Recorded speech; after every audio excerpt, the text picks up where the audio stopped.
In this demonstration, I'll create and run a basic shell script. When you work with shell scripts in Unix or Linux, you always have to consider the shell that you're using, whether it's a bash shell, a corn shell, a C shell, and so on. And the reason is because the syntax is a little bit different and the handling of variables, but we'll focus on that in another demo later on. For now, know that we're going to be using a bash shell. So the first thing I'm going to do here is just verify that here in Ubuntu Linux by typing echo space $shell. Now shell is a variable name and it's uppercase, so $shell will report back the shell that we are currently using. And it reports back /bin/bash, where bash is born again shell. So we're using a bash shell, and it's important that we know that because syntactically it will make a difference. So the first thing I'll do here is I'm going to make a directory on the root of my Linux file system called scripts. And in there, we'll work with some scripts. I'll change directory to that location. And what I want to do is make a file, a script, so I'll use the nano text editor to do that. So nano space, and I want to call the file script1.sh. You don't have to end the file name with .sh. File extensions in Linux don't hold the same importance that they do in Windows. However, it is a standard and it's a commonly used convention. So I'm going to go ahead and follow that commonly used convention where sh stands for shell script. The first thing that we should do at the top of every script is identify the shell that it applies to.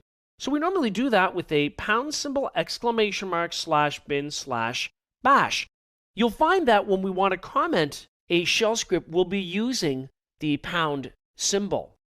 So for example, I'm going to put in a comment that says, display a message. And then I'm going to move down. I'm going to clear the screen. Our script's going to do that. And we're going to use the echo command to echo or display back some text. All it's going to say is, hello world.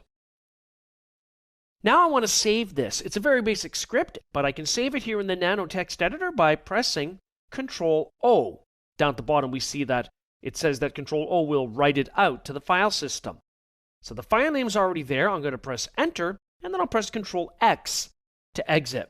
So if I do an ls-l, indeed, there's our file, script1.sh. However, if we look at the permission set, we've got read and write for the owner. We've got read for the owning group. So the owner is root. The owning group is also called root. And then we've got read for everyone else. What we don't have is execute for anybody. So for example, if I type in change mode or chmod space +x to add the execute permission, and then we apply that to script1, and now let's do an ls-l. First of all, in this particular distribution of Linux, the color has changed. It's green because it's executable, but notice that we've got an X now for the owner, for the owning group, and for everybody. So it needs to be flagged as executable, otherwise you can't run the script. Now speaking of running the script, we're in the directory with it. It's called script1.sh. Speaking of executing the script, you'd think because Windows, for example, would find that script because we're in the same file system directory with it, you would think that would work here in Linux, but it doesn't. So if I type in script1.sh, it'll come back and say command not found, despite the fact that it's right there in the current subdirectory. And that's just the way that Unix and Linux environments work. Now what we could do is put in dot for current directory, then slash to separate the directory from the file name, and then we could run our script by referencing its name that way. That would work. Now, if we echo the path variable, so $path, we'll see that the separator between each part of the path is a full colon. Now, the path is searched regardless of our position in the file system when we try to run commands, or in our case, a script. What we could do is actually add our scripts directory to the end of the path. That's an option. So what I could do is say path equals its current value, $path. You don't use the $sign when you set the value of a variable, but you do when you refer to the value in it. And what I want to do is add :/scripts and a slash at the end. So I'm going to go ahead and press Enter. Now let's just check our work by running echo $path, and notice at the end we've got scripts. So let's just test this out. I'm going to change directory to the root of the file system, so I'm not even in the same subdirectory, not that that would have worked anyways. So now I'm just going to go ahead and run script1.sh, and it's working. It's returning hello world. So those are the basic fundamentals of creating a shell script in a Linux environment. We'll be adding a lot more to it as we progress through other demos. A fundamental aspect of working with shell scripts is working with input, output, and returning those results. So let's take a look at how we can gather input by using the read statement in a script and then display it back using the echo statement. So I'm going to change directory to my scripts folder. I'm going to use the nano editor to build a script called script2.sh. I'm going to start with !bin bash to identify the shell that we are using. Then I want to clear the screen, and I'm just going to use echo to add a blank line. And then what I want to do is add a comment again. So I'm going to type here, continue after reading 6 characters. So what we're going to do is use the read statement here, and I want to read only 6 characters. So I'm going to specify -n, and I'll give it the number of characters I want to read. In this case, 6. Now I also want to have a prompt. So -p for prompt, I want it to say enter project code. So I'll put that enclosed in double quotes. Then I'll put in a space, and I want a variable here called project_code. And I'm going to use lowercase. It doesn't really matter in this particular example.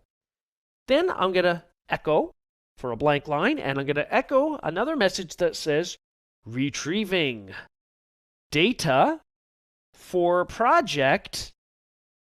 And then what I want to do is specify the project code. So I'll close my double quotes, and I'll simply use $, because I want to refer to what's in the variable, project code.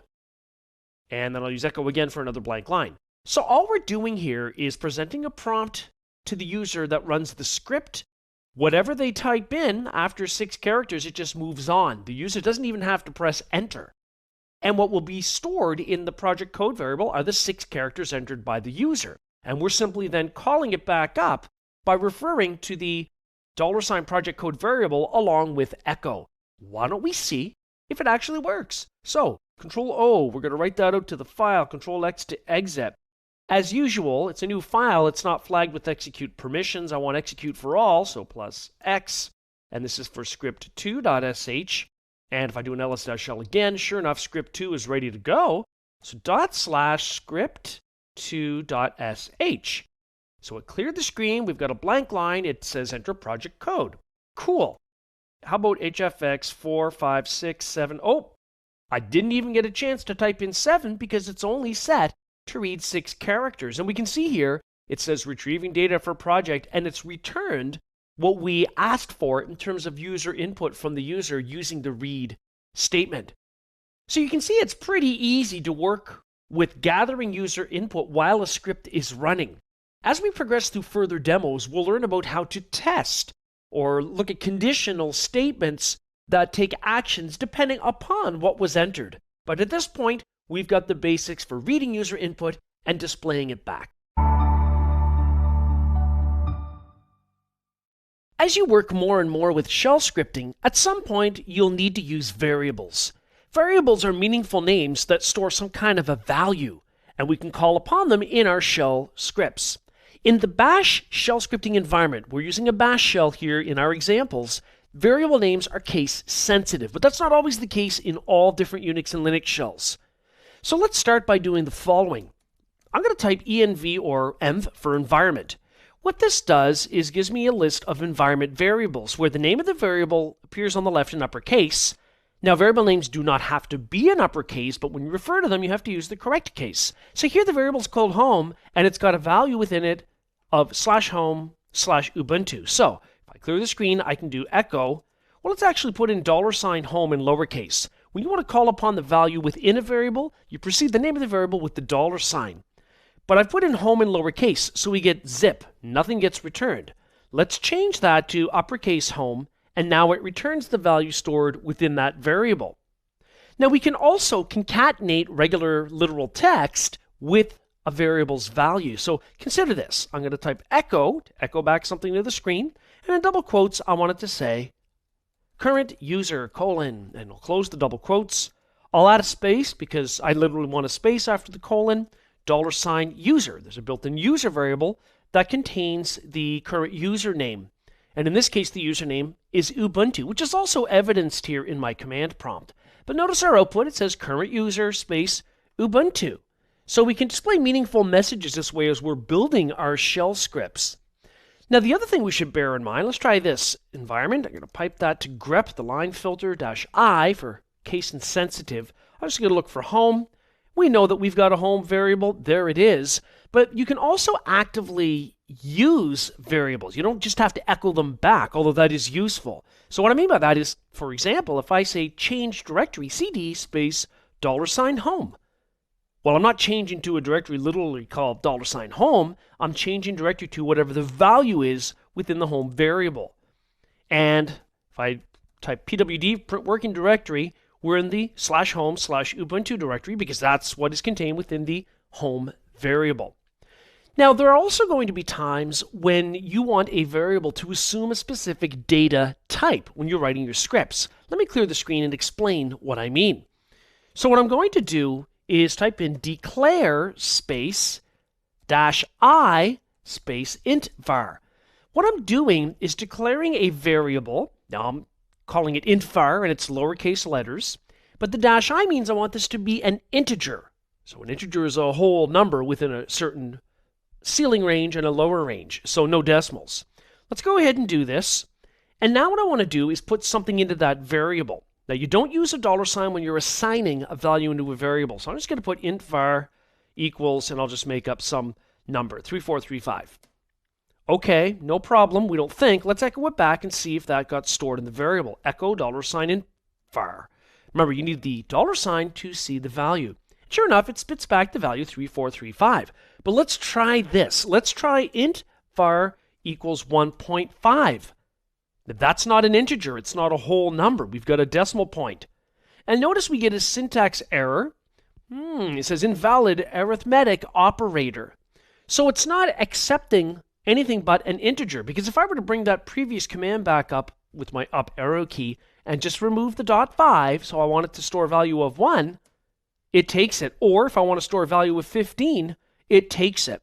So because we declared it as an integer with declare -I, it must be treated as such. Now there's more fun and games related to declaring variables too. So we can do this, declare space -r. I want to make a read-only variable. I'm going to call it rovar, I guess, read-only variable. And maybe I'll just assign it a value right here all in one line. So equals, and in quotes, Halifax, the city name of Halifax. Okay, so if we echo that back, echo $rovar, it returns back Halifax as we might expect. But let's try to write a new value into the variable. So we don't use a $sign when we're assigning values to variables. Rovar equals, let's try to put in Toronto. And it simply comes back and says read-only variable. So that works. Now we're good to go. But we can also do the following. Let's see here. We can also unset variables to clear the value. So let's say that we've got a variable called cost center equals, and let's say it's Chicago. So let's just echo that back, cost center. Sure enough, there's Chicago. What I can do is I can type unset and then cost center. Now I don't need the $sign, just the name of the variable. And now when I try to echo it back, we get nothing. So depending on what you're doing with your variables, you might want to essentially deallocate or destroy them using unset. Take note that when a shell script executes, any variables created within that script exist only while the script is running, at least by default. So when the script is finished, those variables aren't available in the command prompt anymore. In the same way, if I were to exit my command shell environment right here in Linux, same thing. The variables are gone. Now, if you really want them to stick around, for example, maybe you have a variable you want to use every time you log into Linux, what I could do here, specifically in Ubuntu Linux, and because I'm using a bash shell, is, well, let's actually do this. I could open up the bash rc file, which is executed when my machine logs in. So let's do this. If I do an ls-a, notice that I've got a file here called .bashrc. I used -a because I want to see all files, including hidden items and directories. The directories are blue. Bashrc is a hidden file because it's preceded with a period. Anything that starts with a period is hidden. So I'm going to type nano space dot bash rc to open up the bash rc file in a text editor. This file is executed, so what I want to do is make sure I put in something here that I want executed so that when I log in, it's retained. All we would do is put in a variable assignment statement. So when we do that, it's just the name of the variable followed by a value. So for example, let's say I want the cost center to be equal to Chicago. This is what I would do in the appropriate startup script. And the startup script name will vary depending on your flavor of Unix or Linux. So you might have to find out what that is exactly. But the point remains the same. Put it in the startup script. It always exists once you log in. Now that's assuming that's how you want to use the variable. In many cases you don't. You might want the variable only available when you run a script. But we're going to keep talking about that as we progress through this. So I'm going to exit out of that file. There are just a couple of other things that you should know when you're working with variables. Whether it's at the command prompt like us or in a script, a lot of the same rules will apply. So let me put in this statement. Echo space, $ open curly bracket, fake var dash, this is alt text, close quote. Okay, what does this mean? Well, what I can do here is check whether or not a variable exists and has something in it. In this case, the variable is fake var. And if fake var exists and there's something in it, well, I'm echoing it back, the value of that variable. Otherwise, it will simply say, this is alt text. So notice when I press enter, it says this is alt text. Why did it do that? Well, because there is no fake var. If I echo fake var, we get 0. So let's put something in fake var, see what happens. Fake var equals, let's say, sample text in double quotes. Okay, so if we echo fake var, something's in it. Let's go back up with our arrow key to that statement where we have the alternative text. And notice this time it says sample text. So it's almost like a built-in if statement. That can be useful sometimes. A couple of other little handy things. If I echo $path, it returns, in this case, the value of the path variable. But what I can also do is echo $, open curly bracket, pound symbol, in this case path. What this will do is simply count the number of characters in that value. In this case, it returns the fact that there are 98 characters currently in the path. So sometimes that can be important if you want to make sure that if someone entered, let's say, a cost center code into a variable, that it's the correct length. Finally, the last thing I'm going to do in our example is actually, let's do this first. Echo $rovar to refresh our memory as to what's in that. Oh yes, it contains the city name of Halifax. So I'm going to type in $open curly brace, rovar, read-only variable, pound symbol, asterisk, let's say I in this case, and I'll close my quote. What does this mean? It means that it's going to delete all the text up to and including I. So it should return FAX, according to what's in that variable. And we probably want to put an echo in front of that to make it run better. My mistake. So now we can see indeed it is returning only the FAX. In this demonstration, I'll show you how to pass and use arguments in shell scripts. Now, we're not talking about the disagreement type of argument. We're talking about running a script by name and then on the command line passing it parameters or arguments. And this makes your scripts really modular and reusable. So let's jump right into an example. The first thing I'm going to do is I'm going to create a file in my scripts directory using the nano editor. I'm going to call it, let's say, args for arguments, .sh. And as always, we should probably start this with pound !bin/bash, since this script is designed to work in a bash shell environment. And now what I want to do, essentially, is I want to make sure that the first parameter passed on the command line to this script is the name of a user.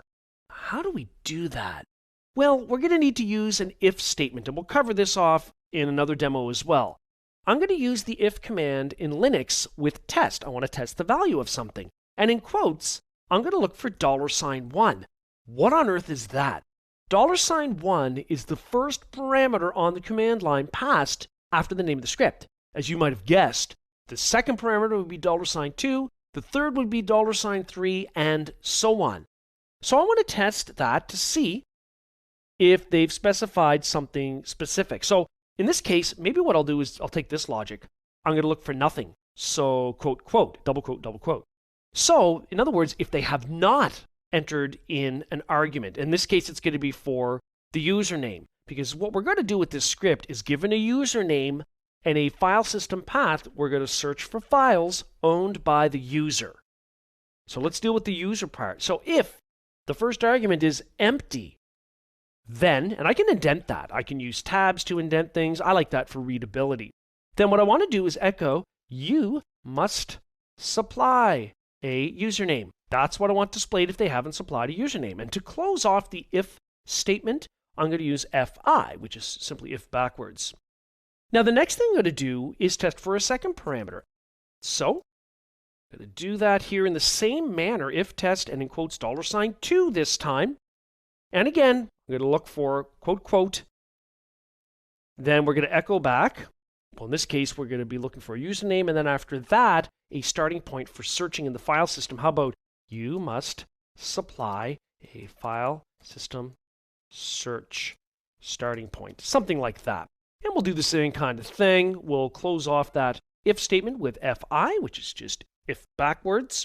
So we're just testing those two things, and that's it. Next thing I want to do is clear the screen, blank line with echo, and then maybe echo, please wait, seeking files owned by, oh, why don't we put in $1, which is simply going to be, in this case, the username. And then we're going to actually do our statement, so maybe another blank line, which is going to be find. Now, the first parameter for find is where you want to search for something. And I'm going to put in $2 because that needs to have been supplied on the command line. And then I'm going to use -user, so the user parameter. And for the value, how about we put in $1? That's going to be the username. Now, there is something else I think we should probably do here. And so if they haven't supplied a username, besides the message, we should probably exit. Otherwise, it'll try to execute our find command further down. We don't want that. Same thing for if they don't supply a search starting point in the file system. How about we just put an exit statement in there? Okay, so we're just testing for two command line parameters passed as arguments when our script is run. So let's Control O to write that, Control X to get out. Okay, so Control X to get out, and now we've got our file, args.sh, but it's not flagged with any execute permission, so we're going to do that with change mode. We'll add x plus execute for all, args.sh. Now let's see what happens if we run it with no arguments. So /args.sh. Well, the first if statement is working successfully, at least at this level. It says you must supply a username. Okay. How about we put in user1? I know user1 is a valid user on this machine, just like user2 is. I've already created those accounts with the user add command. Okay, now this is great. So that worked correctly because now it's asking, or telling rather, that we need to supply a file system search starting point. Okay, so how about /home? Looks good. It says, please wait, seeking files owned by, there's our username, that's $1, our first argument. And then it went and found the files owned by that user starting under /home. The find command in Linux is recursive by default. You don't have to tell it to look in subdirectories. It just does anyways. So if we go back into our script again, so nano args.sh, we can see that, yes, indeed, we have two test statements. And then down below, assuming those two parameters are passed, it runs the find command based on those command line arguments. Now, we're not really testing that we have a valid username or anything like that. We're not handling errors, but those types of things will show up in later demos. In this demonstration, I'll be using input and output redirection. Now, this is going to be important not only when writing shell scripts, but also when simply working at the Unix or Linux command line, where input redirection talks about bringing in something and providing it to a Unix or Linux command, such as the contents of a file. Inversely, output redirection means taking the result of a Unix or a Linux command and directing it somewhere, to a printer or to a file in the file system, that type of thing. So for starters, I'm in a data files directory where I've already got a file created called cities.txt. If I cat that file, It just has a list of cities within it, but notice they are not alphabetical, at least not yet. Now, when we use the cat command, by default, output redirection sends it to standard out, which is the terminal screen. That's why we get the result of what's in that file sent back to this screen. Alternatively, just as an example, I could cat the cities.txt and I could use the greater than sign. The greater than sign is output redirection. I want to output whatever happens on the left here, in this case the results of catting cities.txt, I want to output it somewhere else. And the default behavior, this is kind of redundant, is /dev/stdout, standard out.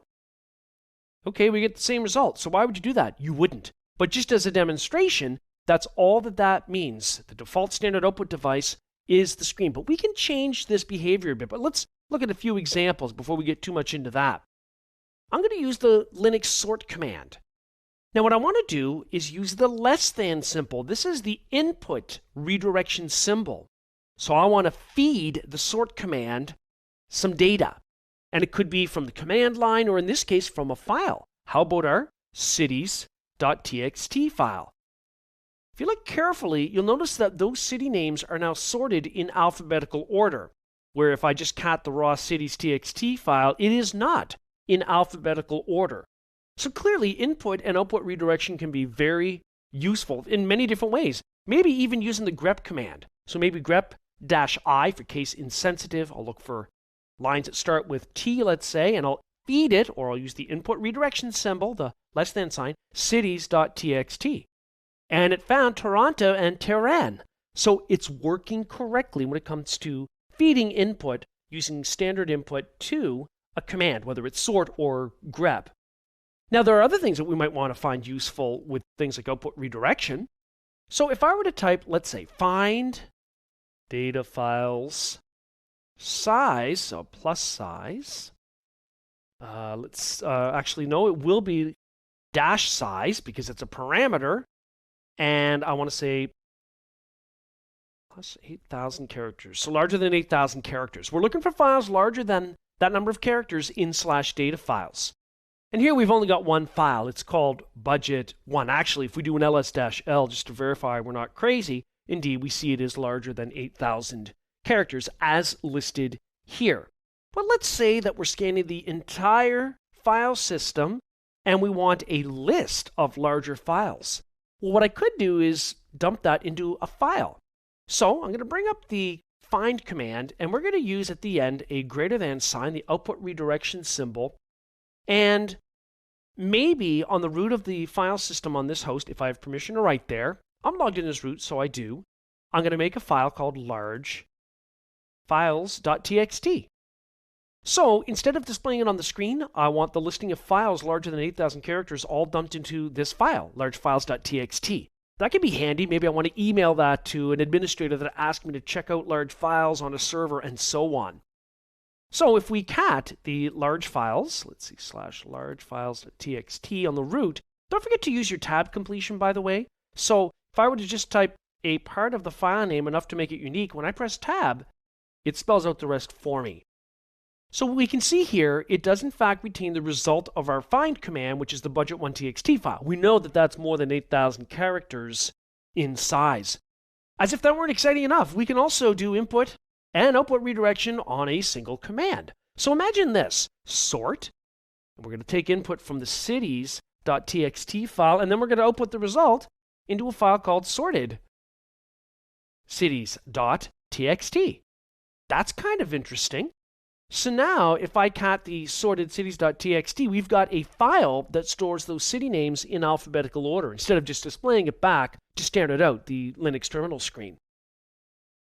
Now, we also have some other interesting things that we can do. Let's say, let's do this. Let's switch user su space dash to do a full login for a regular user. I'm logged in as root. I want to be a regular user here called user1.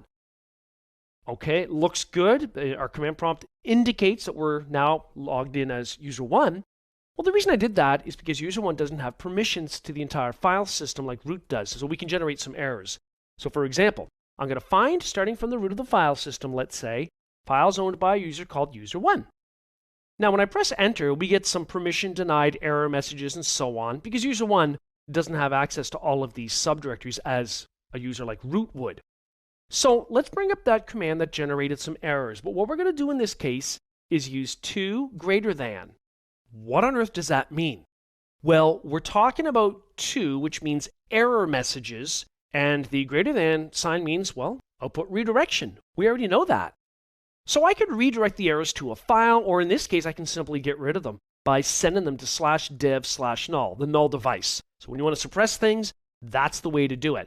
I'm not saying that you always want to suppress error messages. Sometimes you need them logged somewhere. But in this case, I don't want to see them. So if I press enter, notice I'm not getting those same errors. Instead, it's only showing me what this user has access to. Now, this isn't specifically about permissions, but rather it's about error messages generated when running a Linux command. Now, there's another interesting aspect of output redirection, and that's the T command, as in T-E-E, not the drink. So imagine this: find space /home /user user1. So show me files owned by user 1 starting in the /home part of the file system, and it'll go through that recursively. Okay, got a few permission denieds. That's fine, but it is giving us a result. Well, let's say I want to do more than one thing with the result. Right now, one thing that's happening is it's showing on the screen. Well, I still want that to happen, but I also, in addition, want it to write that to a file, that output to a file. I want both. I want everything. So what I'm going to do is bring up that previous command with the up arrow, and I'm going to pipe that using the vertical bar symbol. Now what that does is takes the result of the command on the left and does something with it over on the right. Well, I'm going to pipe that to the T command, which will retain what it's already doing, displaying the output on the screen, and then do what I tell it here, which is going to be to, let's say, write it to a file on the root called user1 files.txt. So notice we still have the output here on the screen. That didn't change. However, if we take a look at the root of the file system, well, there's a reason we have this. If I would have read the message, we have a permission denied because we're logged in as user1. That's okay. We're going to modify our command. Not a problem. Instead of storing it in the root, we'll just store it in the current home directory for that user, user1. Of course, they have write privileges there. Let's try this again. So we get the standard output on the screen, which is what we're looking for, but we should have the exact same thing also in the user1 files.txt. And as we can see clearly, we do. So input and output redirection is a big deal at the command prompt as well as when writing shell scripts. In this demonstration, I'll show you how to control and manipulate a running shell script. Sometimes when you run a long command or invoke a script that takes a long time, you might want to pause it, especially if there's a lot of screen output. Or if you have a long running command or script, you might want to send it to the background so that you get the command prompt back and you can continue doing something else. Let's start by running the find command with just a front slash as a parameter. So we're searching the entire root of the Linux file system. And of course, find is recursive by nature. When I press enter, we can see it's doing its thing.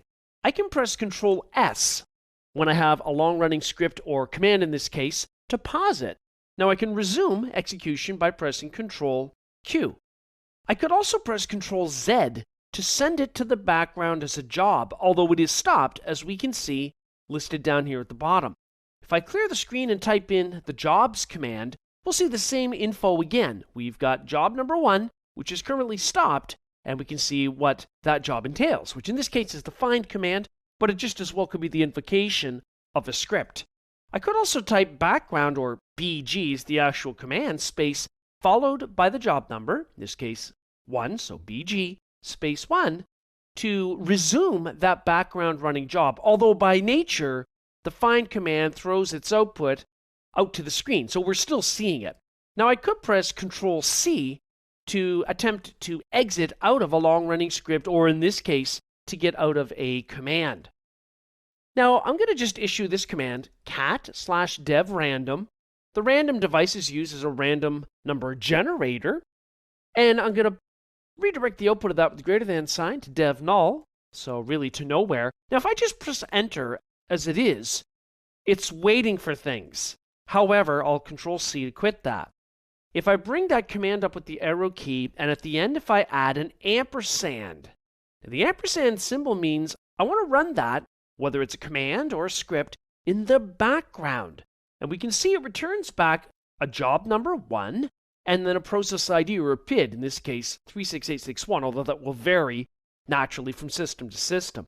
If I type in jobs, we can see our job is not stopped like our previous execution of the find command when we press Control Z. Instead, here it shows as running. Now, this is great because we have a background running job that's actually giving us back our command prompt so we can do something else, which we're going to do. Here in the scripts directory, I've got a script called backup.sh. All it's doing is using the tar command, the tape archive command, to create a compressed backup file called backup.gz. Now, that'll be created in the current directory because nothing else was specified. And what we're backing up is everything in /bin, and the -R means recursively. And then what I want to do is take the output redirection from that command to a file under the backup directory called log.txt. And then I've got 2 greater than &1. What on earth is that? Well, 2 is for standard errors. Any error output, we want to redirect, so 2 greater than sign, to wherever normal output is going, &1. So in other words, good output and erroneous output will both be placed into the log.txt file in the backup directory. Okay, so now what we're going to do is run that. So /, and it's called backup.sh. Now I'm going to press Control Z to send that to the background, just like we did with the find command, really the same kind of thing. Notice it's job number 2 now. We already had another job, and it's stopped. So I'll just type job so we can see everything all at once on the screen. Now notice that I've got a minus sign next to job 1 and a plus sign next to job 2. The plus sign is for what was most recently sent to the background, and that, of course, is our backup script. It also means that if I were simply to type in a command like fg foreground, the job, the most recently sent job to the background, the one with the plus sign, that's how it tells us that, is the one that will be affected by the fg or foreground command. In other words, we're up and running again, it's doing its thing, and we can see now it's just completed. Now remember, we could have sent our backup script to the background just by suffixing that statement with an ampersand. That puts it in the background. We can see there it's got a job ID and a process ID. And if we type jobs, well, we'll see it's there, although of course it doesn't take very long to execute, and so it's done. You'll find that in some cases when you send things to the background, they run a lot more quickly than if they ran to the foreground, especially if there's a lot of screen output. That actually takes I/O cycles. Now let's say I want to stop job number 1. We can see its state is still running in the background. I've decided I just want to get out of it. So I can issue the kill command to do that. So I could say kill space %, and then the job number. In this case, the job number I want to kill is number 1. So if I clear the screen and type in jobs, notice we get no output. Nothing is running in the background. Now let's invoke our backup script yet again. And notice the script is running in the foreground. Now, if we want to send that to the background, we follow it with the ampersand. Notice the PID. Notice that we can kill also given that specific process identifier by typing kill followed by the process. Now, because I didn't do it quickly enough, it now says that there's no such process because it started the backup script and then it ended rather quickly. So what are we seeing here? We're seeing that we can kill a background job given the job number using a % in the job number, and then we can also kill a process given the process identifier or the PID. The other thing that we should just think about here, and I'm going to bring back my cat command where we were catting dev random and outputting that to dev null. Okay, so now if we clear the screen, do jobs, we'll see that. The last thing we should bear in mind here is that we also have other interesting commands like disown. So I could say disown-h, in this case, job number 1, %1.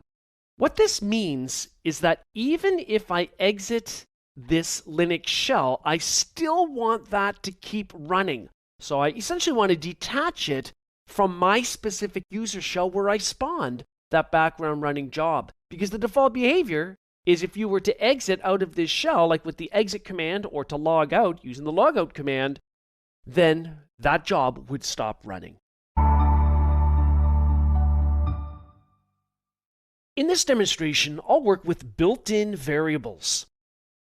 Variables and their values will vary from one computer to another, whether it's a physical or a virtual machine, on premises or in the cloud. It doesn't matter. They're going to be somewhat different.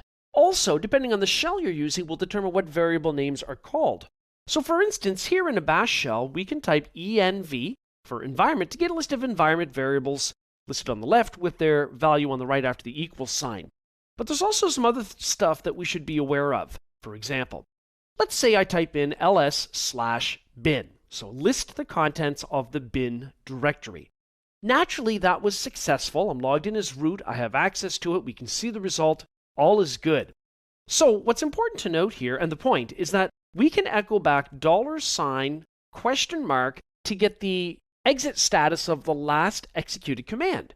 Here we have a 0. This is good news because in Linux, in the bash shell environment, a return code of 0 means success. Any non-zero value is bad news. So imagine I were to type this, ls/fake. So we get an error in Linux that says there's no such file or directory. Okay, so if we run our echo command once again, $? Notice we get a non-zero value, we get a 2.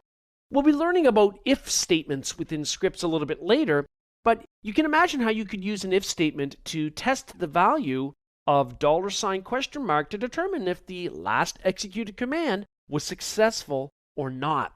Here in the scripts directory, I've got a file already created called machine_stats.sh. So we've got a clear statement, a bunch of echo statements, but let's take a look at what we're echoing because we're talking about using built-in variables here. So we can use the $hostname built-in variable to return, surprise, the host name. And of course, same kind of thing with the username. Now, we've got something different here because we're referencing $0. What that does is it returns the name of the script itself. $1 would be the first parameter, $2 would be the second if parameters were passed on the command line after the name of the script. And you can even move around the parameters by using the shift command. Also, the last thing we're doing here is we're determining how many parameters were passed to the script with $symbol. Let's run this and see what we get. So /machinestats.sh. So we've got our computer name, Ubuntu. We've got the currently logged in user of root. Notice the name of the script is returned. And also the number of parameters passed to this script, 0. Now, even though the script isn't built for it, let's say we ran machinestats.sh and gave it a value. So let's say value 1. So I'm giving it a parameter when I'm calling my script. Now notice that when I do that, it now tells me that the number of parameters passed to the script is no longer 0, but rather 1. In this demonstration, the focal point is going to be on how to work with variables, how to set their values and create them and output them within a shell script. So the first thing I'm going to do is open up a file that I've prepared beforehand so we can take a look at it first before we run it. So I'm going to go ahead and run nano, the text editor, against a file that I've got here called vars_output.sh. So the first thing I'm doing in this script is clearing the screen. Then we're adding a blank line with echo, and I'm using read-p. So -p is for prompt, where I'm asking the user to enter the city name, and that's being stored in a variable called, surprise, city name. Then I'm echoing back some standard environment variables like the host name, and I've got the output redirection symbol, or rather the append, I should say, redirection symbol, 2 greater than signs. So whatever's already in the file listed here is going to be retained, and we'll be adding new lines. Now, what file, you might ask? Well, the file name here is going to contain the host name of this Linux machine, and then it's going to have _stats.txt. So next thing we're doing back is simply echoing back the city name. Then we are writing out the Linux kernel info, which results from us running the uname-a command. Notice that that's enclosed in backticks because we want to actually execute that command and not have that literal text written to our file. So we're writing to the file again, appending to it using the append redirection symbol, 2 greater than signs. Same goes for the bash shell version. We're appending that to the file as well. And then we're just echoing back a message that says that the file was written to successfully. So here we're setting a variable by asking the user for a city name. Then we're also using environment variables and blasting some of that stuff out to a text file. So let's take a look at how that would behave. So I'm going to press Control X for exit. If we do an ls-l, a long listing for that file, we'll see, of course, that it's got execute permissions for all, so we can run the script. So /vars_output.sh. Okay, it's prompting for the city name. Let's put in Las Vegas. Enter. And now it says, well, it says ubuntu1_stats.txt file written successfully. That must mean that this host name is Ubuntu1. If we do an ls, that should have happened in the current directory. Indeed, it did. We've got an output file here called ubuntu1_stats.txt. Let's take a look at it. So we've got the computer name, we've got the Linux kernel info, and the shell version info all listed here as per our script. So clearly, it's pretty easy to work with variables within a shell script and determine whether you want to write them out to a file or you want to use variables with other statements like echo and so on. We know that working with variables is important when you're working in the Linux environment, and especially when you're writing shell scripts. But what about where those variables are visible? In other words, variable scope. That is a big deal, and that's what we're going to focus on in this demonstration. The first thing I'm going to do is use the Nano text editor to call up a file here that I've already created called call exportvar.sh. Notice all I'm doing here is creating a variable called server name, and it's got a value of prod1. And I've got a commented command. We'll talk about that later. And then what I'm doing is simply referring to another shell script from within this one. And it's called export_var.sh. So we should probably go look at that one, right? Let's do that. Let's get out of here with Control X, and let's open up the export var.sh. All that this does is clears the screen. We've got a couple of echo statements, one of which says the server name is, and it's referring to the server name variable from the calling script. The server name variable isn't defined in this script. So we're going to have to figure out how we can pass a variable's value from a calling script or a parent script to a child script. That's part of what we need to do here. Let's do this. So I'm going to get out of here again, Control X. I'm just going to cat that first file again, call export_var.sh, to refresh our memory in terms of what's inside it. Okay, so it's setting the server name variable, calling that script. Let's go ahead and run the call export var script and see what we get. So /call export_var.sh. It says the server name is, and apparently there's no server name. Well, let's think about this carefully. If we go back and look at the calling script, we've set the variable here, server name, and it has a value of prod1. So what we really wanted is for it to have said the server name is prod1, but we didn't get that up here. Okay, so that's because the server name variable exists in this first script only while the script is running, and only within that script directly. So when we call this other script within our parent script, it doesn't see that variable by default. Now remember, if we cat the export var.sh file, remember all it's doing is calling upon that variable. But this server name variable is defined up here in the first script. It's not visible. That's where export can be very interesting. So we're going to export the server name variable. And what that means is that from a parent perspective, I say parent because this is the first script that we're running up at the top here, call export_var.sh. It's the parent script.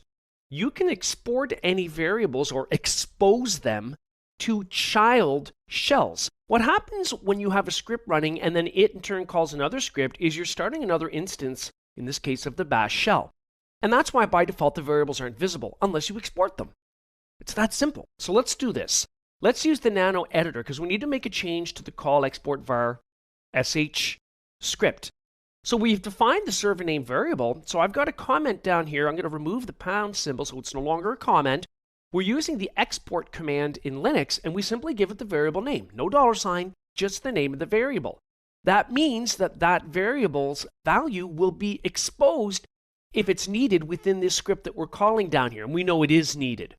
We're going to run our calling script here that we're looking at and see what the resultant output is this time. So Control X for exit, save the buffer, letter Y for yes.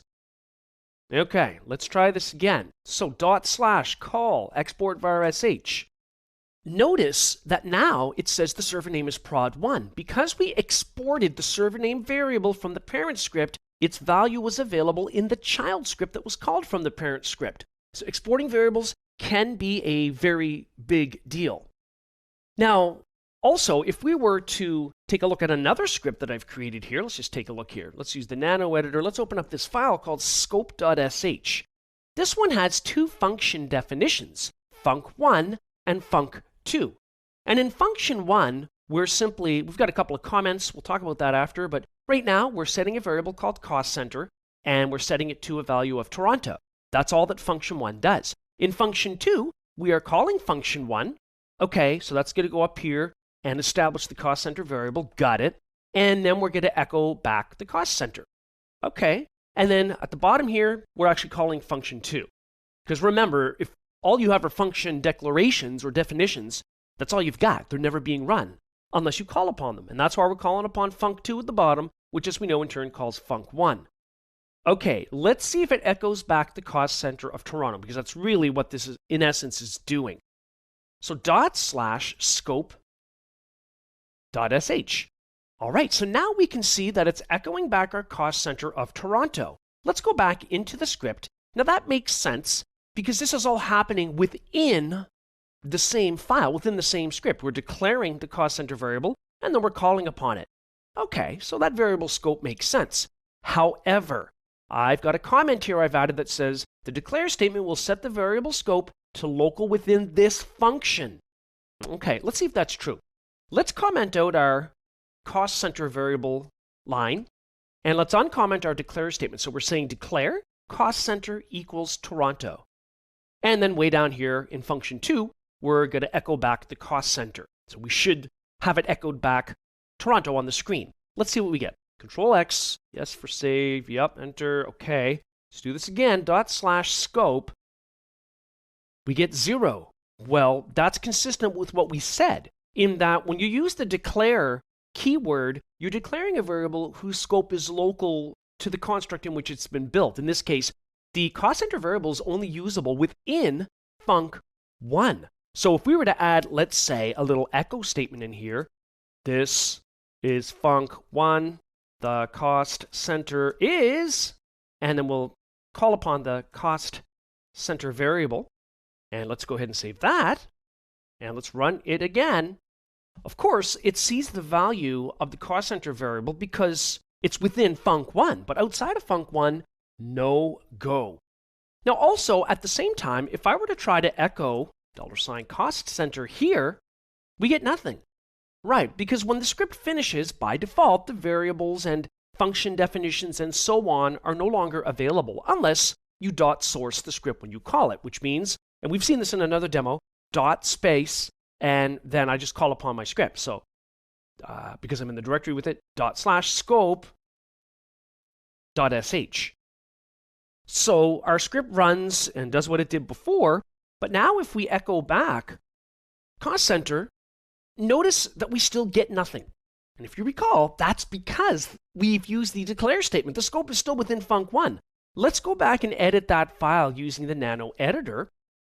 All right, so what are we changing? We're going to comment out the declare line, and we're going to go back to the original, just cost center equals Toronto. All right, let's see what we get. So we'll save that.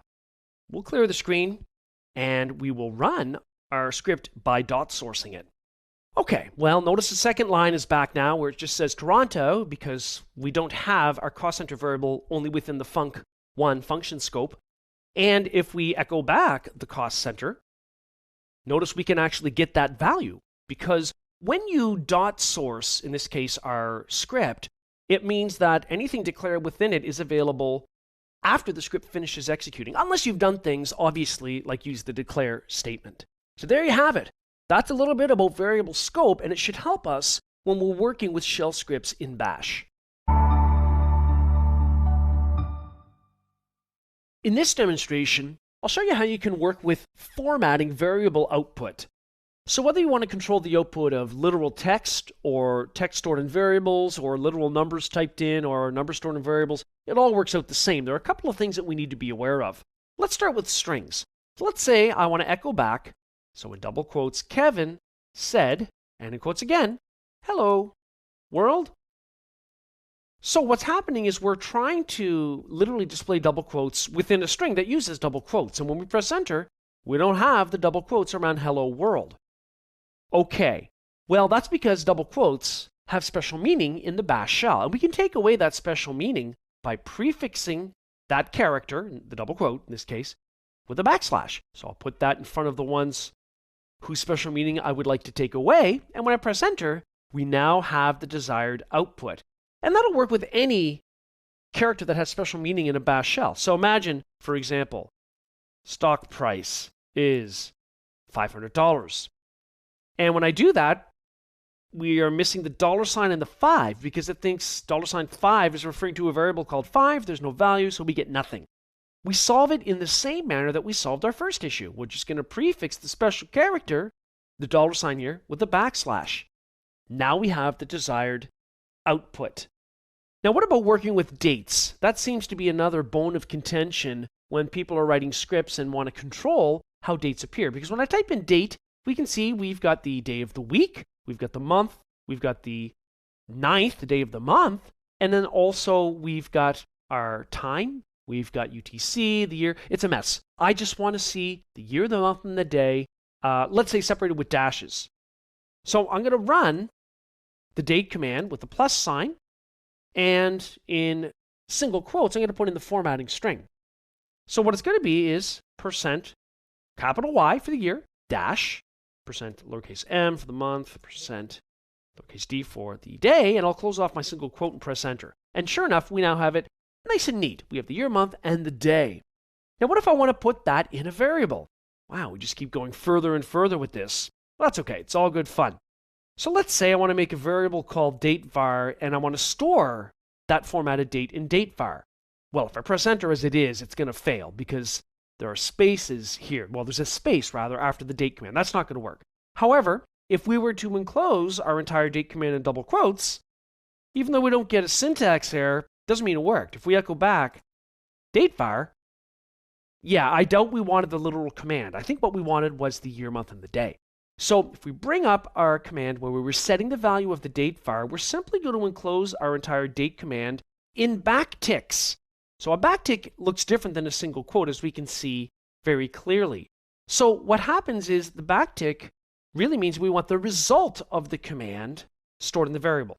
We don't want to literally display that command in the variable.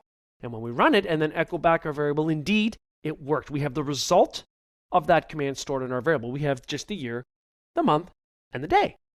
Now we can also use the printf statement here in the bash shell environment when we're writing shell scripts, or as we're doing even here at the command line, there's no difference, to control output. So let's say, for example, we're going to do, well, let's just make sure we've got a variable first up. I think I have a variable here called cost center. I do, and it's got the word Toronto in it. Let's work with that for starters. So if I were to say printf, and in quotes, %s, which means I have a string I want to display, followed by the variable, let's say cost center, it just displays the cost center, Toronto. But notice, kind of messy looking because it's lumped right onto the same line with my command prompt. I don't like that. So what I'm going to do is within my little printf formatting string, I'll add a new line character, \n. That's better. But at this point, you might say, well, that's kind of like using echo, which is probably quicker to type. Fair enough, but there's more we can do with printf. Let's explore that a little bit. Let's bring up our printf statement and let's change this. So instead of just %s, I want %.3s. You'll see what this does when we press enter. It only returns the first 3 characters, TOR. Interesting. Okay, that definitely becomes useful very, very quickly. We can also use printf to control and format the display of numbers. So let's say we've got printf. Well, why don't we put something in a variable? Let's do that. Numvar. So numvar equals, let's say, 5.5. And if we echo back just our numVar, just to make sure that we've got something there, it returns back 5.5. Okay, fair enough. Print f, and in double quotes, what I'm going to do is put in %f for floating point, and then, of course, \n, because we want the new line, and then I'll put in our variable, numVar. Well, we need the command to be correct. I forgot the t in printf. Let's try that again. Now, because we used %f, we've got it displayed as a floating point value. We've got 5.5, and then we've got zeros. It has 6 decimals of precision.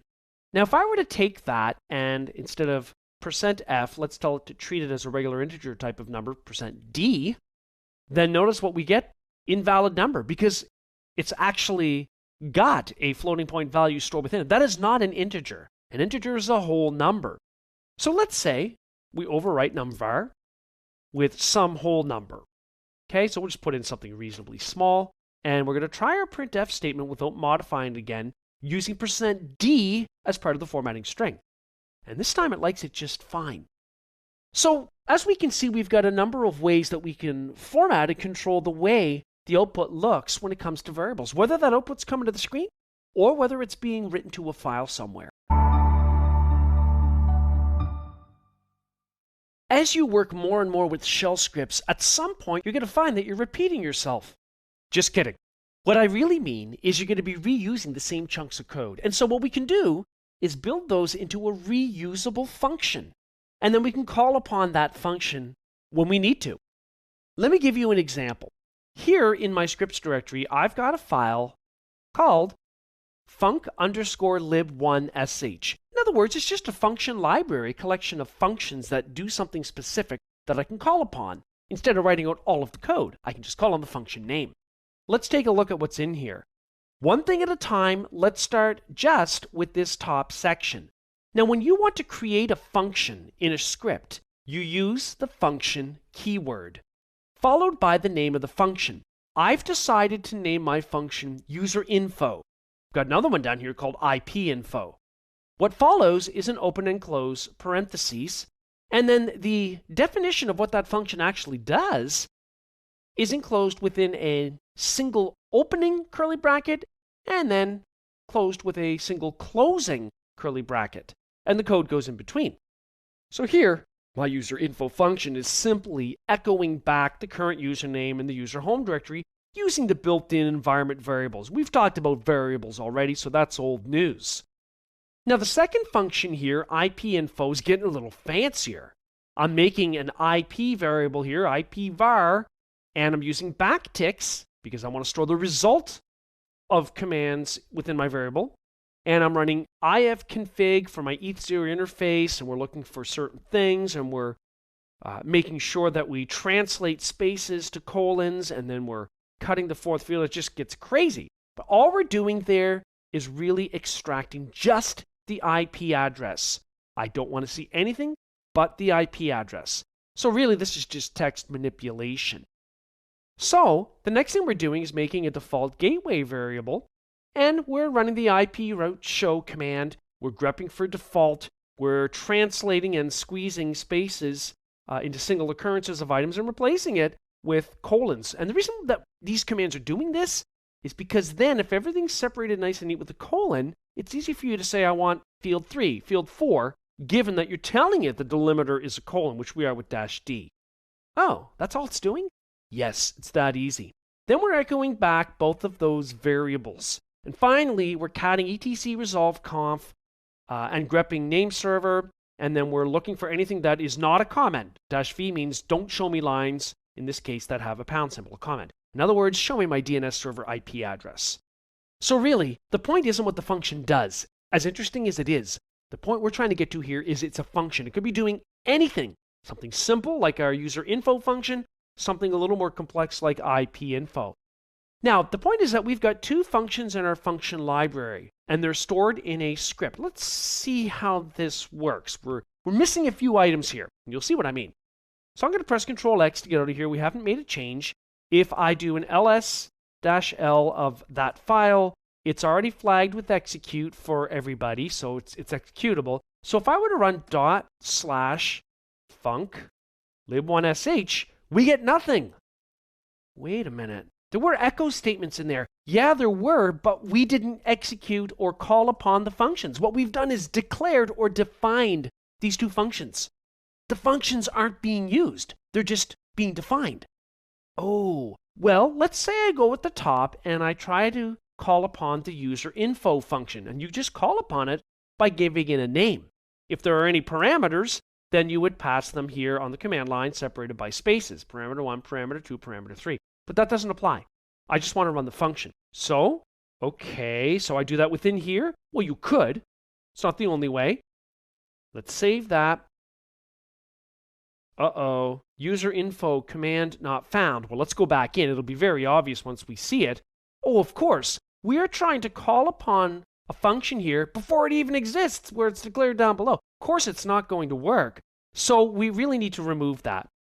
So what we're going to do instead is put it at the bottom. So I want to call upon user info. Why don't we just also call upon our second function here while we're doing this, IP info. Call upon both of them. And at the same time, if I want to clear the screen, we can also do that. So Control-O to save that, Control-X, close out. Let's try to run it again. This is better.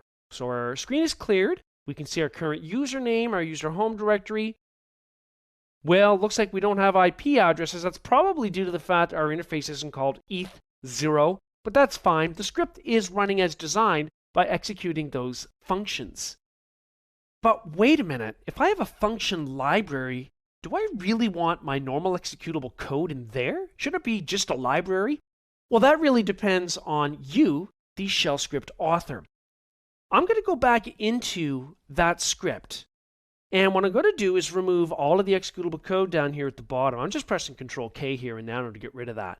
Basically, I want this to be nice and neat and clean. I just want it to be a function library. Now, there's only 2 functions. There could very well be 2,000. All right, let's press Control-O to write that out, Control-X to get back. So what are we going to do here? Because remember, if I just run that script, while it was running, the functions existed. They were defined. Of course, when the script ends, they no longer exist. Well, there's a way to change that. It's called dot sourcing. In other words, check it out. Dot, space, and then the normal way to call upon the script. And because we're in the subdirectory with it, that would be dot slash, and then we call upon our script. What does this mean, the dot and space? It's called dot sourcing. It means we want to make sure that variables, or in this case, functions, that result from that script stick around after the script is finished. So, that's interesting. Before we do that, actually, let's make sure that we're not crazy. I've just executed the function library 1's shell script, and if I try to run user info, it doesn't know what I'm talking about. If I try to run IP info, it doesn't know what I'm talking about. Okay, doesn't know what I'm talking about at all. So clear the screen, dot space, dot slash, and so let's run this. Let's dot source that shell script.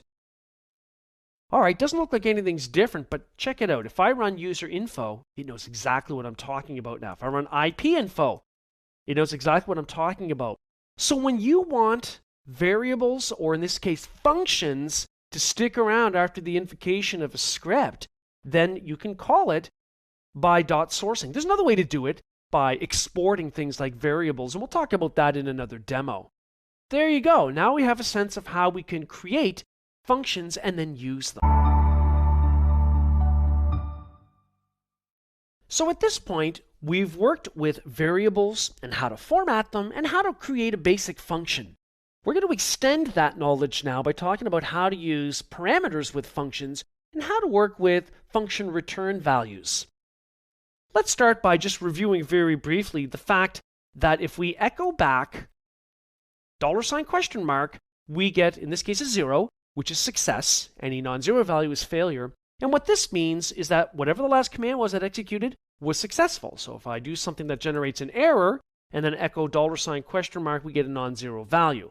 Now that can be important to test whether or not something succeeded. However, it can get deeper than that, and we're going to go into the depths. So here's what we're going to do. We're going to use the nano editor to open up a file I've created called funcargs.sh, function arguments. An argument is a parameter that you pass when you call the function. So the function I've declared here in this script is called get_sales_tax. The idea is that we can pass a parameter. Now, I'm not going to leave this in here. I'm just typing it in. Get sales tax. When I pass it a parameter, let's say 50. So that's the total expense amount. What we want to do is have our function split that apart so that we can see what the actual base amount was before tax versus the tax value. So that's the idea. So what we're doing here in our first line is running an if statement, and we're testing the first parameter. $1 is the first parameter passed to our function, $2 would be the next, and so on. And $3, and $4, $5. So what we're doing is testing if it's empty or not, because if it's empty, then they didn't specify a parameter when they called upon the function. So in which case we want to echo back some kind of an error message, and then we're just going to essentially stop executing our script. We're just going to return. Now, we're not returning a specific value, just return. Now we have an else. Well, what if they did pass a parameter? Even though we're not really testing at this point whether it's numeric, we're going to echo back the full expense amount, so $1, and then we're going to determine the non-tax amount of that full value by echoing some math here. We're going to echo $1, that's going to be the parameter that was passed to the function. We're going to divide it by 1.15. Let's assume, for fun, that the sales tax is 15%, so that's why 1.15. And what we're doing is piping it to a command here called BC, Basic Calculator. Now that may or may not be installed already in your Linux distribution. I had to install it here in Ubuntu Linux using apt get install. So you may have to do that because the Linux bash shell doesn't handle working with floating point mathematics, and we've got a floating point here, a decimal point. So that's why I've done that. So the entire echo statement is enclosed in backtick symbols because we want the result of that mathematics to be stored in the non-tax amount variable. And then for the tax amount, we're essentially just taking away the original full amount minus the non-tax amount. And then we're echoing back those two values. Now, the last thing we're doing is then returning the $tax amount. Now, the reason that we're doing that is because instead of the normal 0 for success or some non-zero value for failure, I actually want to return the tax amount of the full expense that was passed as a parameter. So let's test this out. So I'm going to control X. It asks if I want to save the modified buffer. No, I definitely do not. So let's clear the screen. Now, if I just call upon my script, so /, because I'm in the current directory with it, func args sh, we get nothing. Well, that's because the only thing in there is the definition of the function. It's not being called upon. Well, let's call upon it. Get_sales tax, and let's say we've got $50. Doesn't know what I'm talking about. Well, that's because the function was defined in the script and it existed while the script was running, but it doesn't exist beyond the script execution. Right. So what I can do is .source the calling of that script. So .space, that's .sourcing, and then /, and we'll refer to our script again. And now if we try to run get sales tax, and let's say we pass it 50, it works. We have our full expense amount, the non-tax amount, and the taxable amount. It's extracting those things, and things are working correctly. Also, remember that we had a return statement? Let's just refresh our memory here really quick. We had a return statement that was returning a variable, and it was returning the tax amount. Right. So if I do an echo $? Well, we got a 0 there. Let's run our function again, because that's the most recent command that just ran. Look what it's returning. That's our variable. So we can use the return keyword in a function to return something that will show up as the most recent return value, which is normally whether the previous command succeeded or not, but we can control that by returning it within our function.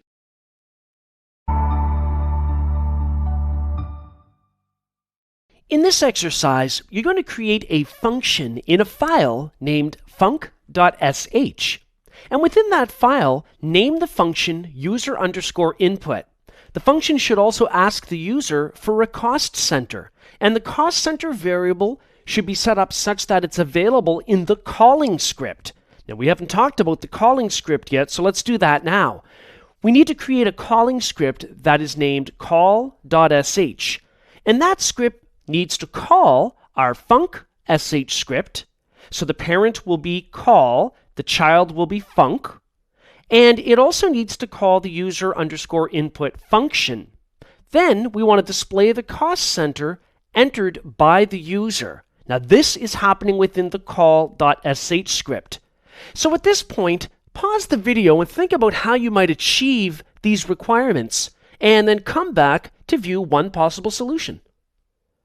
Okay, the first thing we're going to take a look at here is the calling script, otherwise called call.sh. I've already created that script with one possible solution.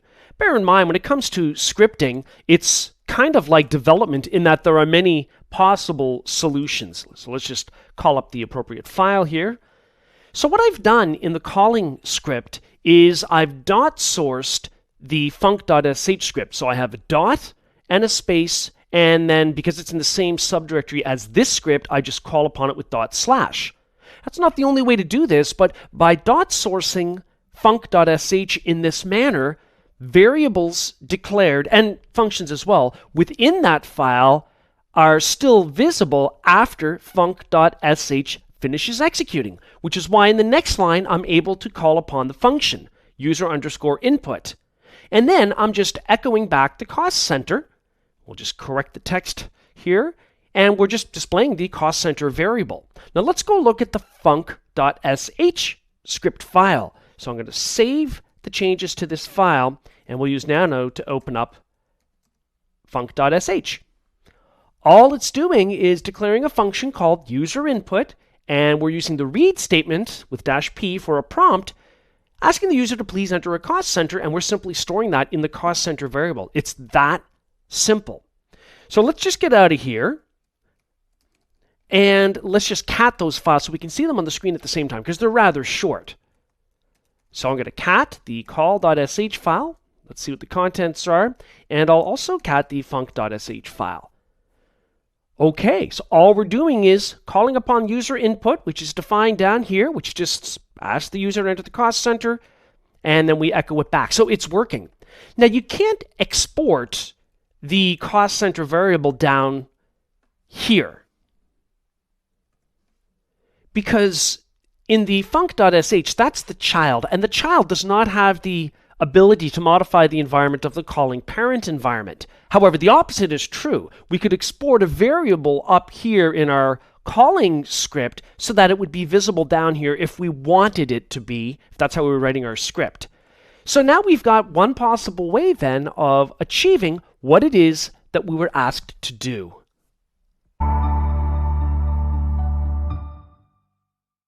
Working with shell scripts normally means at some point needing to test a condition, and we can do that using the if statement in Linux. Here in my scripts directory, I'm going to create a file using the Nano text editor. It's going to be called if.sh. And of course, I'll start off at the top with a !bin/bash so that we know which shell this script is designed for. And I'm going to use the if statement, and I'm going to use the test keyword. I want to test, in this case, a built-in variable called $user. Now that environment variable in Linux returns the currently logged in username. And in this case, I'll take the approach of wanting to determine whether or not it's equal to root. So not equal to ! equal sign. So if the currently logged on user is not root, what do we want to do? We'll use the then keyword, and then we'll open up a curly bracket where we can put in one or more statements determining what we want to do. Maybe I'll clear the screen and echo, you are not root. Then I'll close my curly brace, and I can also do an else here. Otherwise, what should we do? Well, in my curly brace, within the else construct, I'll echo back, you are root. We'll close that curly brace, and we'll close the entire if construct off with fi, which of course is if spelled backwards. So let's go ahead and see what we get here when we save and run this. For consistency, I'll just go ahead and add another clear statement under our else construct like we've got under the then construct, which executes if the tested condition is true. So I'll press Control X, it says save modified buffer. I'll press the letter Y, and I'll press enter to accept the file name that we started off with here, if.sh. I need to use change mode to make sure that we've got execute permissions on that file. Let's go ahead and run it with /, and in this case, if.sh. sh. Currently it says you are root, and indeed if I echo back the $user variable, we can see indeed that we are logged in as root. So I'll just clear the screen, and then I'll use the switch user or su command to switch to a different user account here called Ubuntu, basically anyone that's not root. And if we run that script again, notice now it says you are not root. So it's working correctly within our if construct. Let's just go ahead and take a look at that again. So we just tested the user, and we had a true portion of our code that would execute, which would say you are not root, and the false part would say you are root. Now let's get out of here. I'll press Control X, clear the screen again. We can also test for a number of other things. I'm going to make a variable here called numDays, and it's going to have a value of 400. So a numeric value of 400. If we echo back numDays, then we can see indeed, yes, that is the value stored within it. We're going to do this test right on the command line, but it just as well could be done in a script. It really doesn't make a difference. So I'm going to use the if statement along with test, and in quotes, I'm going to put in $numDays, that's my variable. And what I want to do is determine whether or not it's greater than -GT 300. Now, if I do this at the command line rather than in a script, if I just press enter, notice it's waiting for more input. I don't have my regular Linux prompt waiting for the next command. It knows it needs more. All right, so then I'll use then, open curly brace, and what do I want to do? Maybe echo over budget. Maybe that's beyond our budget of number of days for a project. And I'll close it off with a closing curly bracket, and of course we have to close off the if statement with fi. And notice that when I press enter, it knows that's all that's required, so it actually executes my expression. And in this case, it says over budget. And the reason is because the numDays variable numerically is greater than 300. It's got a value of 400. Now, if statements are useful in so many other ways too. We can also test file system elements. So if I do an ls, let's see, of a directory called /locations, notice when I press enter, I get nothing.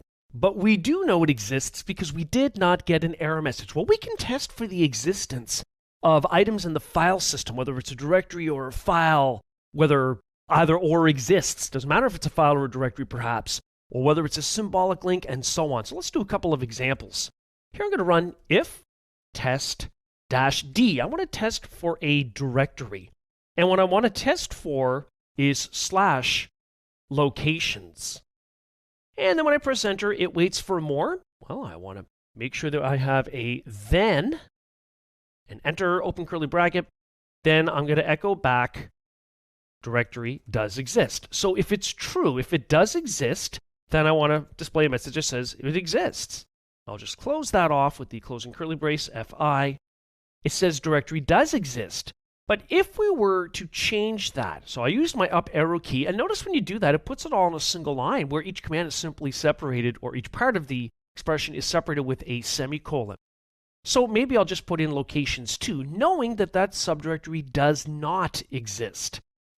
And we get nothing back because we don't have an else part of our if statement. So it doesn't say the directory does exist, which means it does not. But we can also test for the existence of whether it's a file or a directory simply with -e, and you'll see that sometimes in bash scripts. So maybe we don't care really if it's a file or a directory. Now we got nothing back because we're testing for locations too. But if we change that back to a directory that we know is there, like locations, then it says directory does exist. Although if you're going to use -e and it could be a file or a directory, you might want to change the message. Now we can also check for things like whether it's a symbolic link. Now, for example, and we would find this in the man pages, instead of -e for simple existence, we could use -h to see if it's a symbolic link. Now I'm going to use the man command to look at the manual or the help screens for the test command. So man space test. And as we go further down, we'll see some of the command line parameters that we had looked at, such as -d to determine whether a file system entry is a directory, or -e, whether a file exists, or -f, whether it's a regular file, and so on. So there are plenty of things that we can check for, including taking a look at things like permissions or size. So this can be very helpful both at the command line and in shell scripting.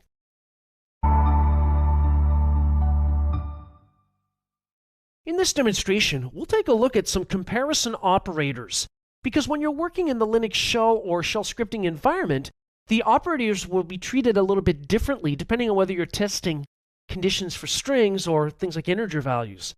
Let's start by looking at the man page for the test command. The test command is what we'll normally use to test these types of conditions, and it can be used either with the if statement or even all by itself. We'll see both variations. So if I look at the manual page for test command, test, and scroll down that help screen, we'll see that we've got things such as testing strings. So testing equality is simply done using an equal sign. Testing inequality of strings is done using exclamation mark equals. Notice for integer number values, we can use -eq. Instead, to test for equality, and if we go further down, -ne for not equal when it comes to integers, and other variations like less than lt, less than or equal to, -le, greater than is -gt, and so on. So I'll press Q to get out of there. Now let's play with this a little bit. I'm going to type in test, space 3, space -gt for greater than 4. Now we know the 3 is not greater than 4, but let's just go through with this example.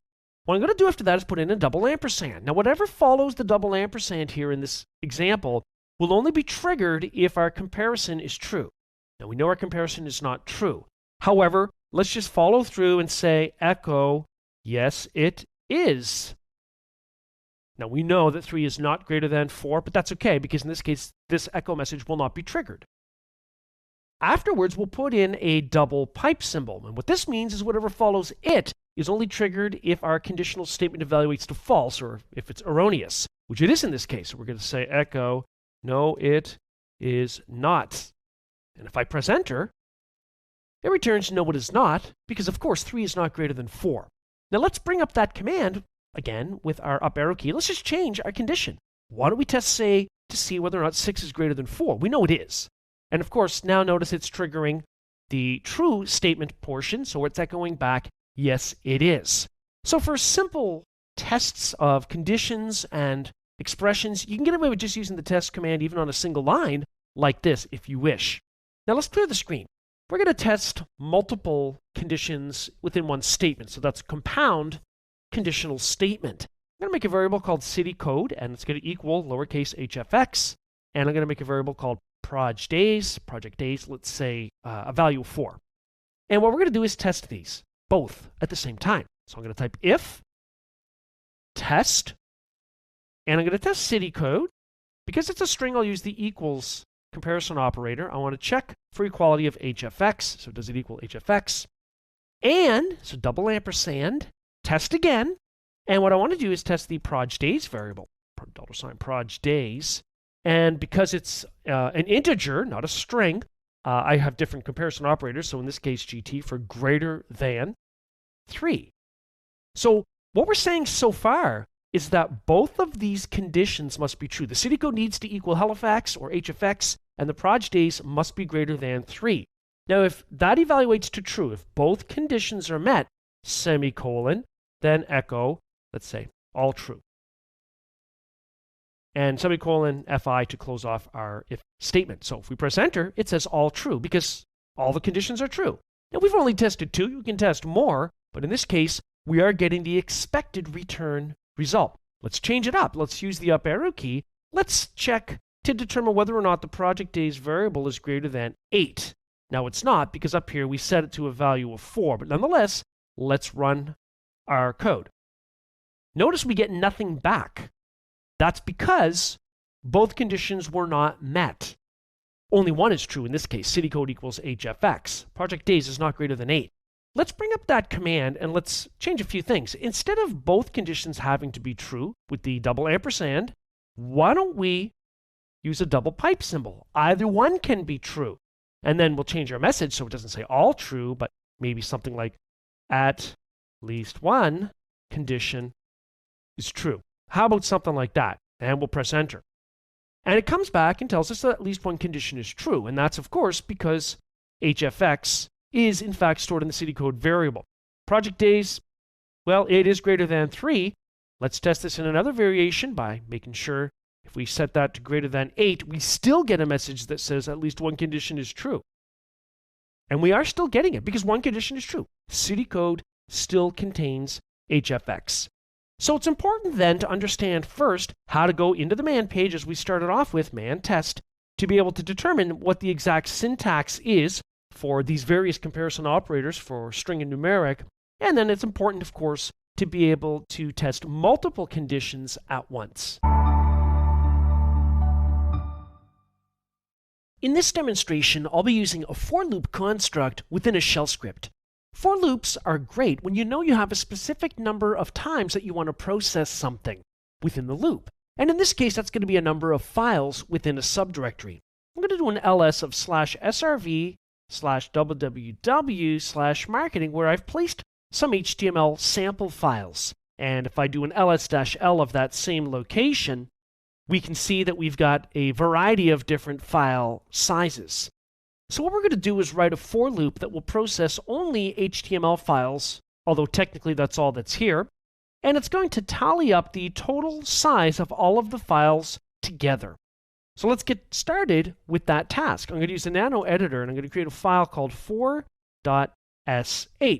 So we'll start with the pound !bin/bash, and maybe the first thing I'll do is clear the screen. I need a couple of variables here. I need one to contain the total size once it's all tabulated together. So I'm going to initialize that with a value of 0. But I'm also going to need a temporary placeholder variable each time through the loop to gather the current file size as we go through each file in the subdirectory. So why don't we just call it current file size? Current file size, and again, I'll initiate that with the value of 0. Then I'm going to write my for loop. So I'm going to start by saying for current file. Now, current file is a name that I have made up. It's a temporary placeholder variable. In many cases, when you look at other people's scripts, you might see the letter I, the letter J, the letter X. It doesn't matter as long as you refer to it correctly within the loop. I want to call it current file because it's meaningful. And then I have to tell it what I want to process. In this particular case, it's the file system, so /srv/www/marketing. And I think we said we're going to process only the .html files, star.html. When you work with a for loop, you use a do and a done construct where the commands you want executed each time through the loop go between do and done. So what do we want to do here? Well, we need to first gather the size of the file. Now, the first time through the loop, the current file variable will point to the first HTML file in that location. The second time through the loop, the current file variable will point to the second HTML file in that location, and so on and so forth. So we need to capture the current file size. So current file equals, and I'm going to use a backtick because I'm going to put in a Linux command expression here that will extract only the size, which is actually in column 5 when you do an ls-l. So ls-l, what do I want to do a long listing of? Just the individual current file we're processing, and my variable is called current file, so that's pretty easy to do. Next thing I want to do is pipe that to the translate or tr command, and I want to make sure I tell it I want to squeeze all extra occurrence of spaces to a single space, because we need a consistent delimiter between each of the columns or fields to tell it that we want to extract field or column 5. So then I'll pipe that to the cut command, and I'm going to tell it cut-f5 field 5 and -d, where the delimiter is quote space quote, a space. Then remember, the whole thing has to be within backtick symbols, so the result of this command is stored in the variable. All right, that'll get the current file size, and then we need a running total. Total size equals $ total size, because a couple times through the loop, that's going to start accumulating, plus $ current size. Now I just realized that my variable name up above should be current size, not current file. Current file is my loop holder variable. So then once we've done that, next thing we're going to do is maybe just echo back the current size variable. Echo $ current size.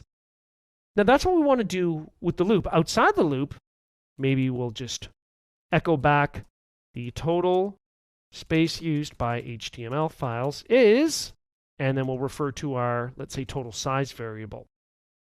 Now, This is not going to work as we expect, and I'll tell you right now that the problem is the way that we're trying to do arithmetic with the total size variable here within our loop. But let's just see what the result is, and then we can correct it. So I'm going to press Control X here in the Nano editor. It asks me to save the modified buffer. I'll type in a Y, press Enter to accept the file name. We've got to use change mode to add the execute permission for that file, and then let's run it, /for.sh. Ooh, okay, so we've got a syntax error in a couple of places, like line 6, current file, and our listing. So let's go back in and take a look. Nano for.sh. Well, part of the problem is it should be for current file in. You need the in keyword as part of your declaration at the top of your for loop. Let's correct that for now. There's more to be done, but we'll come back. Yes, I want to save it to that same file, and let's go ahead and execute the script. Well, a little further this time, it looks like we've got each of the sizes extracted, but then the total space is just a little text string. Right, that was the other problem we had to deal with. So let's go back into Nano and open up our script. When you want to do arithmetic with variables, and here the arithmetic is simply the total size equals total size plus current size, use the let keyword as a prefix. So if I do that, and if I save it with Control X, go ahead and save that, we'll run our script again. Now we're getting the desired result. So when you work with a for loop, part of it is setting the syntax correctly. And that syntax for the for line uses a placeholder variable. We have to use in, and then we have to tell it the overall item that we're processing. In this case, it's files in the file system. And we know that we have to use let if we're going to perform some kind of arithmetic with our variables. So there are plenty of ways we can use for loops. That's one way. Another way is with arrays. An array is a variable that contains multiple items of the same type. So for example, I'm going to declare an array variable here called cities. Cities equals open parentheses, in quotes, let's say HFX, space, and in quotes, TOR, Toronto. So we've got two array elements in the cities variable.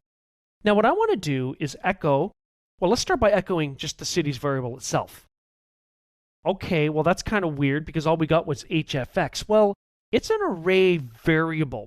So what we have to do to get to specific elements or items like TOR, is refer to it with an array subscript number. Now what does that mean? Let's do an example. Echo $cities. Now, instead of just putting in $cities as normal, I'm going to have a $, and then I'm going to use an open curly brace.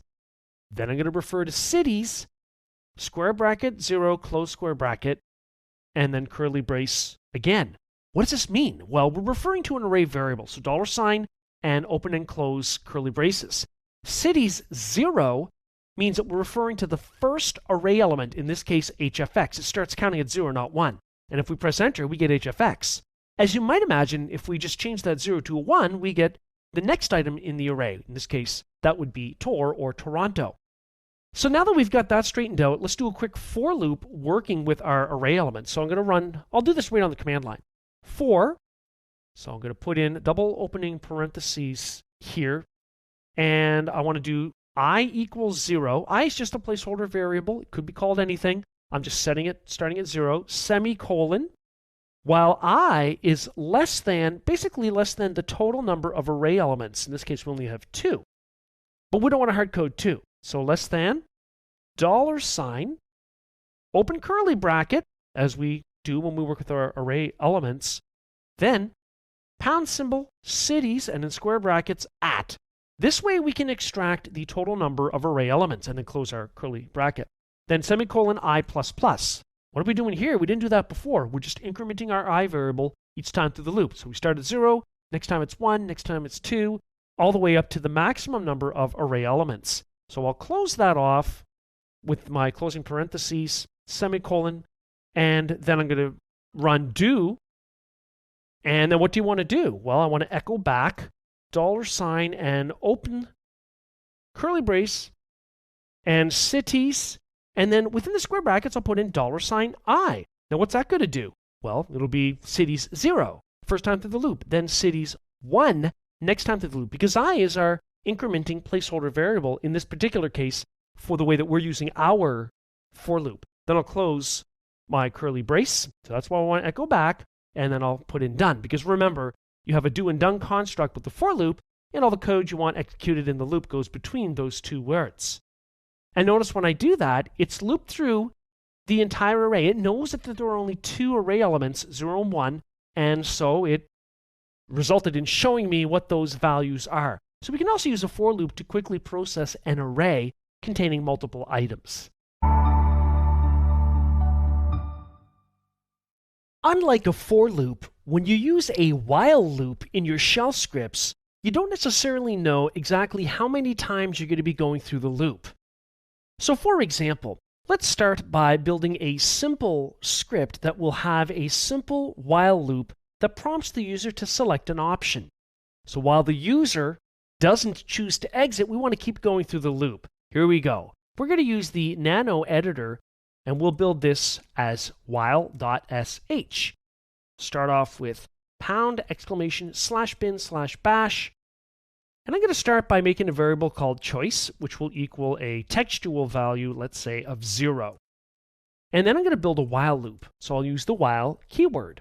Then I need a condition. And what I want to do here is I want to check our choice variable, and I want to make sure it's not equal to 1. Now you might wonder, what does that mean? How do you know that? Well, let's get our construct in place. So a while loop, just like a for loop, has a do and a done block, and your code that you want executed each time through the loop goes between do and done. So what I want to do within my do portion of this while loop is I want to clear the screen. I want to echo basically an option. Maybe tell the user, please select an option, something along those lines. And then we'll just give them like a menu item. Let's say 1-exit. In other words, they would press number 1 to exit. And that's what we are testing up here at the top. While the choice the user selected is not equal to 1, we want to keep displaying this option screen. Now we're not finished though. So down below, we're going to have to prompt the user for input. Well, we do that with read. And I'm going to store whatever they type into the variable called choice. And then that's it. That's my loop. So we know that the loop will execute initially because choice equals 0, and that's not equal to 1. So while the choice is not equal to 1, we want to run our loop. Let's go ahead and test this to see what we get. So I'll press Control X to write this out to a file, and we're going to use change mode to add the execute permission, as we always do. And then we're going to go ahead and run this. So it's while.sh. So notice it says, please select an option. We've only got one thing we can do in this particular example, and it's 1 for exit. Let me type in some non-1 values like 8. We're still in the loop. 3, still in the loop. 855, still in the loop. 0, still in the loop. And then finally 1, and we exit. So that's one way that we might consider using a while loop. We don't really know how many times we want to go through the loop, but we do have a condition that when evaluated to true, we'll run the loop. Otherwise, we exit out of the loop. Let's make another one here called read file. Actually, before we do that, why don't we take a look at a data file that we've got here called cities.txt. So we see a bunch of city names. What we want to do is use a loop, a while loop, to read each line of the file one line at a time. And then we could process each entry as required if needed. So to do that, we are going to use the nano editor, and we're going to make a file maybe called readfile.sh. That's the name of our script. And essentially, we're going to build a while loop in here. Now, first I need a variable. I need a variable containing the path and name of the file that we want to open up and process. So maybe file to read. How about that? Equals /data files /cities.txt. There's no spaces, so I don't necessarily need the double quotes around that. The next thing we'll do is build our while loop using the while word, and what we want to do is use the read keyword because we're reading a file. Now what we want to do is specify a temporary placeholder variable that will be used to read each line from the file one at a time and process it. So I'm going to call that variable line from file, but it could be called anything. Then I need a do and a done construct, and within that, what I want to do is make a directory under locations. Now I can use make-dir-p to build the entire path. In other words, if the locations directory is in there, it'll make it. But the idea is for each city name in the cities.txt file, I want to create a subdirectory under locations. So therefore, I need to process them each one at a time. So I'll use my $live from file variable. And the last thing we'll do after our done keyword is add a space, and we have to tell it which file to read. We haven't told it yet. So I'll use the input redirection symbol, the less than sign, and our variable up at the top is $file to read. So there we go. It now knows which file we're going to be processing in the loop. We've got a temporary placeholder variable called line from file that we're using to make a subdirectory. Let's go ahead and give it a run. So I'm going to press Control X, type in Y for saving, and I'll press Enter to accept the file. We'll just make sure that we add the execute permission for all to that file, and let's go ahead and run it. Actually, before we do that, let's check to see if we have a locations directory and whether or not it's empty or there's something there. So to do that, I'll type ls /locations. Okay, it looks like we've got nothing there. Now we could make the directory here, or our script will do it because we used make-dir-p. It doesn't really make a difference. I'm just going to go ahead and make it here, and again, we'll just verify it's there, it's empty, it is. Okay, let's run our script. So /, and we're going to refer to the read file script. So it looks like it ran. Let's do an ls of the locations directory, and sure enough, it created subdirectories for each city that it processed one at a time when we read the file contents using our while loop. When you're working with loops and shell scripting, there will be times, depending on certain conditions being met, when you want to break out of the loop. Or you might want to continue the loop back at the beginning of the looping statements instead of processing remaining statements within the loop. That's where the continue keyword comes in. Let's take a look at some examples to really drive this point home. So I'm going to use the Nano editor to build a file called while break.sh. And essentially what we're going to do is work with the break statement in this example. So after I've got the standard bin bash statement at the top, we're going to go ahead and do a while loop. Now I can do a while loop in this manner: while true, do done. Now true is always true, so basically I've got an endless loop. Now sometimes that is okay as long as you have a way to break out of it, and we will in our code with a break statement. There are so many ways to do this, but in our particular case, we're just going to clear the screen. We're going to echo a message to the user to leave, type exit. And then we're going to echo back. Well, actually, maybe we'll just use read at this point to the user with the prompt, what say you? And we'll store that in a variable called choice. And then we'll use an if statement. We'll test the $choice variable, and if it equals the text exit in lowercase, and that's been stored in the choice variable, then we're going to want to break out of the loop. So then what we're going to do is simply break. Now I don't have to build this entire construct in this manner to do this. It's just to get the example across. I'll close our if statement with fi. So all we're doing is having a way to get out of an endless loop. Sometimes you want an endless loop. Maybe you want to do it this way to present a menu of options on the screen to the user. And until they press a number or type in something, in our case they're typing in the word exit, it doesn't get out of the loop. Let's see what happens. So Control X, we're going to press the letter Y to write that out to that file. We're going to use change mode, set the permissions on it, the execute permissions, and we're going to run it. So /while _ break.sh. So to leave, type exit. What say you? Okay, how about test? Go. What about exit with a capital E? No good.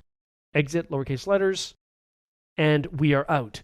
So that's one way that we can break out of a loop, or even within various levels of nested loops in a more complicated looping infrastructure within a script. Now, we have a file that we worked on in another demo, and it's called readfile.sh. Basically, we're reading the cities.txt file, and each time through our while loop, we're making a directory for each city because each city is on its own line within that file. Now that's fine. We're going to modify that script a little bit. To do that, we'll use the nano editor. So nano readfile.sh. What we really want to do is start testing a few conditions here and then using the continue keyword. Well, how is that going to work? Well, right now what we're doing is we're just blindly making a subdirectory for the city. The city name will be in the line from file variable. However, what I want to do is make a change here. Instead of blindly just going to try to create the subdirectory, I want to make sure it's not already there. So I'm going to use if test-d. I want to test for the existence of a subdirectory under locations, and I'm going to use my variable here, $line from file. So if the directory is already there, then maybe what we'll do is echo back a message skipping. We may as well actually use the variable so we have the actual city name there. Skipping directory already exists, something like that. And then what we're going to do is continue. Now, what does that mean? And just for proper form, I'm just going to use my open and close curly brackets there. What this means then is that after we determine whether the subdirectory exists or not, if it does, we're going to run the continue statement. And continue means after we get out of this if construct, it will not run this make directory line. It'll just continue back up at the top of the loop. So we'll start processing the next item from our cities.txt file. Well, that's kind of handy. It is very handy. So let's go ahead and see what the behavior is, the resultant behavior. So Control X to write that out, Y for yes. And I guess the first thing we'll do is check to see what's in the locations subdirectory. So it looks like we've got something for every single city. Well, let's just run the script as it is and see what happens. Okay, that's good news. It knows that the directories already exist and it's telling us, why don't we remove one of them? So for example, I want to remove, well, actually, let's start by removing all of them, see if that works. rm-r/locations. And if we do an ls of /locations, well, there's nothing there anymore. Okay, let's run our script. Okay, no error messages. Let's take a look at the locations. It made the subdirectories. Okay, we're back to where we were, so that's good. It works in that sense as well. Why don't we remove one of the subdirectories to see if it gets recreated? Like rm-r/locations/ how about Toronto? Let's get rid of it. So now if we do an ls of /locations, we've got all of the subdirectories for each city other than Toronto. Now our script should be smart enough to detect that these subdirectories exist, so it'll tell us it's skipping them, but it will create Toronto. Let's go ahead and run our read file script. So yeah, it skipped those, they already exist, that's great. Let's go take a look. And sure enough, it's recreated Toronto. So let's just cat that little script again here. So really all we've done is added this block where we are testing for the subdirectory's existence. And if it's already there, well, we don't want to try to make the subdirectory, so we run continue, which goes back up to the top of the loop and processes the next line from that cities.txt file. In this video, I'll demonstrate how to use a case statement within a shell script. When you need to test the value of something like a variable for multiple possible items, then instead of using a bunch of if statements, you might consider using the case statement. So let's build a script here called case.sh. What we're going to do is essentially ask the user for some input and then use a case statement to test what the user entered.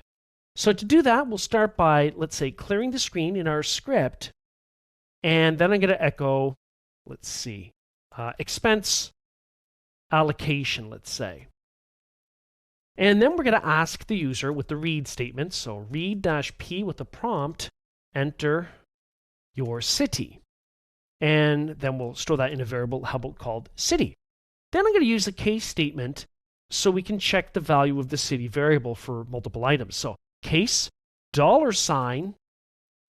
$city in, and the first thing I'm going to test for, let's say, is if the user entered the city name of Halifax. So I'll put that in quotes, and I'll use a closing parentheses.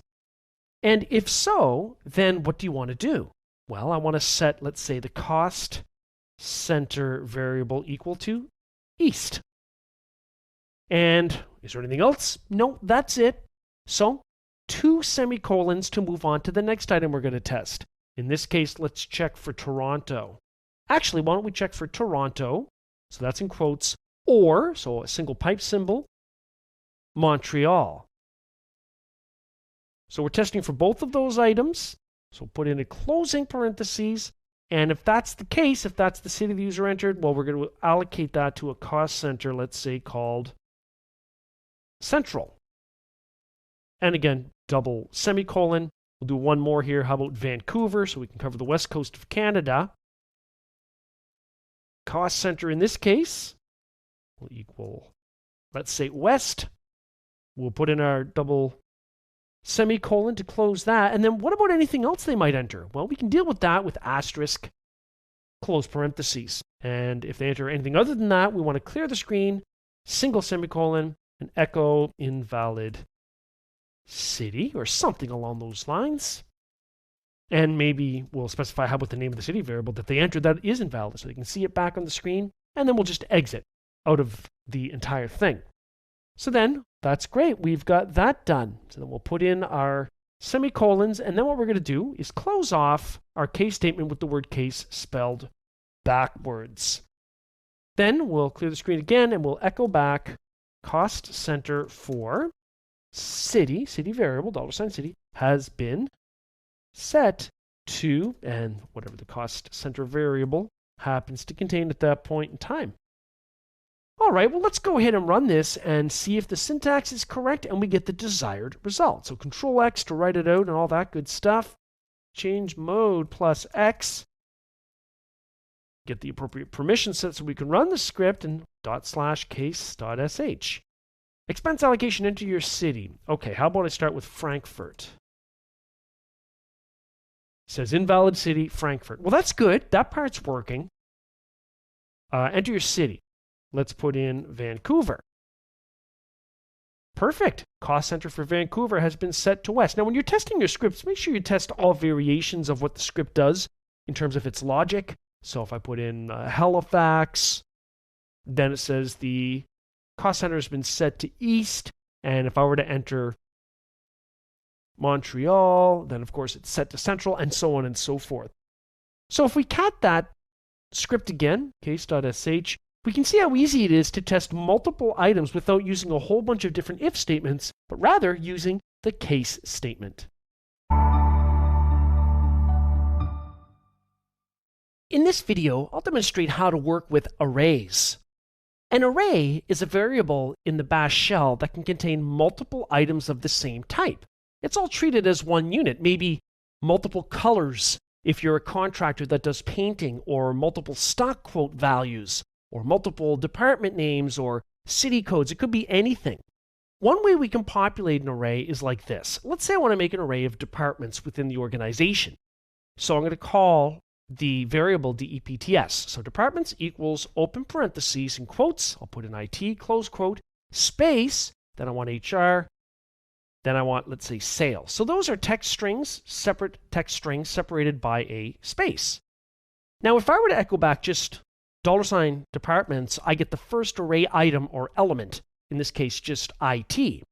But if I want to display all of the items in the array without writing a loop, I can echo it back in this manner. Echo $open curly brace departments, square bracket, asterisk, close square bracket, close curly brace. The square brackets let you refer to specific items or elements within the array. Here with the asterisk or wildcard, we're saying we want to see them all. And when we press enter, it returns them all, IT, HR, and sales. But if I bring up that command using the up arrow key, I can remove the asterisk and place, for instance, a 0, because arrays start counting the elements at 0, not at 1. It returns IT. And if I change the 0 to 1, we get HR. Now, so I'm sure you can guess, we put in a 2, we get sales. If I put in a 3, we get nothing because there's nothing there yet. But we could easily add something just like this. Departments, square bracket, 3, close square bracket, equals, let's say, exec. It's that easy. So now if we echo back the entire array, we can now see we have a fourth element in position 3, and it contains exec. That's very interesting. Now we can also do this. We can determine how many elements are in the array, and that's going to be important if you're going to write, for instance, a for loop to process each item in the array. So I'm going to echo back $, open curly bracket, pound symbol, or hashtag, whatever suits your fancy. The name of the variable is departments, and then I'll use my square bracket, asterisk, close square bracket, because I want to count all of them, and I'll close the curly bracket. And now it returns 4, because we've got 4 items in the array quite correctly. Now, let's echo back everything in the array again, and let's try something else. So we've got IT, HR, sales, and exec. All right, so what I'm going to do is use this kind of notation. Echo, $, open curly brackets, departments, all items, so square bracket, asterisk, square bracket. But in this case, I'm going to put 2:1. What does that mean? It means skip the first 2 items or elements in the array and return the next one. So if I press enter, we get a bad substitution message. Oh, that's because the colon needs to begin right after the closing square bracket. Let's try that again now that the syntax is correct. Aha, we have it. So it skipped the first 2 elements in the array, IT and HR, and returned the next one, which in this case is sales. So that's kind of a nice little shortcut to grab specific array elements while skipping others without writing a loop. We can also do a replacement here in our array. We can replace a value with another. And that would look like this. So let's do an echo, $, and it's going to be departments again like it usually is. But what we're going to do is put in /sales/marketing because we want to replace sales with marketing. So when I press enter, we can see indeed marketing is in the 3rd position, whereas sales used to be there. However, if we echo back the entire array, we're back to sales. So if you want to capture that change, you're going to need to put it in a variable. So maybe I'll bring up that command again and call it departments2 equals, and then I'm going to put backticks around that entire command.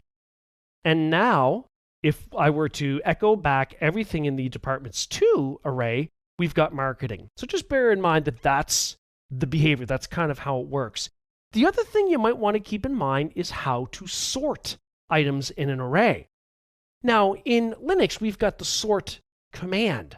And so I can call upon the sort command. Now, I'm not going to use a single input redirection or even a double redirection symbol. I'm going to use a triple. Now, the reason for this is because normally the sort command would expect input from, for instance, a file and so on. Here, we don't want that. We're going to give it a string, what they call a here string. So we use the triple input redirection symbol to do that. So then to follow up with that, let's put in a double quote. What do we want here? $, open curly bracket, departments.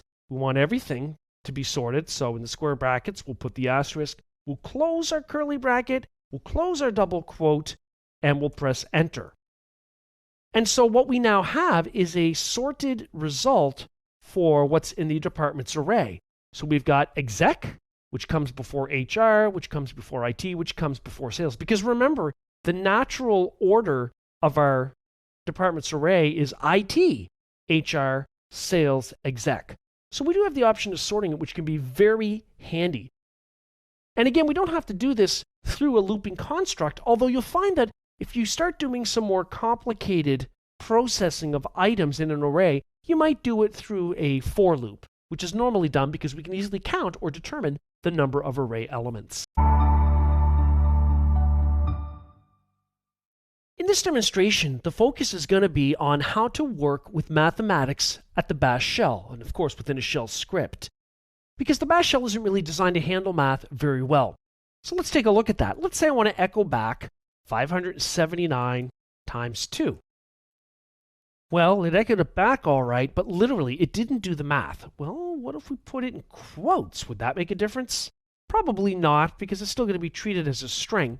So the way to handle this is to echo it back with the $sign and a double set of parentheses. So double open parentheses, 579 times 2, double close parentheses. We have the answer. However, I'll bring that back up. What if we start dealing with decimals? Maybe multiply it by 2.5.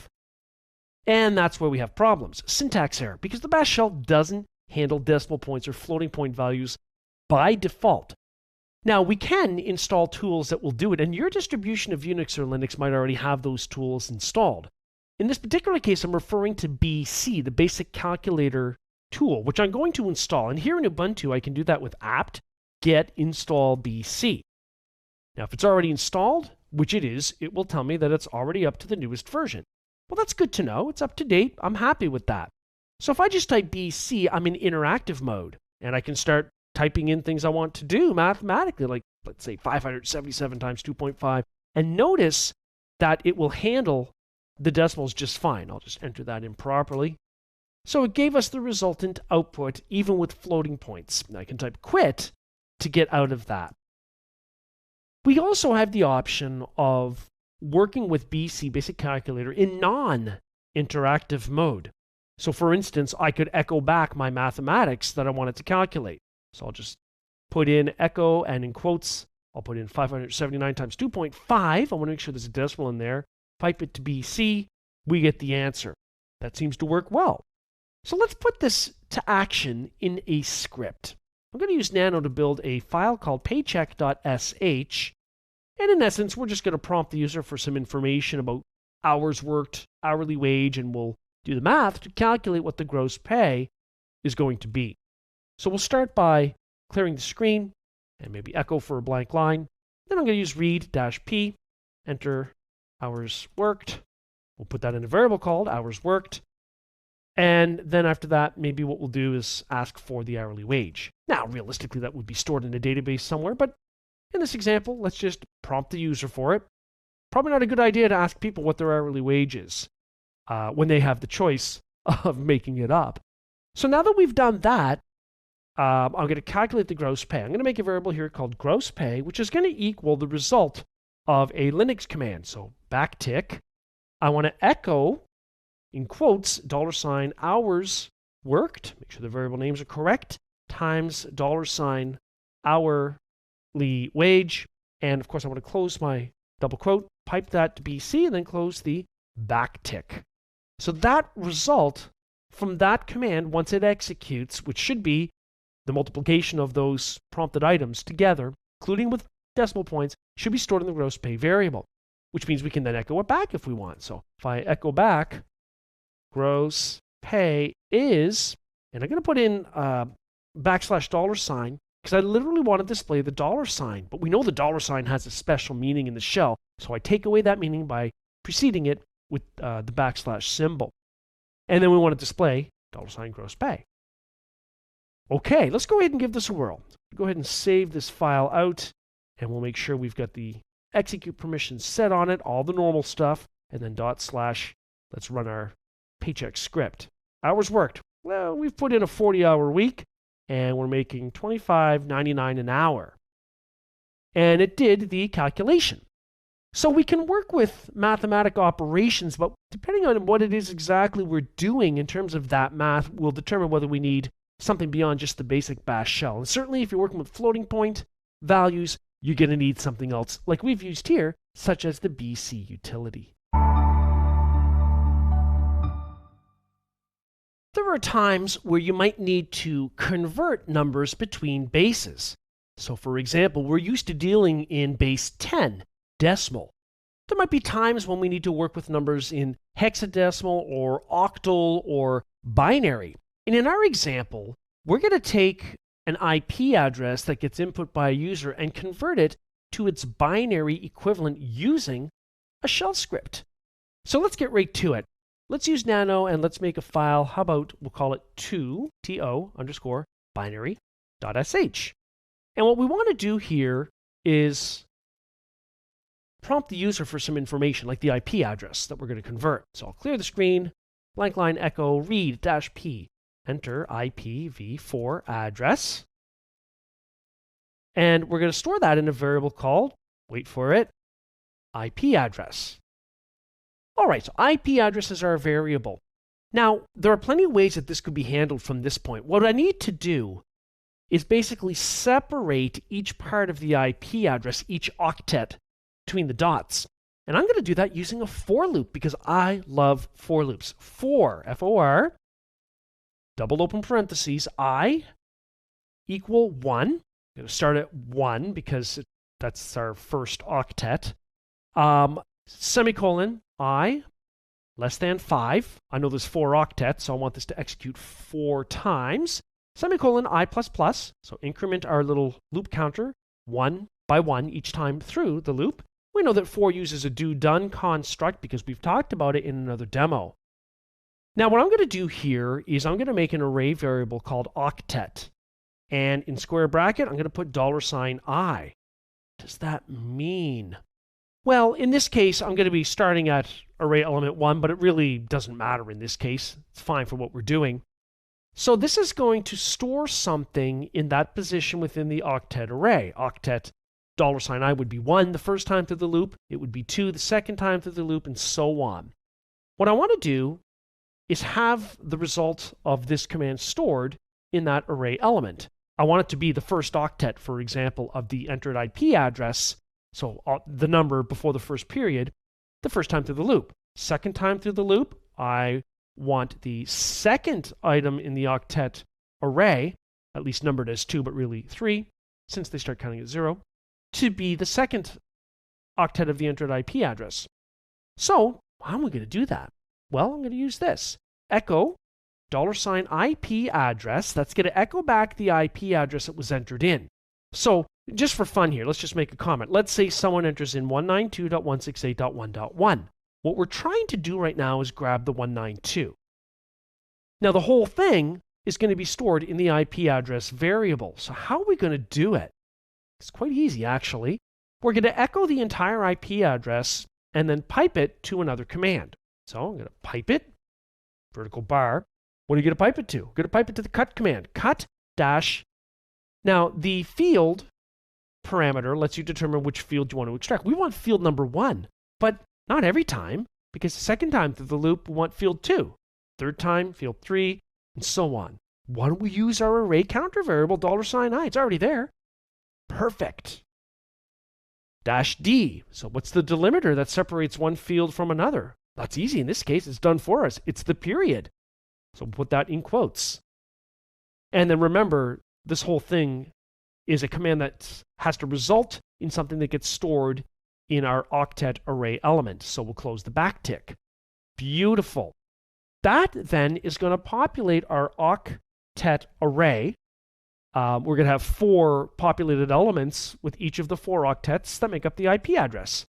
So we're going to have that stored in an array element, 192. We're going to have 168 stored in an array element, 1, and then 1, assuming that we enter in 192.168.1.1 when we're prompted to in our script. But that's the idea. We're going to leave that there just for fun for now.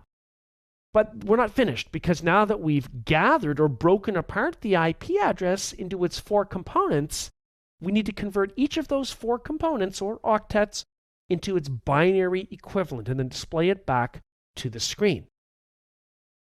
Well, I would say probably the most efficient way to do that is with another for loop, which makes me happy because I love them. So for, open parentheses, actually double open parentheses, we're going to do I equals 1, semicolon, I less than 5, semicolon, I plus plus as our increment, close double parens. And we know that we've got a do and a done construct in here. So what's this loop going to do? Well, a couple of ways of doing this. I'm going to make a variable called current underscore bin underscore val for current binary value. Now, what's that going to equal? Well, I want to convert an IP address component or octet into binary. How do you do that?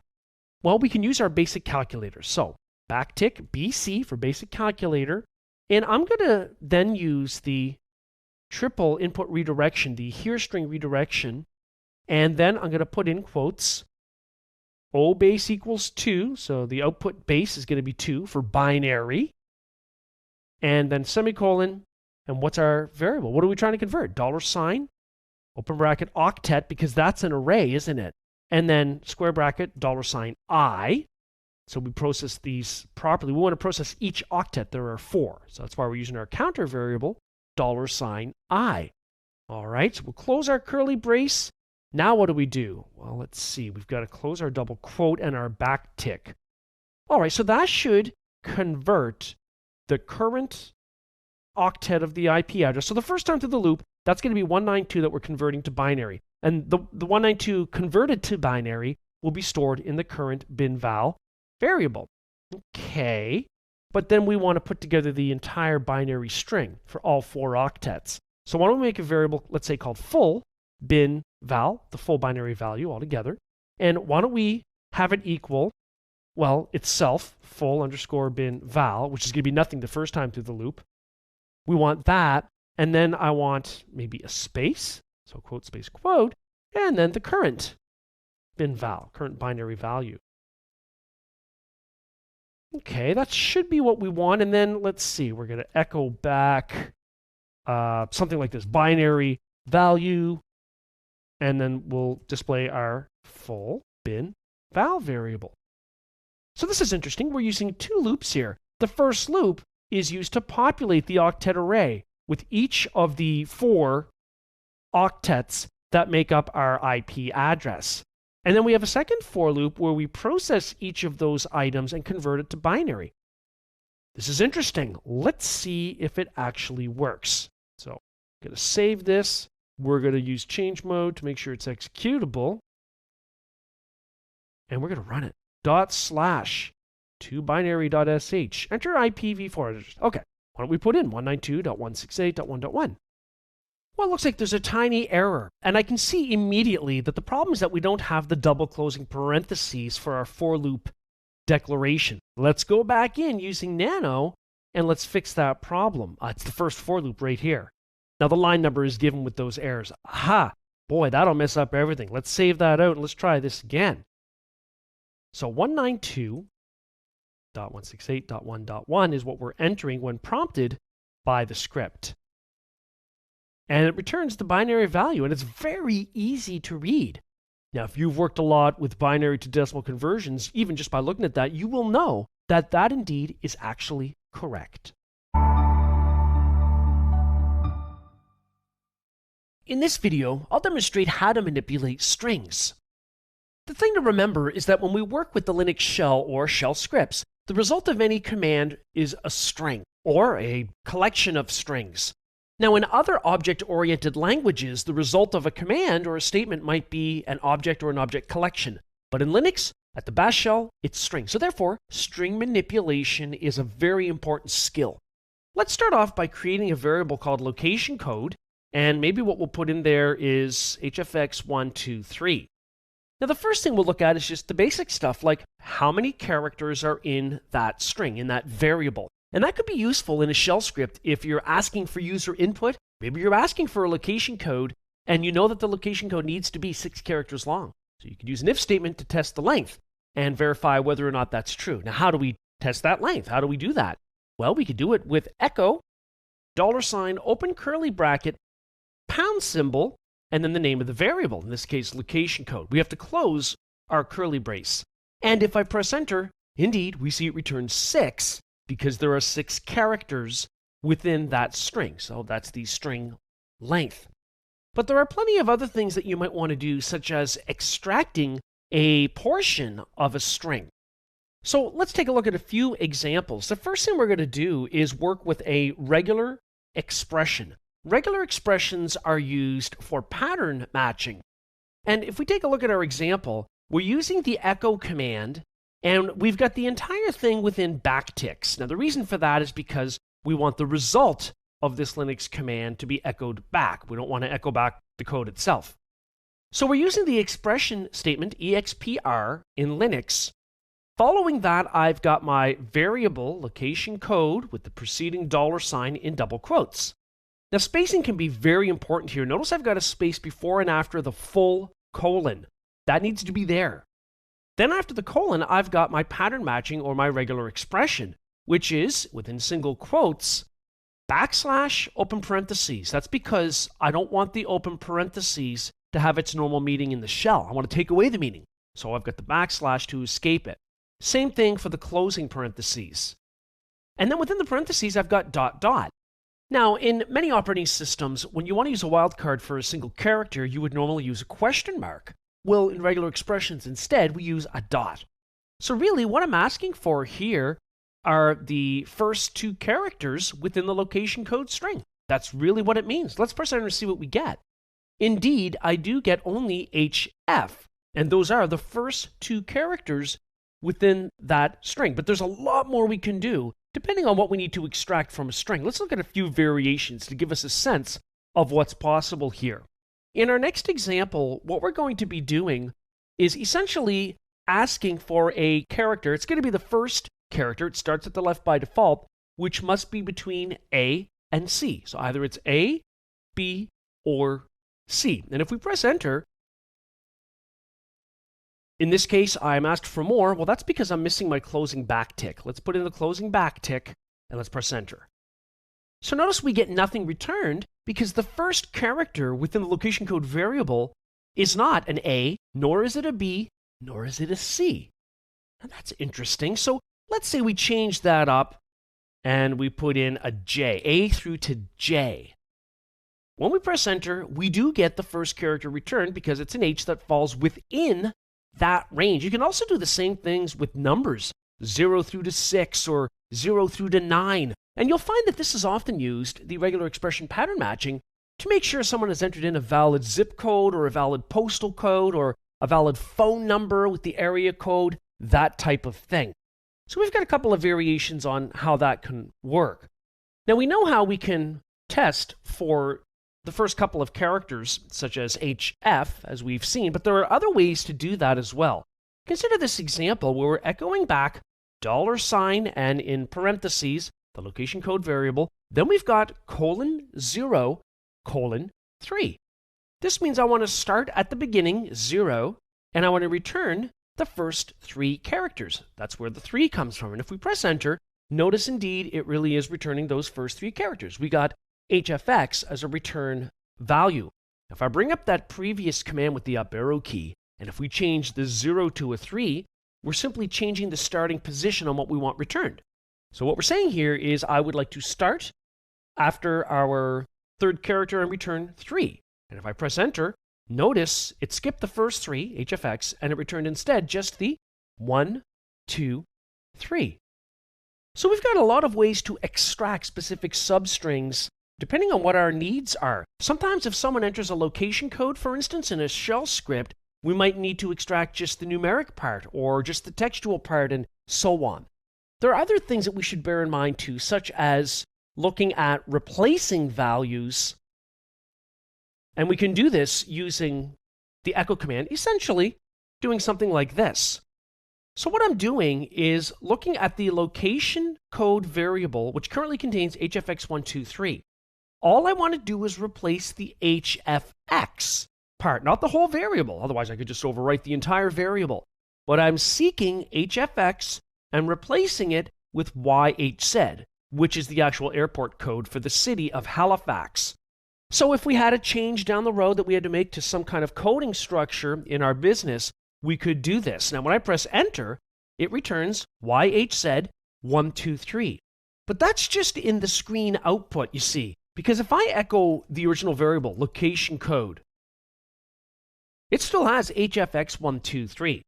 So if I really wanted to make a permanent change, at least in my code, in my script, then what I could do is simply say location code equals, and then we'd have our expression here that searches for HFX and replaces it with YHZ. And now when I echo back the location code variable, indeed it does contain YHZ123. So that should be enough to get us started with some string manipulation as we might need within our shell scripting. There are times when your shell script will need to work with the Linux file system. So as a result, it's important to be able to manipulate subdirectories that we currently are working in as our script is executing. And there are plenty of ways to do that. So we're going to take a look at some ways to work with the subdirectory file system structure from within a shell script. First thing I'm going to do is build a variable called source location, srcloc. And that's going to equal my \scripts directory. Now, if I echo that back, of course, echo $source location, we see it returns it back. I'm going to make another variable called data location, data lock, which is going to equal, in quotes, \data files. So let's say I've got a script that's going to be referring to these two subdirectories, and maybe even more. Now, what we don't want to do is we do not want to hard code subdirectory names within scripts.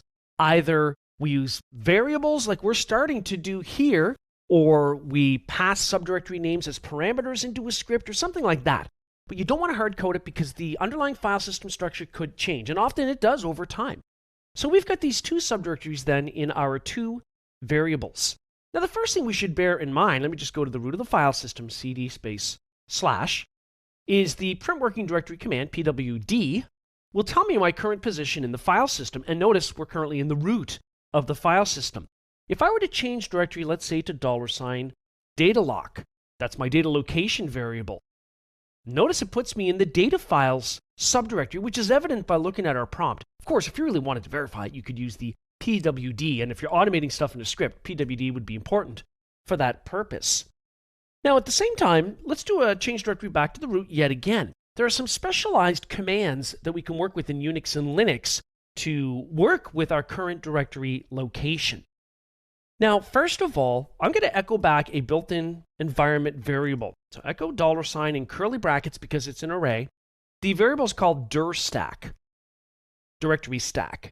And I'm going to put, because it's an array, open square bracket, asterisk, close square bracket, and then, of course, close curly brace, and I'll press enter.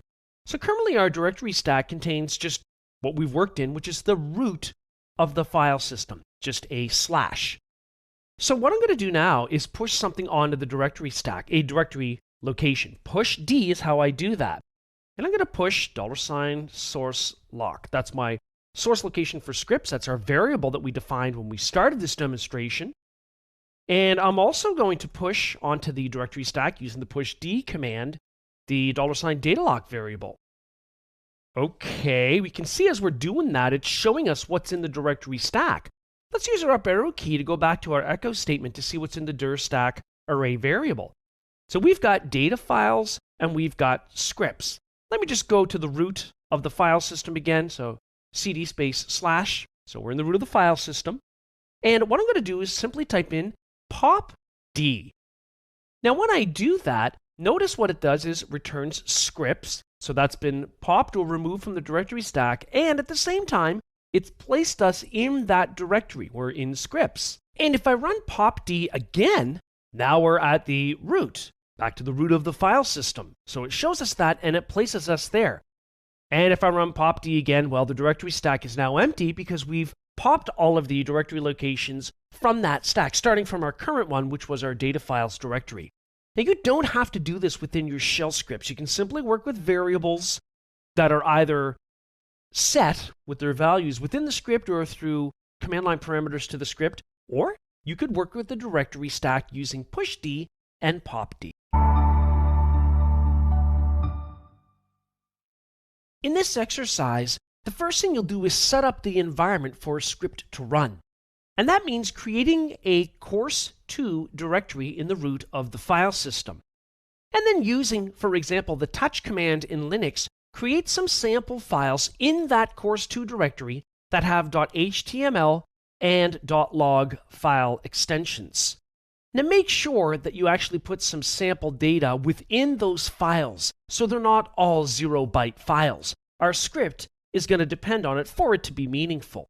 So what's the script going to do? Well, the next thing you're going to do is to create a new shell script. You can call it anything you wish. However, the script has to have the following design considerations built in. The script needs to accept one parameter, and that parameter is a directory name. Now, in the script, you need to verify that the directory exists, otherwise, exit the script. Next, in the script, use a for loop to process all of the files in the /course2 directory. Now remember, you're passing a parameter to the script, so you're not going to hard code /course2 in your script. You're going to refer to the parameter passed to the script. So within the for loop, calculate the total disk space that's being consumed by .log files, and then simply display that information somehow back to the screen using the echo command. Now think about how you might achieve this. Pause the video, write the code in the script and test it, and then come back to view one possible solution. Here in Linux, I've started the Nano text editor, and I've got a file called course2_x for exercise.sh. The file can be called anything. Now, this is not the only way to achieve the desired result. When it comes to scripting and development, there are so many ways to arrive at the same point. So this is just to give you a general idea. So what I'm doing here is basically setting a couple of variables here to a value of 0, current log file size and total log file size. Then what I'm doing is testing $1. $1 is the first command line parameter passed after the script name. And what I'm doing is checking that it's supplied, because if it equals nothing, quote, quote, then I'm going to echo back some kind of an error message that says you need to supply a subdirectory name. Then I'm exiting the script. There's no point continuing if we don't have what we need to continue. Then I've got another if statement. And what I'm doing here is I'm testing whether the directory, so test-d, that's passed on the command line, $1, exists. If it does not exist, so the not is the exclamation mark, and my condition is within parentheses. So if we do not have that directory in existence, then we echo back some kind of a message. In this case, the directory doesn't exist. And then we exit the script also in this case. Then I've got a for loop. So I've got for I is my placeholder variable. As we know, that variable could be called pretty much anything you want. I is good for this. For I in, I've got here $1. That's the subdirectory path specified as a parameter to the script.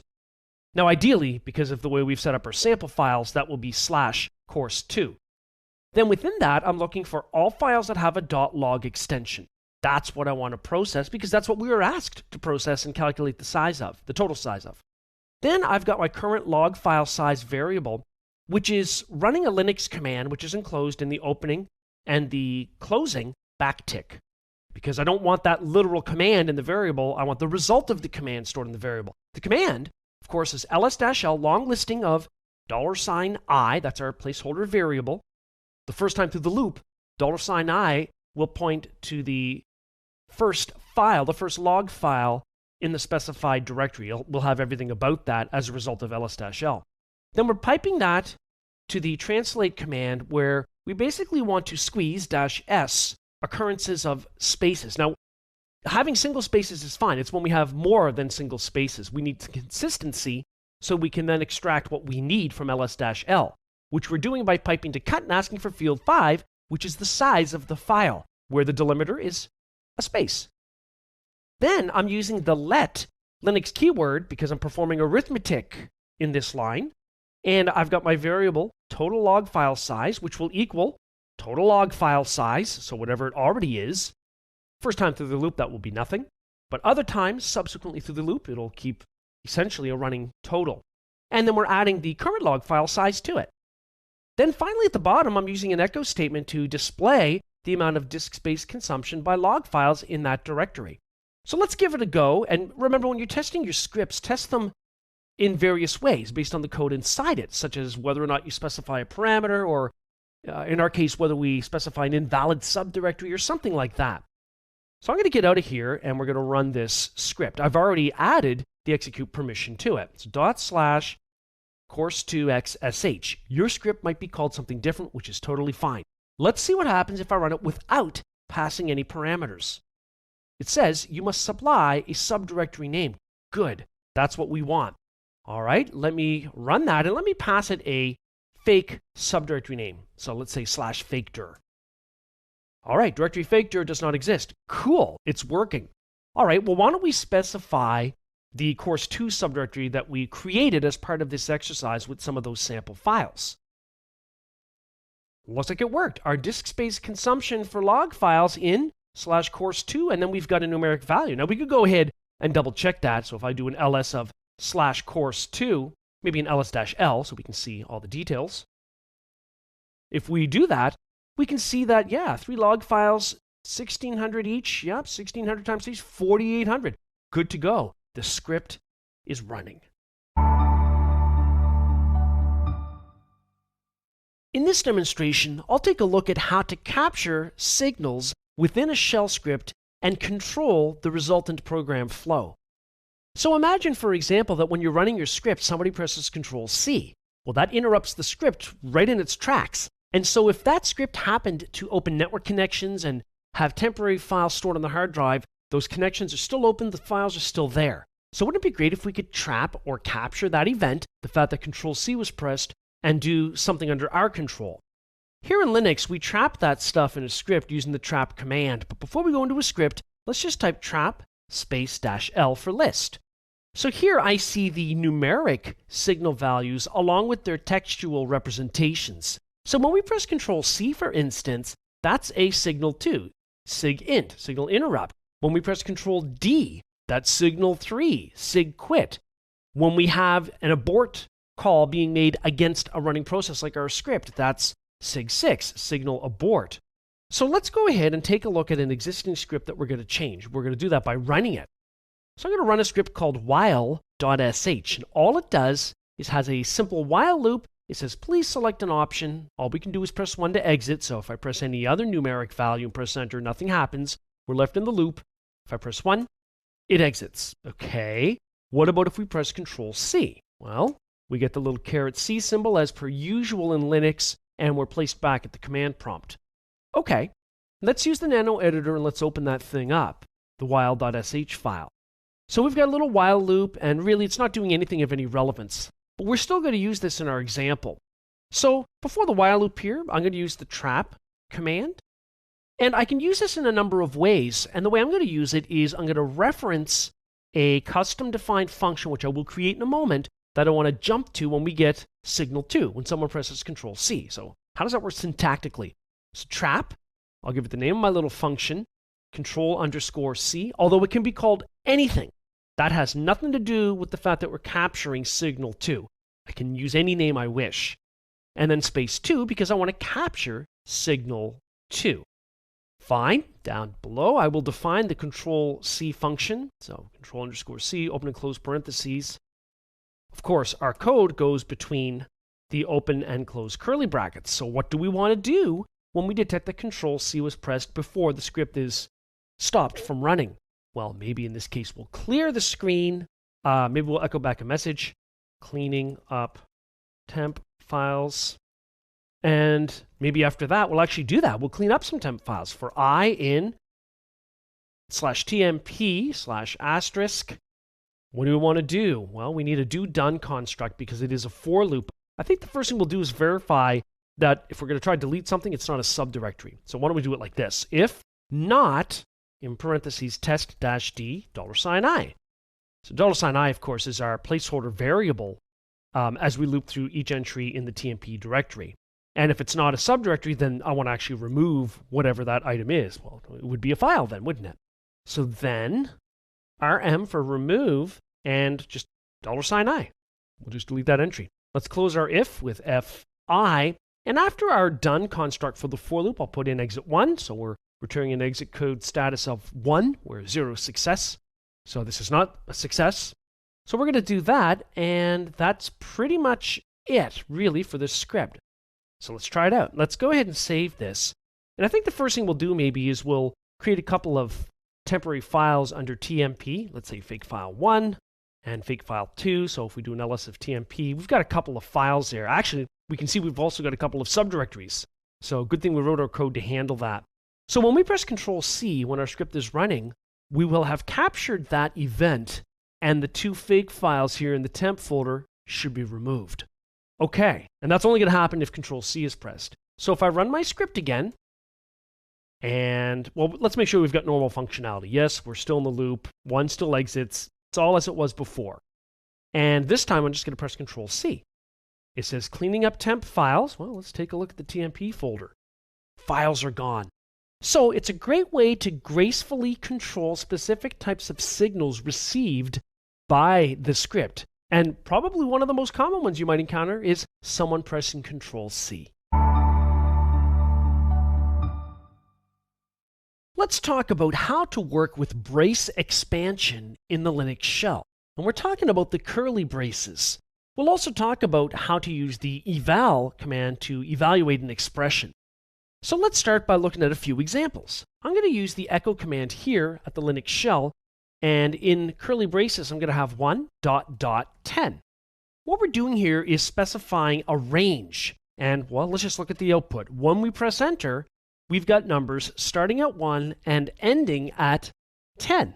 So you can see why they call this brace expansion. Within our braces, we give it some kind of a pattern, and it expands accordingly. Now imagine I've got, let's say, 1 to 20, but then after that, I've got ... 4. Now this is all within the curly braces. What we've got here is a stepping value. So we're starting at 1 and going all the way potentially up to 20, but we have 4 as a difference between each item returned. So there's a difference of 4 between 1 and 5, as we see in the output. There's a difference of 4 between 5 and 9, as we see in the output, and so on up to a maximum potential of 20. Of course, 20 is omitted because 17 and 4 is 21, and that would exceed the high end of our range.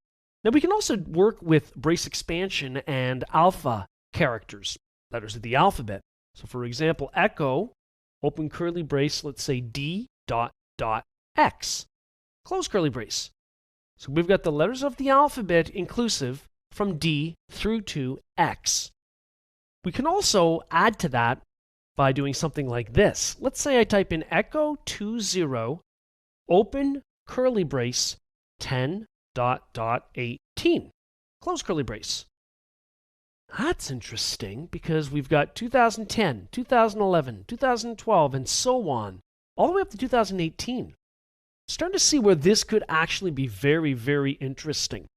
So we're going to go ahead and we're going to make a script that takes advantage of this. And the nature of our script is that it will be creating subdirectories for budgets, to store budget files based on user input. You'll see what I mean. Let's get into it. I'm going to use the nano editor, and I'm going to create a script here called budget.dir.sh. And I'm going to build a script here that will ask the user for a couple of pieces of information. So we'll clear the screen. We'll echo, maybe we'll echo a little title here, budget directory creator, something like that. And then we'll add another echo line after that, just so we have a bit of breathing space in our screen output. And what I want to do is use the read command with -p for prompt, and we'll say enter last 2 digits of starting budget year. And we'll put that in a variable called start. How about that? And then we'll do another read -p, where we're going to ask for enter last 2 digits of ending budget year. Okay, we'll put that in a variable called end because that's easy and it makes sense. We'll have another blank line with echo. Now what I want to do is I want to make these directories. Let's just do this incorrectly first to make a point. So make dir, of course, is what we use to make a directory structure, and -p will create the full path or the hierarchy if it's not already there.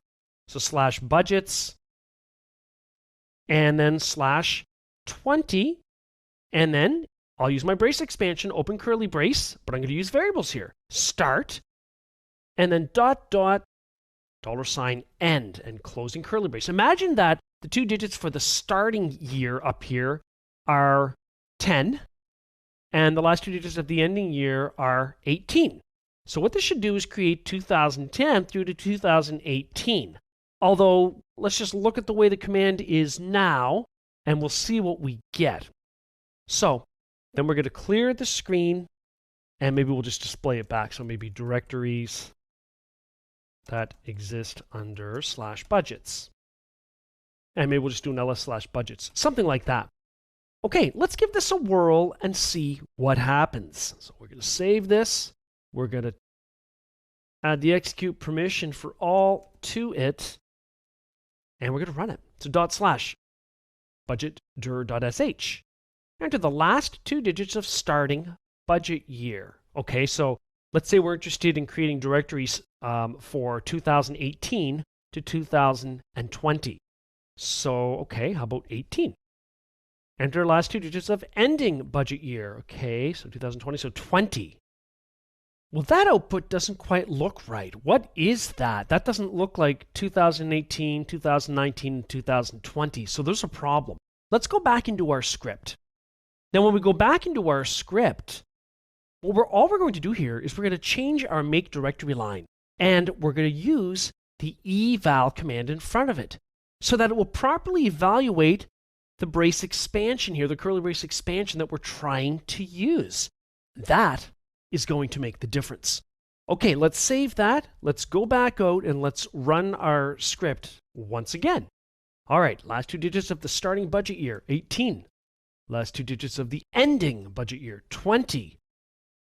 Okay, looks good. It's built 2018, 2019, and 2020. We still have this artifact or this remnant from first invocation of the script, which resulted in an incorrect directory name, but it is working. So now we know how to use our brace expansion and the eval command in Linux to make certain things work to save time. We already know how to work with variables, but what we haven't covered is dealing with things like default values for variables if none is supplied, if we're asking for user input, for instance. So let's go ahead and build a little script here. So I'm going to use the nano text editor to build something here called var default.sh. Now this is going to be a simple little script, but we're going to start by clearing the screen, and then I'm going to ask the user for input. So read-p, so prompt, maybe enter cost center code. We're going to ask the user for a cost center. We're going to store that in a variable called cc_code. Next thing I'm going to do is maybe add a blank line for echo, and then echo back cost center code is, and I'm going to use $ open curly brace cc_code. Now you might wonder why the curly brace is here. This is not an array. Well, you'll see. We're not quite finished here with this statement. After the name of our variable here, within the $ open curly brace, I'll put colon equals, and then I'll put, let's say, hfx123, close the curly brace, close the double quote. What does this mean? Well, it means that if the cc_code variable has nothing in it, we want to use a default value of hfx123 for the cost center code. So let's go ahead and just add a little echo at the end of that. Let's just see what happens. Control X, save our script. We'll make sure that execute permissions are set on it. And now we're going to run our script. So enter cost center code. Okay. How about ABC678? Enter. All right, it says the cost center code is ABC678. Good, because that is what I entered when I was prompted as a user. But if we run that script again and do nothing and just press enter, we get instead hfx123. So this can be useful if there's a commonly used default value, and it makes running the script very convenient for users that might run it on a periodic basis. Now, there's some other stuff that we should do too. We should also have a chat about undefined variables. Let's use the nano editor once again to go into that same script, var default.sh. What I'm going to do here at the very bottom is I'm going to echo, let's say, $non-existent variable.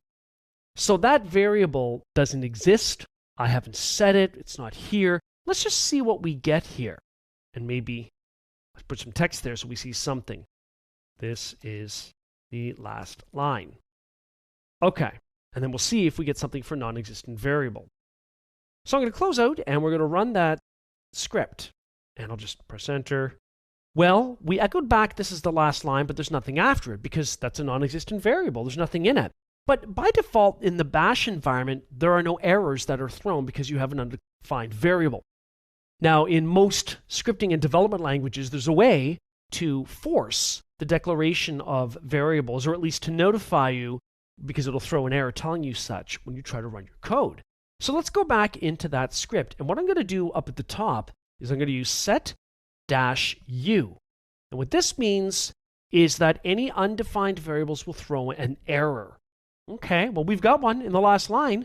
So just by adding set space -u, let's see the change in the behavior when we run that script. So I'm just going to press enter.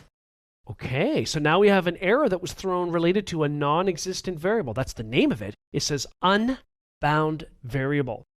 So that can be useful sometimes in longer, complicated scripts. You have the option of using set-u. And you might even just set that as you're developing or debugging and testing, and then comment it out after the fact. One of the biggest wastes of time in IT is performing the exact same tasks repetitively on a periodic basis. And that's great because scripts can lend themselves to automation. So in our scenario, if I do an ls of /input dir, notice I've got a number of tape archives or zipped up tar files, a whole bunch of them. Now, let's say that weekly or monthly we get a lot of these files dumped onto our server in this directory. And maybe what we want to do is take a look at the file names of these, see how they have dates embedded within them. So maybe what I would do is extract the date portion of those archive file names, and then we would create subdirectories elsewhere and extract the files that are stored in that archive. So for example, one of the dates here is 4-4-18.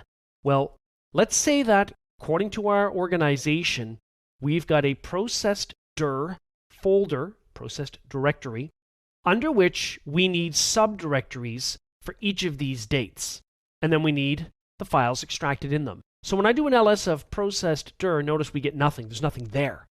So really what this is going to boil down to is a bit of string manipulation, so we can extract only the date part of the file name while removing the prefix and the suffix, the .tar file extension, copying the file over, extracting it, that kind of thing. And if this is something that we have to do every week or every month, it might make it kind of nice if we have it in a script.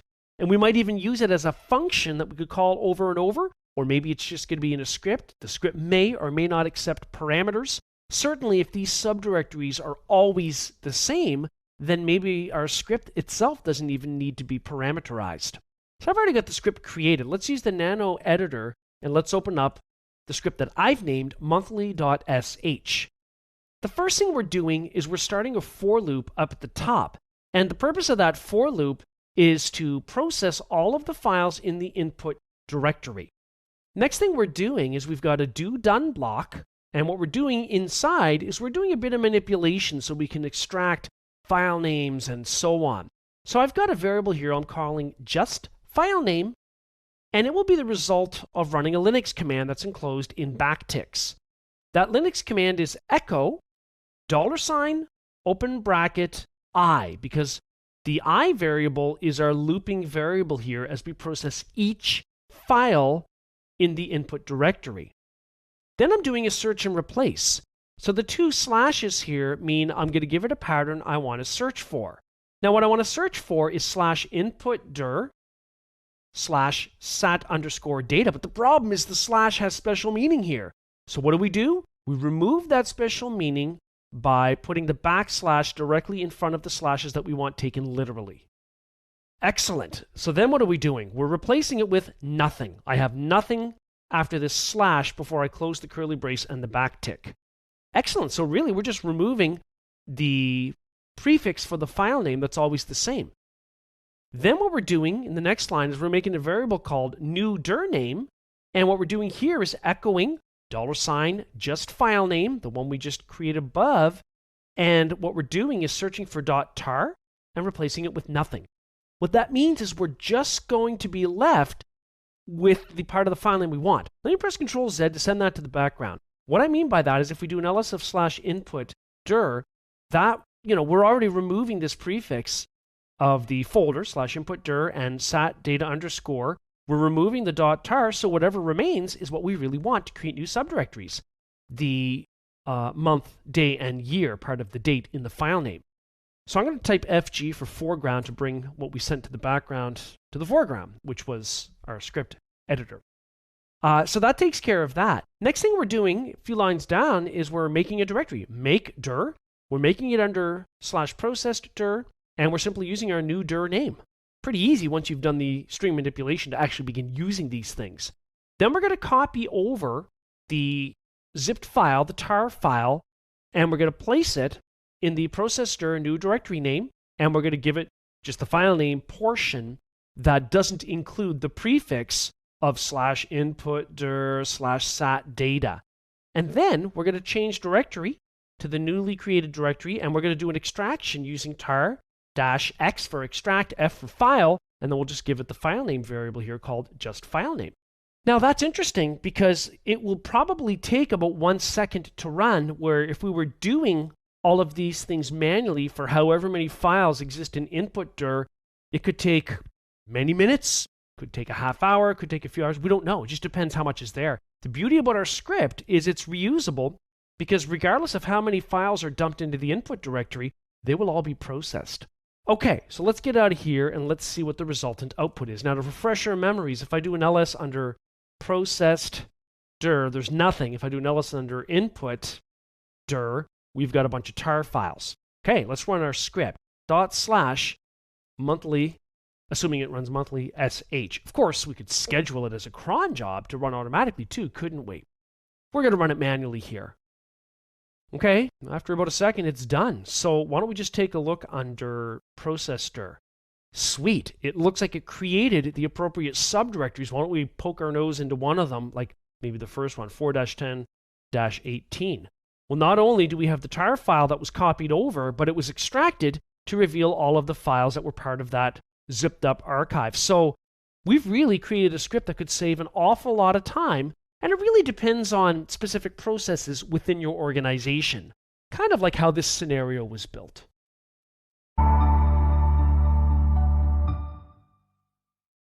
In this demonstration, I'll show you how to work with ranges and how to combine and nest sequences. The first thing we'll do is an example. So we'll do that by typing in echo space open brace a dot f close curly brace. Now we've already looked at this in another demo that will report back a through to f inclusive in the alphabet. But let's bring up that previous command and let's talk about combining sequences.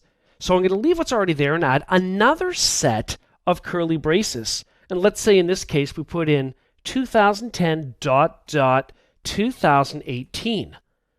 This is interesting. We've got two combined sequences within two sets of curly braces. Let's press enter.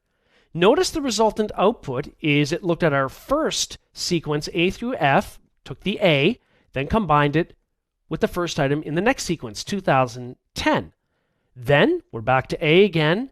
We're going to 2011, A 2012, A 2013, and so on and so forth. So sometimes you might need to combine items together, maybe to formulate file names or maybe directory names or items of that nature. However, there's a lot that we can also do beyond just that. And one of those items is called zero padding. So besides just combining sequences, we can also think about using leading zeros. So let's take a look at how that would work. So I'm going to echo open curly brace 001 ... 56. Now, there's no specific reason I chose 56. It's just a random arbitrarily selected number. Now, this is zero padding, and what that means is we're adding leading zeros. But notice we start with a single digit of 1, but we're ending up with 56. So does that mean 56 will have 1 0 in front of it or 2? Well, let's press enter to find out. Oh, as it turns out, we only get a single 0, for example, when we get up to that point.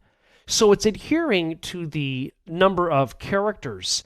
Now, this is great because sometimes we might need to do this again to formulate specific directory or file names or values that will be stored in an array and whatnot.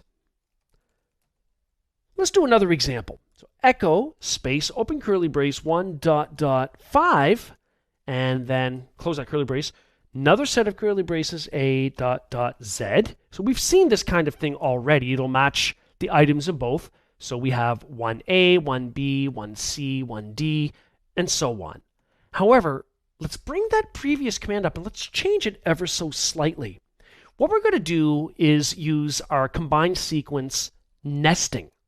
To do that, we enclose our existing combined sequences within curly braces, like this. There's one at the beginning, one at the very end. And then between the two sets of sequences, we will then place a comma. This is nesting. Now let's see what the output is and how it differs from our previous command, where essentially we just had a combined sequence with no nesting. Now that's interesting. Instead of comparing everything in both sequences and coming up with every possible combination, it simply played through the entirety of the first sequence, so we've got 1 through to 5, and then it played through the entire second sequence, A through to Z. So we've got 1 to 5 and A to Z, instead of every possible combination thereof. So there are some cases where using ranges and nesting these sequences can be useful for generating names of some kind.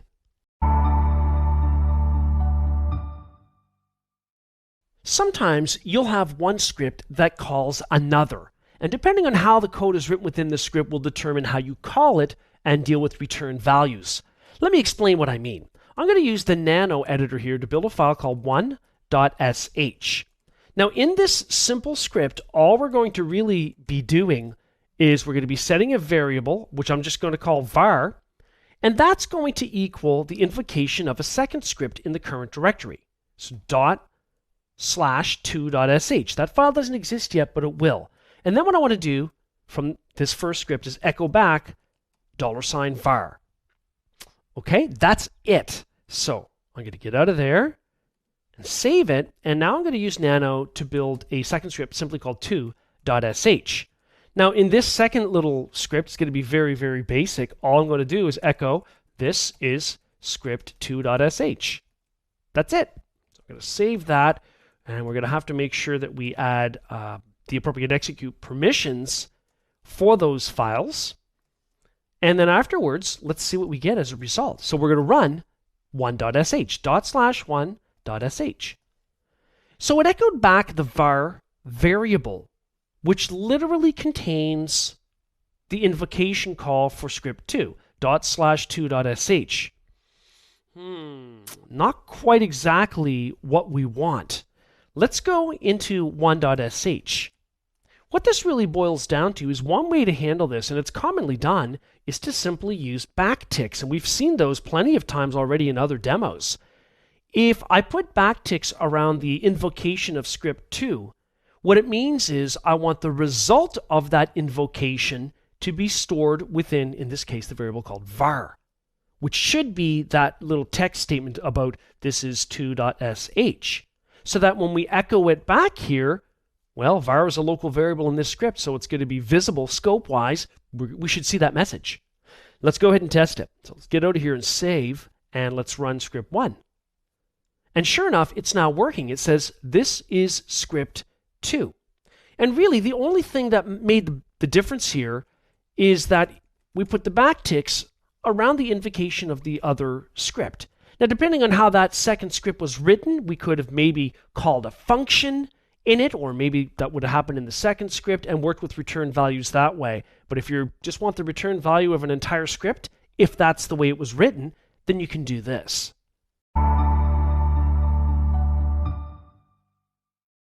In this video, I'll demonstrate one way that you can create a textual progress indicator. Sometimes you'll have a shell script that might take quite a while to run, whereas other times it might be done quickly. Either way, it's kind of nice to give the user, the invoker of your script, a way to determine how it's doing, that something's actually happening. So the first thing I'll do here is an ls of /data files, just to verify that we've got a cities.txt file. We do have it. Why don't we take a look at the contents using the cat command? So it looks like we've got a bunch of duplicate entries, but if I actually pipe that to more, you'll see the top has unique entries. Now, for what we're doing in our example, it doesn't matter if a lot of the lines have the exact same item.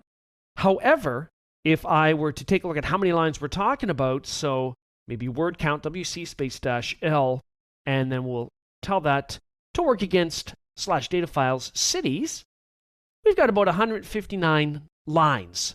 Okay, so we're going to go ahead and take a look at some code I've already written for a textual progress indicator of essentially reading in all those items from that file. Now, you don't have to be reading items from a file. You could be copying files, backing something up, opening network connections. It doesn't matter, but it's nice to let the invoker know that something is happening with some kind of an indicator. So let's go in to the progress.sh script I've previously created using the nano editor. So the first thing I'm doing is displaying a message, reading file contents. And what I've decided to do here is capture the start time by enclosing the date command in backticks. I want the result stored in the variable date plus %s. I want the seconds. Just while we're talking about that, if I go towards the bottom, after the script completes towards the end here, I've got the same thing happening, but being dumped into a variable called end time.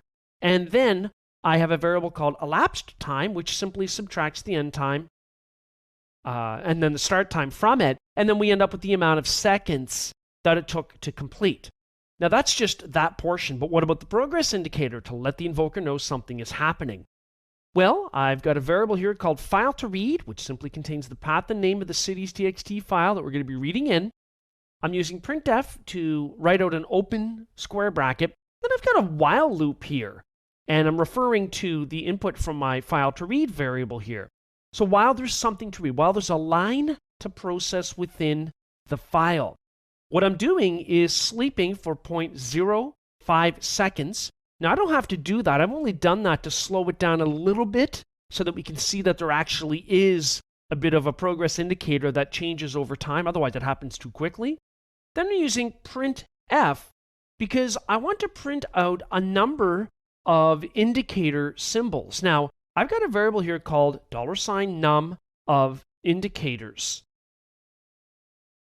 And what I'm doing up above is calculating that by taking 100 and dividing it by the number of lines that we have. Now, the number of lines variable is that command I looked at in the bash shell. Word count-l for line numbers, and inputting that file would return, for example, 10 if there are 10 lines, or 159 if there are 159 lines, and whatnot. So what I want to do is take that number, and I want to print out a double line or a double dash or an equal sign using printf. Then after the loop, I'm printing out a close square bracket and then 100%. So let's just see what this looks like as it's running. So what I want to do is invoke that script, ./progress.sh.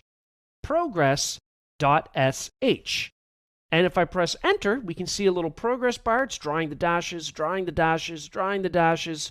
And depending on what it is we're processing, will determine exactly how long that takes. So now it stopped at 100%, and it says the operation completed in 8 seconds. Now, why don't we do this? Why don't we open up /data files /cities.txt and delete a bunch of lines in here? So here in the nano editor on one line, I can press Control K to keep deleting a bunch of lines. So I'll just keep doing that for a while, just to get rid of a bunch of stuff in here. And then we'll have a much smaller file to work with, as we can see. So let me just save that file out. And let's run our progress script again. And notice it happened very quickly. We got to 100%. We've only got a small number of indicators, and it says the operation completed in 0 seconds. If I really wanted to, we could calculate the floating point amount of time that has passed, but here we're just using integers. So this is one of many potentially possible ways to display some kind of a progress indicator when someone is running your script. Yet another interesting aspect of bash shell scripting is the ability to dynamically create a new script from an existing script. And that might happen in some cases where you need to generate a backup script that will vary at different times when backups are taken. So I've got an example created here. I'm going to pop into it using the nano editor, and it's called script creator.sh. So it says here, there's a comment, this script generates a dynamic backup script for historical purposes. So if the backups will be done a little bit differently depending on certain conditions, it might be nice to know exactly what was done for each of those backups, in addition to having the actual backups. Now, this doesn't have to be just for backup purposes. You can generate dynamic scripts for any potential use. So essentially what I'm doing in this script is I'm using the read command and asking for the new script file name.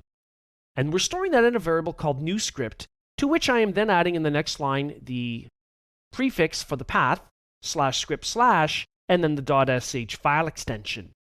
Then what I'm doing is I'm echoing a read statement where we're asking the user to enter the source directory to backup, but I'm using the output append symbols, so 2 greater than signs, to append this to our newly created script file. Then I'm determining the date portion of a backup file name here by simply calling upon the date with a couple of formatting commands. The whole thing's in backticks. That's happening in this local script, not the dynamically generated script. Then I have another echo line here to actually perform a backup using the tar command. And then we're defining the file name as being backup underscore and then $date portion. That's this local variable here in this script. We're adding .tar to the end, and then we're backing up the backup directory, which will be asked for up here where we are echoing this read command to our dynamic script. Okay, so all we're doing at this point is echoing these commands to the new script. And notice, for instance, I'm prefixing $backupdir with a slash to take away the special meaning, at least here in this particular script, of $backupdir, because I want that to be evaluated in the dynamic script, not here. I just want to put this text in the new script. Then, of course, I'm adding the execute permission for all to the new script. And notice I'm sourcing the script, space, and then the new script. And then what we're doing is just echoing back the script ran, and then we're echoing back a comment to the script file that simply, for historical purposes, will show the backed up location. That's the directory that was backed up. And then we'll also echo it here as well at the end of this script. So all we're doing is really echoing a bunch of commands that we want stored in this dynamic script. We're asking for a name for that new script, and then we are invoking it. And the reason I'm sourcing it down here when I invoke it is so that I have access to this variable here, $backupdir. Otherwise, scope-wise, it's not visible in this calling script. So let's take a look here at what's going to happen when we actually execute this. First of all, if I do an ls of /input_dir, notice we've got a bunch of files here. Well, when I run my script, I'm going to tell it I want to back up the contents of /input_dir because I know I've got some files here. So let's go ahead then and run our script creator.sh shell script. So it says enter new script file name without path or .sh. Okay, how about we call it backup1? Then it says enter the source directory that you want to back up. Well, in our case, we just looked at it. How about we back up the contents of /input_dir?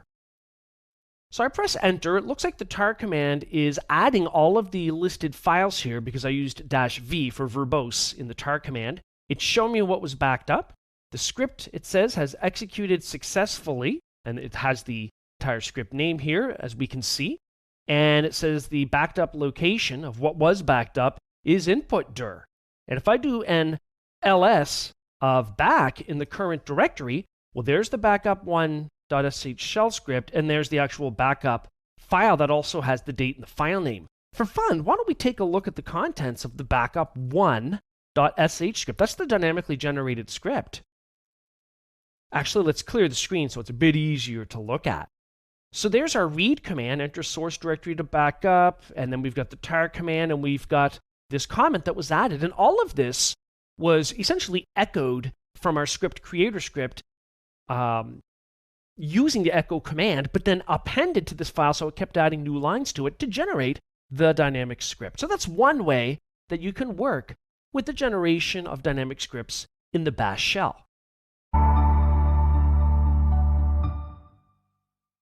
Writing shell scripts works well to automate tasks in a Linux environment, and even in a Windows environment in some cases. But it's great to get notifications about the script running, whether it ran successfully, whether it failed, and so on. And these notifications, besides being logged to a file, can be sent via email. There are even plugins that would let you send SMS text messages, but here we'll focus on email.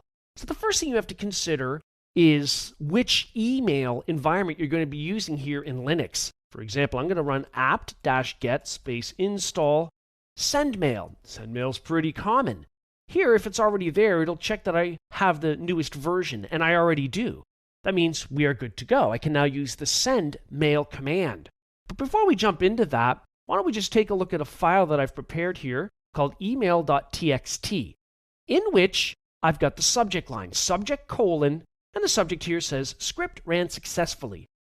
Now then, I've added some information about the script name, the start time, end time, elapsed time. I've hard-coded these. We've already spent a lot of time in other demos working with variables and how we would derive these values.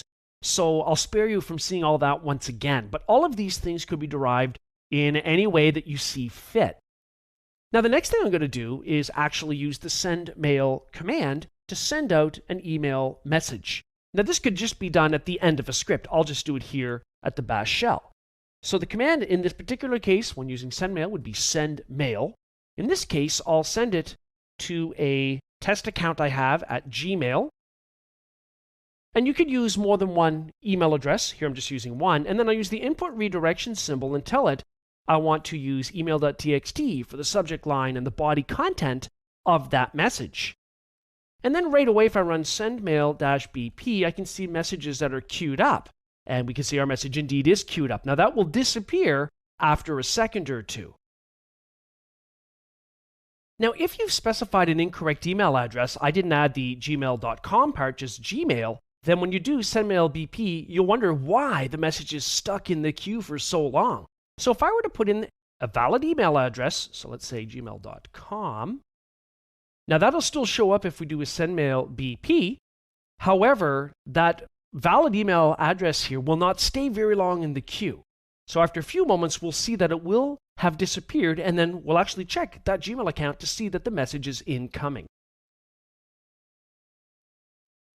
So here in Gmail, in my inbox, I can see I've got a message from Ubuntu. That is the server. And if I just click to open it up, we can see it says script ran successfully. And here's the hard-coded information, but that just as easily could have been derived from variables and whatnot, which we already know how to do. Back here on my Linux host, if I do sendmail-bp again, we only have the first original message, which has an improperly formed email address. So the proper one with .com has been sent, which we verified by just looking at it in the inbox.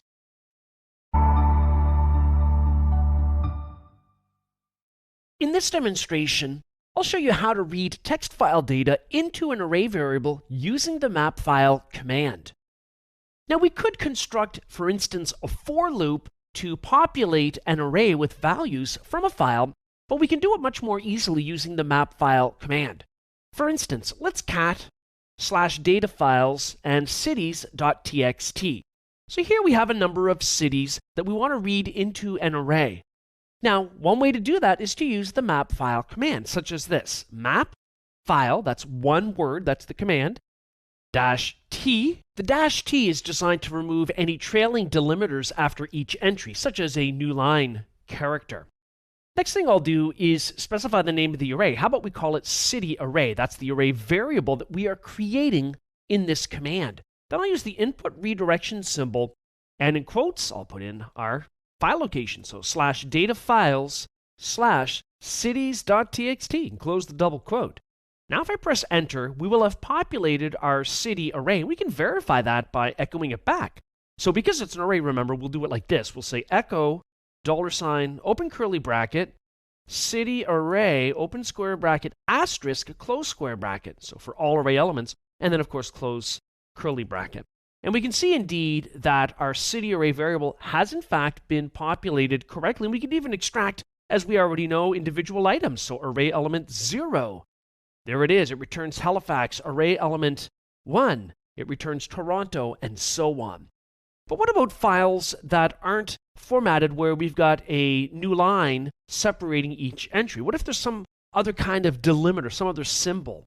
Let's take a look at another sample file using the cat command. And we're going to look under data files. The file is called salinityreadings.txt. Here we have a bunch of decimal numeric values, each separated with a comma as a delimiter. Now, it could be any symbol, it doesn't matter, but the point is that with the mapfile command, we can tell it what the delimiter is, and it'll know how to separate the items and place them into separate array elements.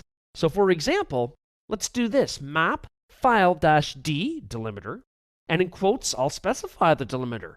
Now in this case, it's going to be a comma, and then I'll close my quote. And in this case, I'm going to create a variable called salinity_array.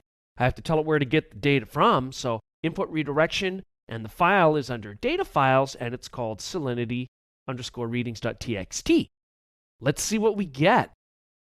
Now we're going to echo back the array, much like we did with our cities array. So I'll echo $ open curly brace salinity array. Use your tab completion. I just press tab. And after salinity array, I'll use open square bracket, asterisk, close square bracket for all elements. And I'll put back the closing curly brace. And again, we can see our array has been populated. So if I want to extract, let's say, array element 3, it is returning just that single item. If I want to return array element 2, then it's returning that item. So I'm going to clear the screen with the clear command. And we're once again going to take a look at that salinity readings file. Because notice we've got the comma separator, but the problem is right now the array elements contain the comma also. So we're going to change our command. So what I'm going to do here is run the command again, map file. Now last time we just did -d for delimiter. I'm going to add the T to remove the trailing item, which in this case is going to be the comma. So TD, once again, the delimiter is going to be a comma, so I'll place that in quotes. I'm going to put this in the same array, salinity array, and I'm going to input that same file again under data files. It's called salinityreadings.txt. And now what we're going to do is, let's say, bring back salinity array item 3. Now notice it only returns the value. There's no comma after it because we use the -t with map file. And the same thing will be true if we ask for other array elements, where previously when we did not use the -t, we did have the comma. So it's a little bit more messy. We don't want the comma. We just want these numeric reading values.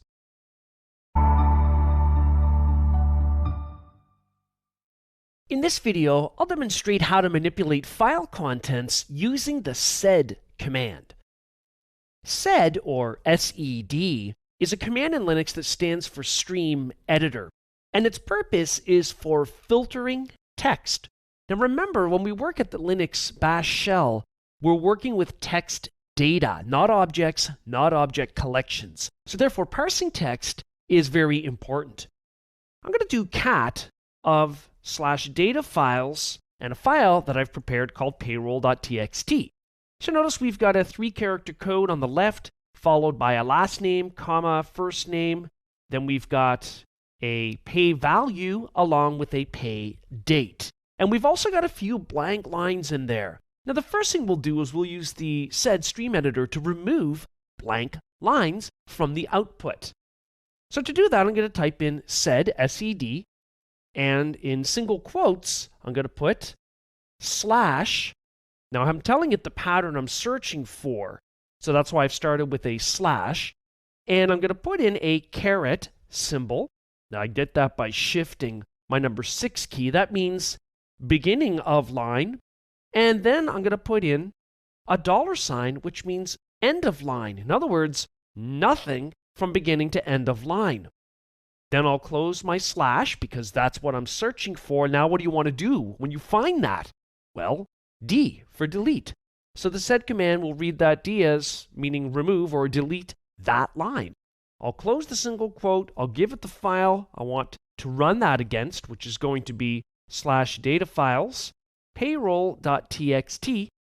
And notice the output is different in that we no longer have blank lines. They've been removed from the output. But all we've done is made that change in the resultant output of the sed command. We haven't really touched the file. So if I bring up that command using my up arrow key back to where we just catted the payroll.txt file, notice it still remains the same. So sed just controls the output. Of course, we could use output redirection to write that to a file, but this is an important thing to note. Or maybe you don't want to write that to a file, you just want to work with it that way on screen. Now, the next thing that we can also do is tell it that we also want to exclude lines, not just blank lines, but lines that contain certain textual items. So let's just cat the file again. Let's say I don't want to see any lines with Juan Chavez.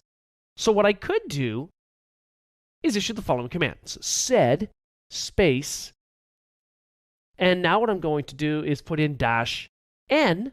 I don't want to print any of the lines that will follow, so /Chavez, close /, that's what I'm searching for, that's the pattern. And then what I want to do is not print it. Normally, P would mean print, but if I precede the letter P with an exclamation mark, it means do not print. Then I'll close with the single quote, and in this case, the file is /datafiles/payroll.txt. If I do that, notice we got everything other than lines that have Chavez in them. So we see, including blank lines as well as other textual items that do not match that pattern. So we can do that. We also have the option of manipulating items within a line. So let's clear the screen. Let's cat the file again to see what we've got. Notice that we've got this 3-letter city code, or this 3-character city code that precedes each line. So what I want to do is remove that from the output. So we can do that quite easily, actually. So the command is going to be sed space single quote. Next, I'm going to put in a lowercase s because we're doing a regular expression matching and then replacement. So what I'm searching for, so slash after the s, is lines that begin, so the caret symbol, and then three characters rather, so 3 dots, and I'll close the slash. That's what I'm looking for the first 3 characters. Now, what do you want to replace it with? I want to replace it with nothing. So therefore, I don't have any text to type in. I'll just put in another slash, and I'll close my single quote. And we've got to tell it, of course, what we want to run that against, so /datafile/payroll.txt. And notice in the output, we no longer have what we did previously, the 3-character city codes as a prefix to begin each line. Now, there are other great things that sed can do as well. Once again, we're going to cat the file so we know what we're working with. What I want to do here is print every second line. So maybe the first thing that we'll do is we'll remove the blank lines once again. So that was done with sed, open single quote, and we're looking for, so slash caret $, lines that have nothing from beginning to end, and slash D, and we're doing that for data files payroll. And why don't we output that, use an output redirection to a file, maybe in the local directory called payroll2.txt. Why not? And if we cat the payroll2 file in the local directory, it's nice and clean, no spaces. Okay, so now that we've got that done, let's go ahead and display every other line. And we can do that using sed, with sed space -n. And what I'm going to do in single quotes is put 1. Well, actually, let's start with 1 comma. And then +2 p, p meaning print. So we want to see line 1 and then 2 lines. Let's see what we get. It's not quite what we're looking for. Let's go ahead and do it anyhow. So payroll2.txt. Okay. Well, based on the output at the top of the screen, that's not every second line. It gave us the first line and then the next 2, which is what we asked for with 1 comma +2p. Okay, let's bring up that previous command, and we're going to change it up just a little bit. Between the 1 and the 2, I'm just simply instead going to replace what was there with a tilde symbol. So our set expression is really 1 tilde 2p, where the p is for print. That's interesting, because it looks like it gave us line 1 and line 3, because we only have 4 lines. So every other line starting with the first line, we told it to start with 1. So in this way, depending on what kind of data is in a file or results from another Linux command, you can extract pretty much whatever you need to do using the sed command.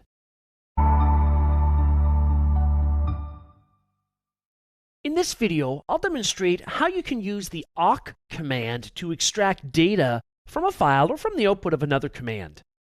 Awk is spelled A-W-K.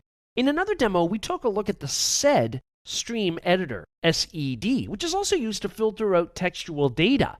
So how is sed different from awk? Well, they're different commands for starters in Linux, and sed is really designed to manipulate character by character the data on a line-by-line basis, whereas awk is really designed to work with field-delimited data. However, they can both be used to do some pretty advanced filtering of textual data. Let's do some examples working with awk. First of all, if I do an ls-l of the current directory, we get a long listing. And we get a number of columns where, for example, starting on the left, the first column is the permission set, Then as we move forward to the right, we can see the owner, the owning group, the size of the file. We see the date and timestamp, we see the file name entry, lots of stuff. Well, what we can do is filter out that output, let's say, to display only one or more items. Let's say we only want to see the permission set. So what we could do is take ls-l and pipe the resultant output to the awk command, awk, and then I'll put in single quotes, open curly brace, print, because I want to print something back, $1.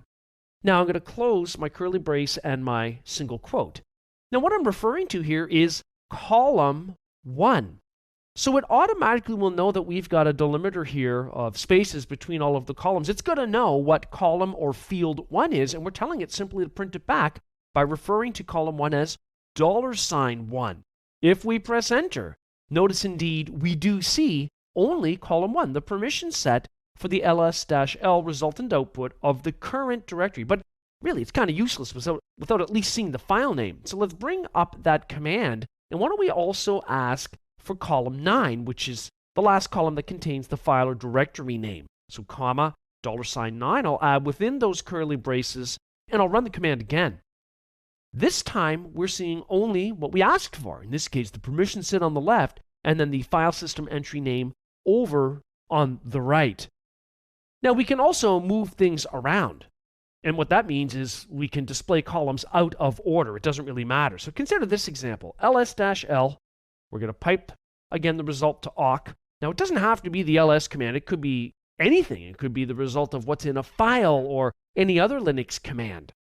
But here, for my awk statement, I'll use a single quote, and I'm going to tell it print $9. So I'll start with that column, comma, and then in double quotes, I literally want to display what looks like an arrow, so dash and greater than sign, close the double quote, and then I want to display $3, column 3. So we'll close our curly brace and our single quote, and notice in the output, what we're really seeing here is the file name with a little arrow indicator pointing to the user owner name. Interesting. So that's an interesting use of controlling the output. In some cases, maybe to make it more readable.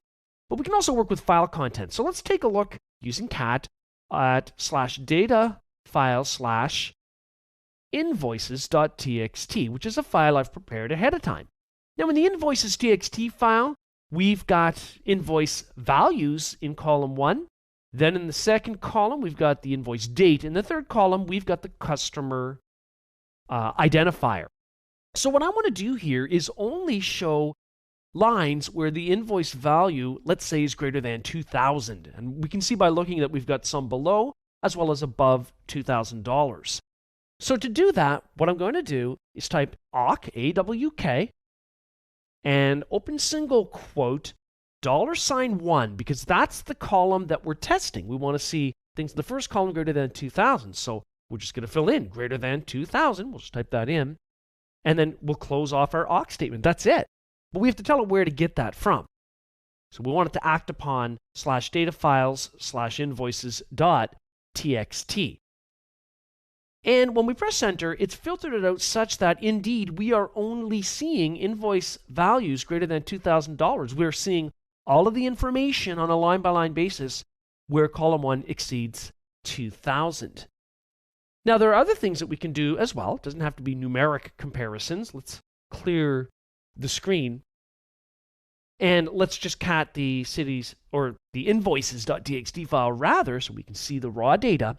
What we're going to do is show only some columns here, let's say for customer 1. So we're going to filter it out for customer 1 and limit what gets returned.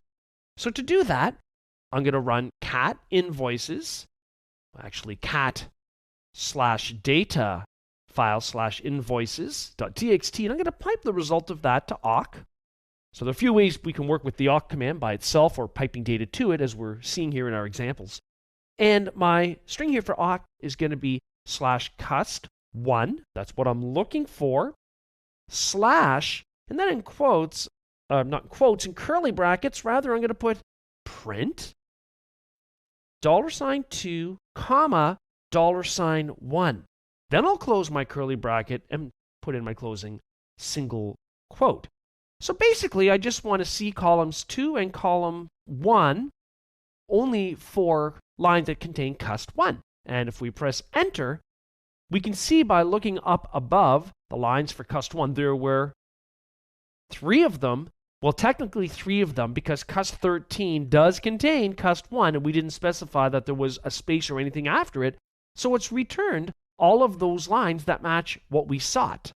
Let's clear the screen with clear. So we can do an exact match. There are a number of ways of doing it, including using sed instead of awk. For example, this is probably the easiest thing to type in, sed-n, and in single quotes, what I want to do is put in slash.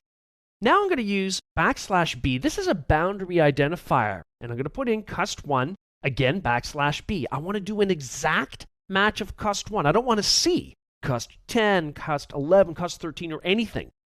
Then what I'm going to do is put in /p because we do want to print it, close single quote, and then tell it what to work against. In this case, data file /invoices.txt. And now notice we're only looking at the resultant output of cust1 and not seeing cust13. So in a lot of Linux and Unix shell scripts, you'll see the script creators will have used sed or awk, depending on exactly what they're doing, and also depending on their familiarity with how the command syntax behaves. This exercise involves creating a shell script named dir_create.sh that meets the following conditions. The script needs to capture when a user presses Control-C, and it needs to exit the script gracefully. The script also will ask the user for a starting and ending year suffix, and use brace expansion to then create subdirectories under /budgets with a 20 prefix followed by the suffixes that the user entered. So for example, if the user entered a starting suffix of 10 and an ending year suffix of 12, we want 2010, 2011, and 2012 created as directories under /budgets. Now, if the user doesn't enter any values for the start and ending year suffix, then use the defaults of 18 and 25 respectively for start and end year suffixes.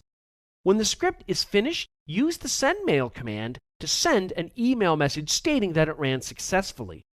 Finally, the last thing you'll do in this exercise is use the sed command to show all lines except Albany from the cities.txt file. Now pause the video and give this a whirl, and if you get stuck, come back to view possible solutions. So the first thing that we were asked to do was to create a shell script called dir_create.sh. And we can see here in the nano text editor, indeed, that's the name of the file that I'm in. Now I can trap whether Control-C was pressed using the trap command, and signal 2 is for Control-C. What I'm doing is directing it to a custom little function here called control_C. It could be called anything. And all I'm doing in that function is echoing the text exiting script now. And then I'm exiting with a status of 1, a non-zero value. The next thing we were asked to do was to ask the user for the last 2 digits of a starting year and the last 2 digits of an ending year. So I'm going to use read-p to do that and store that in the start and end variables respectively. The next thing I'll do is I'll use the eval command in Linux to make a directory under budgets that starts with 20, and then I'm going to expand the start variable and the end variable. However, if those aren't supplied, I want to use a default of 18 and a default of 25 so that it'll create the subdirectories for years 2018 through to and including 2025, as we were asked to do in the exercise. Next thing I'm doing is using a couple of echo statements to create a subject line and email contents, and I'm using output redirection, more specifically the append redirection symbol, into a file called message.txt. Then I'm actually doing a long listing of the budgets directory so we can see what was created, and appending that to the message.txt. And finally, I'm using sendMail. I've specified a sample Gmail account here, and I'm using input redirection there to take our message.txt file, and I'm sending off the email message. Let's go ahead and give that a whirl. Let's get out of here. I've already added the execute permission to that script, so I'll just go ahead and invoke it. And maybe for the last 2 digits of the year, how about we put in 01 and then 05. And then I'll press enter. So we have no messages here. However, let's go check that Gmail account. Here in Gmail, we've got a message from our Ubuntu server. We can see here it says the dir create sh completed successfully. And if we open it up, we'll have some details here about what was created. In this case, the 2001 through to the 2005 subdirectories. The last thing we're supposed to do is to use sed to show all lines from the cities.txt file other than Albany. So let's just familiarize ourselves with what's in that file. Let's use cat/datafile/cities.txt. Okay, so let's remove Albany from this. We're going to do this by typing sed space -n in single quotes /Albany /again and then exclamation mark P. Do not print lines that match Albany. We'll close our single quote and we'll reference our file /datafile/cities.txt. And now notice in the output, we've got all of the cities listed except for Albany.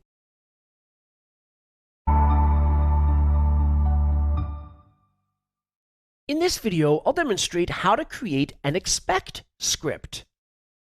Now, an expect script allows us to automate inputs, so things that might be required as user input when we run Linux commands or when we run scripts. Now, the first thing we have to consider with writing an expect script is that we might need to install the expect package. The software may not already be included depending on the variation of Linux or Unix that you are running. So for instance, here in Ubuntu Linux, what I could do is run apt-get space install space expect. And as is usually the case with apt-get install, if it's already there, it'll simply make sure it's the newest version. It's telling me we've got the newest version of the expect package. Excellent. I'll clear the screen. If I type where is, as one word, space expect, I can see that it exists in /usr, Unix System Resources, /bin /expect. And then we've got a man page or a help page for that as well. Now, this path to the expect command is important because it's going to need to be at the top of our expect scripts. But let's not get ahead of ourselves. Let's take a look at some examples that I've prepared ahead of time. I'm going to use the nano command to open up a file called ask for input.sh. This is a very basic standard shell script. So at the top, it's just a bash shell script. We've got pound exclamation /bin /bash. Clearing the screen, couple of echo statements asking for a cost center and a project code, and using the standard read command in Linux to read that input. But interestingly, notice I'm reading that into the same variable, user input. So essentially what I'm going to be doing when I write my expect script, because this is not the expect script, this is just a regular bash shell script, I'm going to essentially do a match for what's being asked for here. So we're asking enter cost center, and then there's a colon. And we're then asking enter project code, and then a colon. Now I need to know that when I write an expect script, because I have to expect that specific text as being asked, and then I can provide input based on that. So really the variable here, user input, isn't as crucial as it normally would be in a regular shell script. And you'll see why as we go through this example. Let's get out of here. So I'm in the nano editor, I'll do a control X. Now I'm going to use the nano editor to open up a file I've created called expect.sh. Now this is an actual expect script, although it can be called anything. So notice at the top, we don't have a reference to bin bash. Instead, we've got hashtag or pound symbol, exclamation /usr /bin /expect.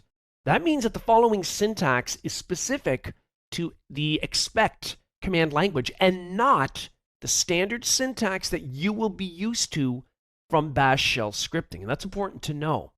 So what are we doing? Well, we are spawning our first shell script that we just looked at that asks for the cost center and the project code. We do that with the spawn command. And that works in conjunction with expect, of course. And then I'm just using // and running ask for input.sh. Now I'm using the expect keyword followed in quotes by, well, the first prompt, enter cost center colon. So our expect script should expect that as requiring input. Then I'm using the send command. The way I'm doing this, I don't actually need the 2 dashes there. I'm just sending the response for that specific expect statement above. So maybe I'll just send here hfx1 and then \r to mimic pressing enter. Then the next thing I'm expecting is the next prompt from the echo statement in the ask for input sh file, which results in saying enter project code and then a colon. And then I'm going to do the same kind of thing. I'm just going to send back a response and press enter. So proj123 here. And then we're going to tell it it's the end here by saying expect space EOF. Interesting. So clearly, we need to know what kinds of questions will be asked in order to automate the responses to them using a response type of script. In other words, an expect script. So let's get out of here. I'm going to Control X and I will save the changes. And let's start by running our expect script. So ./expect.sh. Notice it didn't even pause to ask anything. And that's the whole point. We want to automate this, and that's exactly what we've done. So our original script said enter cost center. We've sent back HFX1. It then prompted us to enter a project code. We've sent back proj123.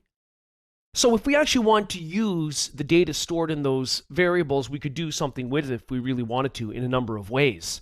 But here, all we're seeing is that we are automating the response to something that's being asked from a shell script. You just have to have knowledge about what is being asked.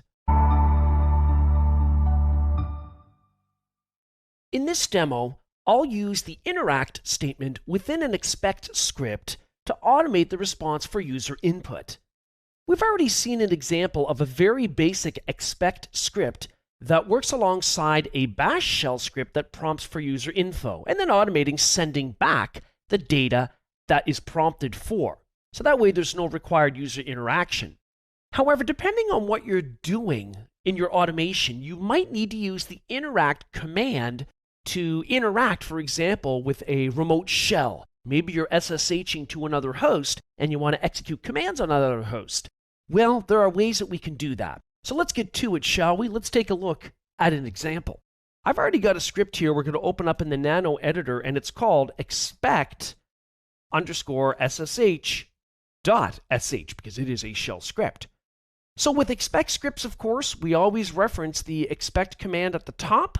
So !/usr/bin/expect. Now I'm doing a few things here. What I want to do with this expect script is pass two command line parameters. Now they are referenced here using lindex, and I'm referring to $argv0, the first pass command line parameter. $argv1 would be the second passed command line parameter. Now be careful, because when you work with command line parameters or arguments with normal bash shell scripting, 0 means the script name itself. That's not the case here, because this is not normal shell scripting syntax. This is expect command syntax.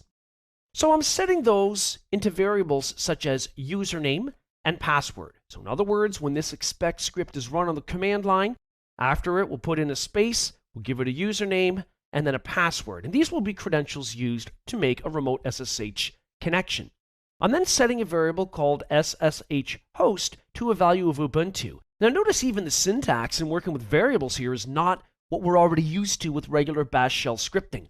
Normally we would just say, for example, SSH host equals, and in quotes, Ubuntu 1. That's not going to work here because this is an expect script that uses different syntax. Well, having said that, that's no problem then once we know. The next thing I'm doing is I'm actually spawning the SSH command here in Linux. And I'm using my variables like $username. So that part's the same as regular shell scripting in the bash environment. You prefix the name of the variable with the $sign when you want to call upon its value. So username at SSH host, standard SSH command line stuff. However, you know that it's going to prompt back with a password prompt. Now it's assuming we're not using public key authentication. This host is not. So down below, I've got an expect statement. What should it expect? And sometimes you want to have to run some of these commands manually to see what kind of text is in the prompt. So here it's going to prompt for username at SSH host's password. So maybe Bob at server 1's password. So that's what I've done here by using some variables. And then what I want to do, I can do this on the same line. In curly braces, I can use the send keyword, which is related to expect. And in quotes, I'll give it the variable for the password, which was set up here from the second command line argument, argv1. So that's going to be the SSH password in this particular example. And then we want to press enter, so \r. Okay, so that should automate authenticating to SSH, because normally it would stop and ask for a password. Next thing we do is we have an expect statement that says expect $space. What does that mean? Well, that's going to be the command prompt. So when we get to a command prompt after successful authentication, then I'm going to use the send command, and I'm going to send ls-l/etc. It could be anything. We're just illustrating here that we can do something in the remote session. And then \n for a new line. And then I'm going to send exit to exit out of the session. Now, exit out of the remote SSH session, that is. And again, we'll send \n. So we're mimicking kind of pressing enter. Now, down here, I've got an interact command with no parameters. I could set timeouts if I know something needs a bit of time to execute properly, but I'm not doing that here. So there's a little comment I've placed here that says, without interact, the above send commands are not run. That's these two commands here, the ls-l command and the exit command. Let's actually comment out interact, and let's save this expect script, and let's run it and see what we get.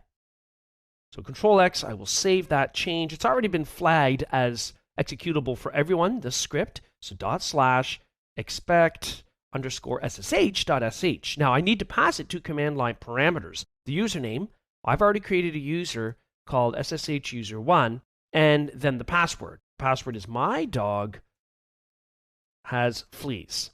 Now I am actually SSHing to the host I'm already on, just as an example. It doesn't make a difference if it's a remote host or not. Either way, you've got to have the name or the IP of the host that you're SSHing to. You've got to know if it uses SSH public key authentication, or in our case, just simple password authentication, all that standard SSH stuff. Let's run this. So I'm going to go ahead and press enter.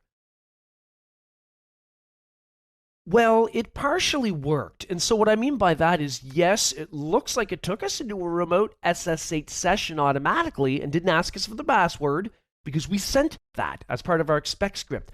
What I'm not seeing is the result of the ls-l command for the /etc directory. For some reason, that didn't work. Well, that's because after you SSH into that remote host, you then have an interactive shell where you can issue commands. And that's why we need to have the interact command in our script. So let's go back to the nano editor and open up our expect_ssh.sh file, and let's uncomment the interact command at the bottom. That's all we need to do in this particular case for how we need this to work. And by virtue of that interact command being there, then our send commands previously will function correctly. Let's see if that's true. Control-X to get out of here. Let's save it. Let's just clear the screen. And let's just go ahead and run that script again, passing it the SSH username and the SSH password, just like we did before. So I'll press enter. That's better. I now have the ls-l output of /etc on the remote SSH host, not locally, and then of course the connection was closed because we had an exit statement.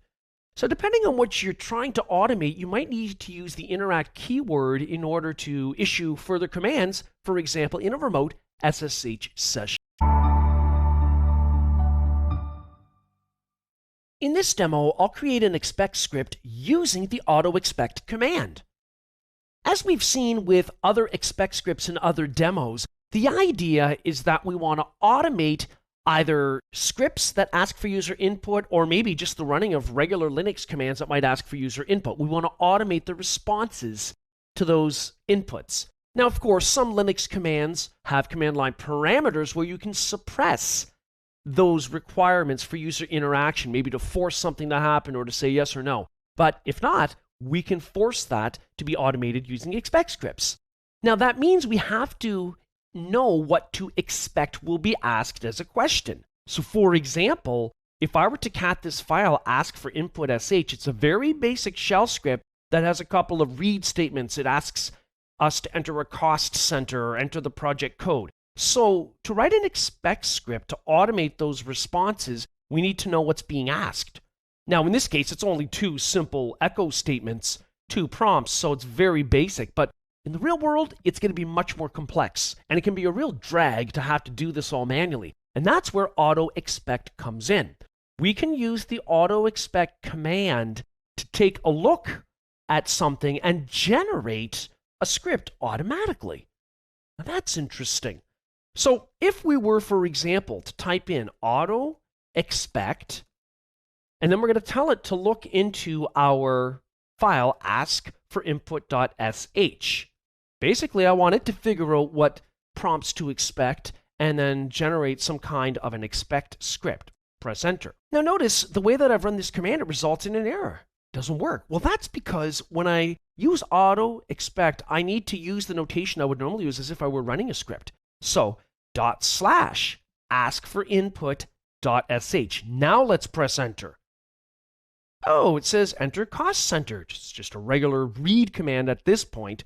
Maybe I'll just put in sample cost center, enter the project code, sample project code. So it's actually running the script. Then it says auto expect is done, and it's generated a file, which I can rename, that's called script.exp. We need to go into that and take a look. So let's clear the screen. Let's use Nano. Let's go into the script.exp file. Okay, cool. It's generated an expect script for us where at the top we've got our pound exclamation USR bin expect statement. The -f is usually used to specify a file that we're going to be reading from, but it's not really necessary in this case. So we can see here we've got some comments on when the script was generated and so on. As I go further down, we can see it's added a lot of stuff that I may not even use specifically. So for example, we've got a sleep statement here to increase or add a bit more of a delay. We don't necessarily need that for what we're doing. And as we go further down, we can see it's setting the timeout to -1. The default timeout value for waiting for something to happen in an expect script is 10 seconds. Now, if you are automating the transfer of a very large file over a slow network link, that might take a while. So what I'm doing here with set timeout -1 is really saying wait forever, or you can specify a specified number of seconds. Then we've got spawn, and then / ask for input.sh. And then we've got an expect statement, and it's trying to do an exact match on enter cost center. And then we are sending, in this case, sample cost center with /r, and then we are expecting that to work. Then next thing we have is an enter project code. That's our next expect statement. And then we are sending back, in this case, the value of sample project code /r, and then we've got expect EOF. Now, even though you may not need a lot of these comments and other items, you can simply remove them. So if I really want to, after I run auto expect, I can, in this case, I'm just pressing Control K. I'm in the Nano editor, removes a line at a time. I can simply go through and remove what I feel I don't need, just for clarity's sake. So I'm going to remove a lot of these comments, knowing that I don't necessarily need them. I know I don't need, in this case, the -f at the top for the expect command. I will leave the set timeout to -1. Let's assume that I might need to wait a long time. I'm going to even simplify a lot of these statements. Again, you can leave it as it is because it does work, or you can simplify it based on what your needs are. And also for readability. So I'm going to have my closing quote up here. Let's see. And again, I might want to even have the send statement that correlates or is associated with an expect statement on the same line. So I'll close it in curly braces. I might do the same kind of thing down here just to clean it up a little bit. I don't have to do that necessarily.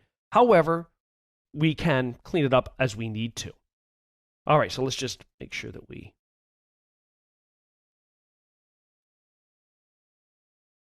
clean this up a bit. I'm going to make this a send statement. Send back the sample cost center. And away we go. So in a long script that we might have with a lot of user inputs, this will save us a lot of time. So let's just fill these in, and then we're going to run it again because we want to make sure that any changes that we might have made indeed will work. We don't want to just make the changes and walk away. All right, so basically, we've just cleaned it up a bit, made it very simple and basic. And again, I mean, I can remove some of these command line switches that actually aren't required, the way that we're using them here. And now it's very clean, very legible, easy to digest. Let's see what happens when we run this script. Now, what we're really doing here is looking at the script.exp. We're going to rename that file and then make sure it's got executable permissions. Then we'll run it. So I'm going to get out of here with Control X and I'll save these changes. I'm going to remove or rename that file. So script.xp will be auto expect test.sh. And well, we'll have to bring that back and make sure we have the right file extension, exp. And I'm going to use change mode plus X like we normally would for any type of script. And let's give it a go. So /auto expect underscore test.sh. Okay, so we've got enter cost center. We've got the values sent back of sample cost center. And we've got the same kind of thing for entering the project code and sending back the sample project code. Looks like the sample cost center was sent back twice there. Well, that's no problem. We can just go in and make an edit as we see fit to that file. And that's simply because I've got this extra send statement here that I've mistakenly left in the file. Control X to get rid of it. Let's go ahead and save it again. Clear the screen. Let's just run it again, make sure it's 100% clean. And now we've got the desired result. FTP, or File Transfer Protocol, has long been used to download and upload files over the internet between dissimilar systems. So in this demonstration, I'll show you how you might automate the FTP use within a script. Just a word of warning, FTP passes credentials like username and password as clear text. And so that means anyone that intercepts that transmission while you're sending those FTP credentials, maybe using a packet capturing tool like Wireshark, clearly see the username and password. If you're doing this through a VPN tunnel or with some other security mechanism, that's great. And we'll look at how to use secure FTP with secure copying in another demo. Here in my scripts directory, I've already got a file created called ftp.sh. Now what I'm doing here is creating a server variable where I'm storing, in this case, the IP address of my FTP server. Then I'm using the read command to ask for both the FTP username and the FTP password. Then I'm starting FTP and I'm specifying the server I want to connect to. Now EOT is just a label that matches the end of the commands I want to pass as input, in this case to my FTP server session. I could use anything there. It doesn't have to be EOT. Then I'm using the user command and passing the FTP username and password. We're setting it to ASCII mode. I'm changing to a specific directory on the FTP server where I know there's content. Then I'm changing to a local directory, local change directory called /incoming. Then we're using the mget, many-get. We're getting all of the tar files from the server directory, and then they'll be placed into the /incoming directory. And then we're using the by command, bye, to end our FTP session. Now for the FTP command, -i means we want to suppress any interactive mode items where it'll ask for things, it'll prompt for things.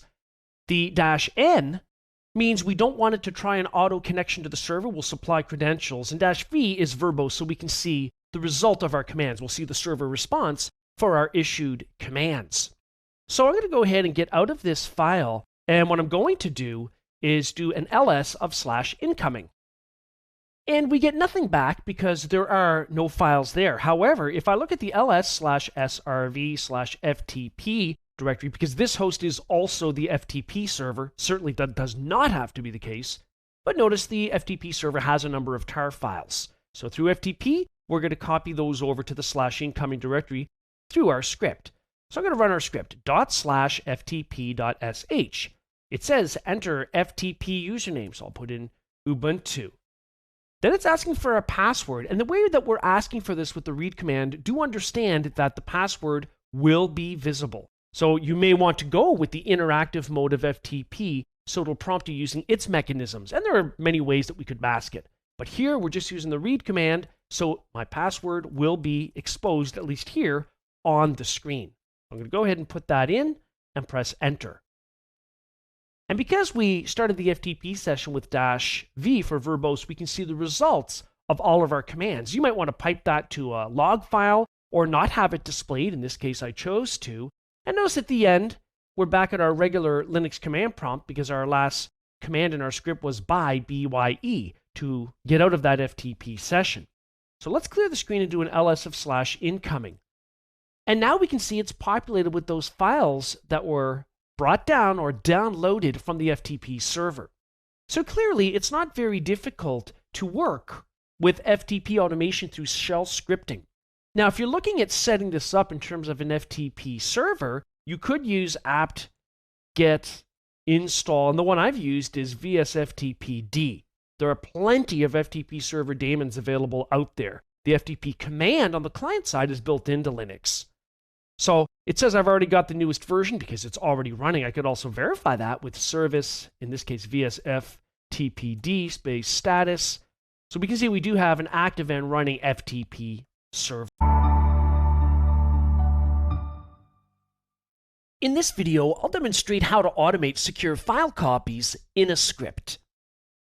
Now, one way that we can execute secure file copies is using the scp command in Linux. If I look at the man page for scp, it talks about secure copy. So S for secure, CP for the standard Linux copy command. Now, the idea is that secure copy is used to make a secure file copy connection over a network to a remote host over SSH. So I'm going to press Q to get out of that man page, and I'm going to use the nano editor to open up a script I've created called scp.sh.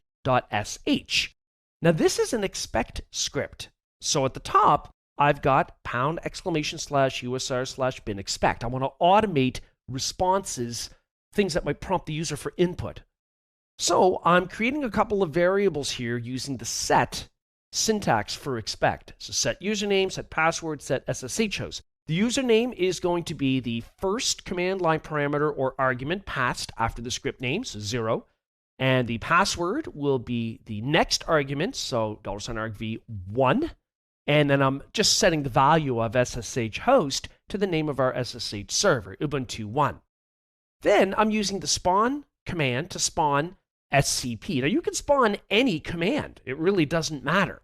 Here I'm spawning SCP, which normally requires the username and the host. So username at host, I'm using the variables for that. Then I've got a colon, and then on the remote SSH host, I'm giving it what I want to copy. So /datafiles/monthlynumbers.txt. That file is being copied to a local directory called /backup/remote host. Now, technically, in my example, this is all happening on the same machine. It doesn't matter if we've got 2 Linux servers to test this or 1. You'll still be able to test it technically the same way. The next thing I'm doing is expecting a prompt for the password. Now, that's because my host, my SSH host, is configured for just standard username and password authentication and not public key authentication. So it's going to expect some text that'll have the username at the host name, and then it'll ask for the password. And then on the same line in curly braces, I'm using the send command, which is part of expect, to send the password variable, which is passed on the command line up here as the second argument. And then we want to make sure we're pressing enter, so \r. Now, I have a comment down here that says all of this will not quite work correctly if we don't have the interact command, which is also part of expect. Let's see it not work first. So let's comment out the interact command, Control-X, and save these changes. And I guess the first thing we'll do is do an ls of the location where it should be securely copying the file to on this host. So that's under backup, remote host. So as we can see with the ls command of that path, there's nothing there. Let's go ahead and run this /scp.sh, and we'll have to give it some parameters, right? The username, SSH user 1, and the password for SSH, my dog has fleas, for that user. Okay, well, basically I go back to statement, but I'm not really clear on whether anything ran. So let's do an ls of that location to see if it actually put anything there. So let's go ahead and do an ls of /backup/remote host. And we've got nothing there. Now notice we're still in, or we were in, our SSH session, it appears, but it just didn't complete. We weren't able to interact with it. So what we're going to do is use the nano text editor. Let's open up that file again, scp.sh.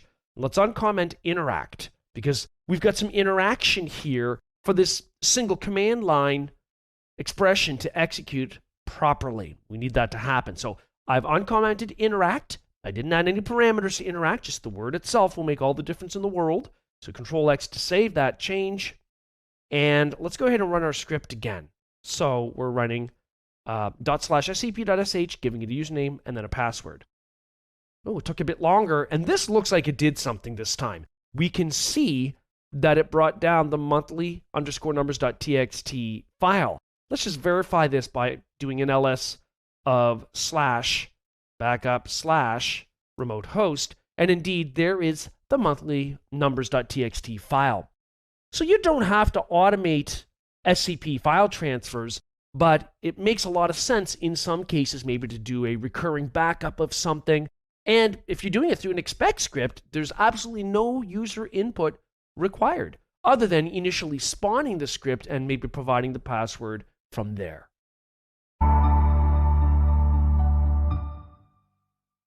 In this video, I'll demonstrate how to perform a file system backup using the rsync command. Rsync has been around for a long time. It's available in Unix and Linux. It's also available in the Windows environment as well. Now, it's a separate component you might have to install, certainly in Windows, and depending on your Linux distribution or Unix, you might have to install it as well if it's not already there. But either way, rsync is used to synchronize or backup file systems between hosts over the network. Now, it's a lot more intelligent than just, for example, secure copy, because the idea is that it will initially copy over everything, but after that, when you run subsequent runs of the same synchronization of the same file system between hosts, it only looks at changed disk blocks. And so then we've got an incremental transfer. So it's very fast and efficient because of that. If we were to take a look at the man page, so man rsync, for this command, we would see it's quite extensive. There's an awful lot of stuff that you can do with rsync. And I can search through, of course, the help or the man page by typing in a /, and let's say I'm looking for -r. What does that command line switch do? So it stops and highlights the first occurrence. I can keep pressing a lowercase n here to keep going forward through this. And I can see R is recursive, where A is archive. Now, archive actually bundles a bunch of command line parameters into one, -a, including -r recursive to go through the subdirectory structure on the remote host and back it up. But archive also implies other command line parameters related to things like timestamp and permission preservation when we bring over the files. So it's just a shorthand way of referencing a bunch of commonly used command line parameters with rsync. So I'm just going to press Q to get out of here. I've already got a script prepared to do this, and specifically it's an expect script, so we can automate anything that we might be asked, like a password, because rsync actually sits on top of SSH, and my SSH configuration uses username and password for authentication, not public keys. So if I do a nano of the rsync.sh file that I've created previously, you can see clearly it's not a regular bash shell script, although we could do it that way if we wanted to, but I want to completely automate everything. That's why I'm referencing the expect command up here. And I'm setting a couple of variables. The username and password variables respectively are the first and second command line parameters passed when we run this script, which is called rsync.sh. And I've got an SSH host variable, and all I'm doing down below as part of my expect script is I'm spawning the rsync command, and I'm using -a, so remember that's the archive mode, which implies recursion, timestamp permission preservation, that kind of thing. V for verbose, because I want to see what it is synchronizing, and Z to compress, to make it as small and as quick as possible. And the rsync command line syntax requires a username at host, colon, and then the source that you want to back up from on that remote host. In this case, /datafiles/salesdata. I've got some sample files there, and then a space followed by where you want that synchronized or backed up to on the local machine where you're invoking this command. In this case, under /backup, and maybe under that I'll put salesdata. Okay, next thing, we are expecting to be prompted for the user password on that host. So I've got an expect statement expecting that, and then I've got a response to it using send on the same line within curly brackets. I'm sending the password variable set up here as a second parameter. And then I've got the interact command to ensure that this works properly and that our command line syntax can interact properly with the remote host to perform the remote synchronization. Let's get out of here save any changes that we might have to that file. And before we do anything, well, I'm doing this on the same host. This is the host where I will spawn the rsync connection, and I am spawning it to this host. It's just an example. It could be a separate host over the network, but it really doesn't matter technically.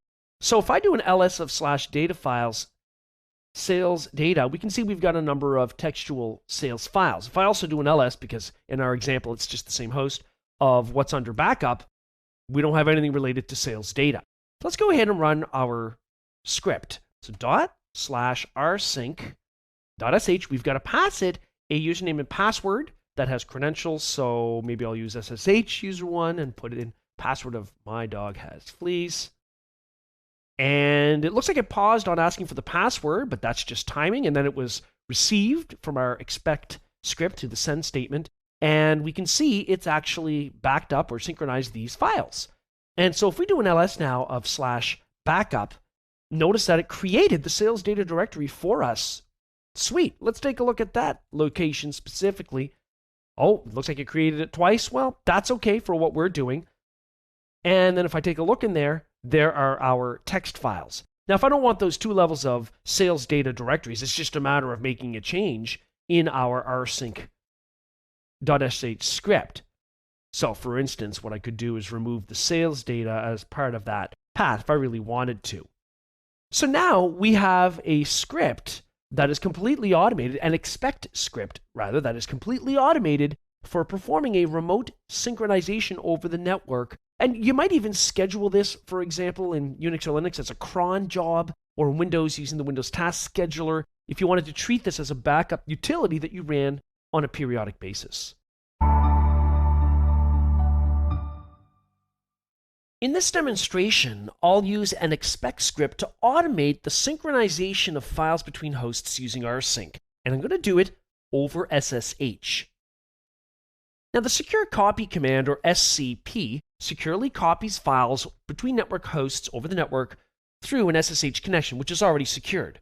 However, rsync doesn't do that by default, yet rsync has many more capabilities for file synchronization than a CP does. However, we can force rsync over SSH quite easily.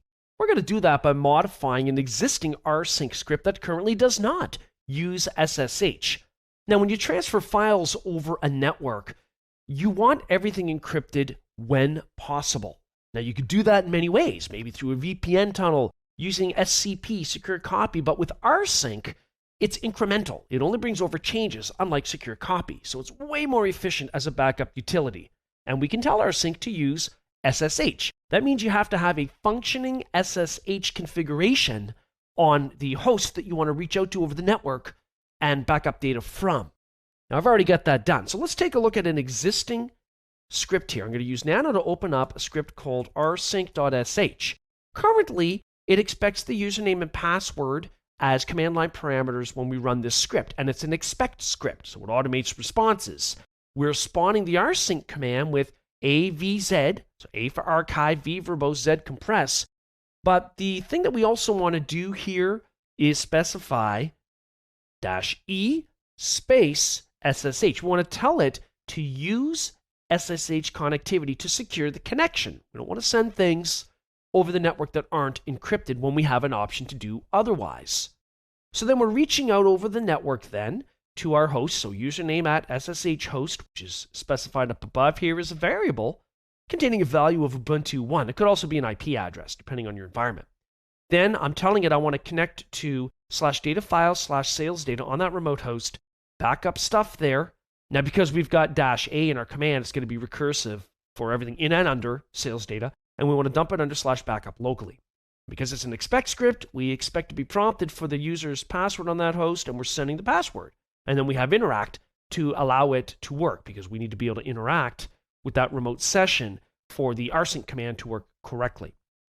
So essentially, all we've done here to make rsync use SSH is added -e space SSH.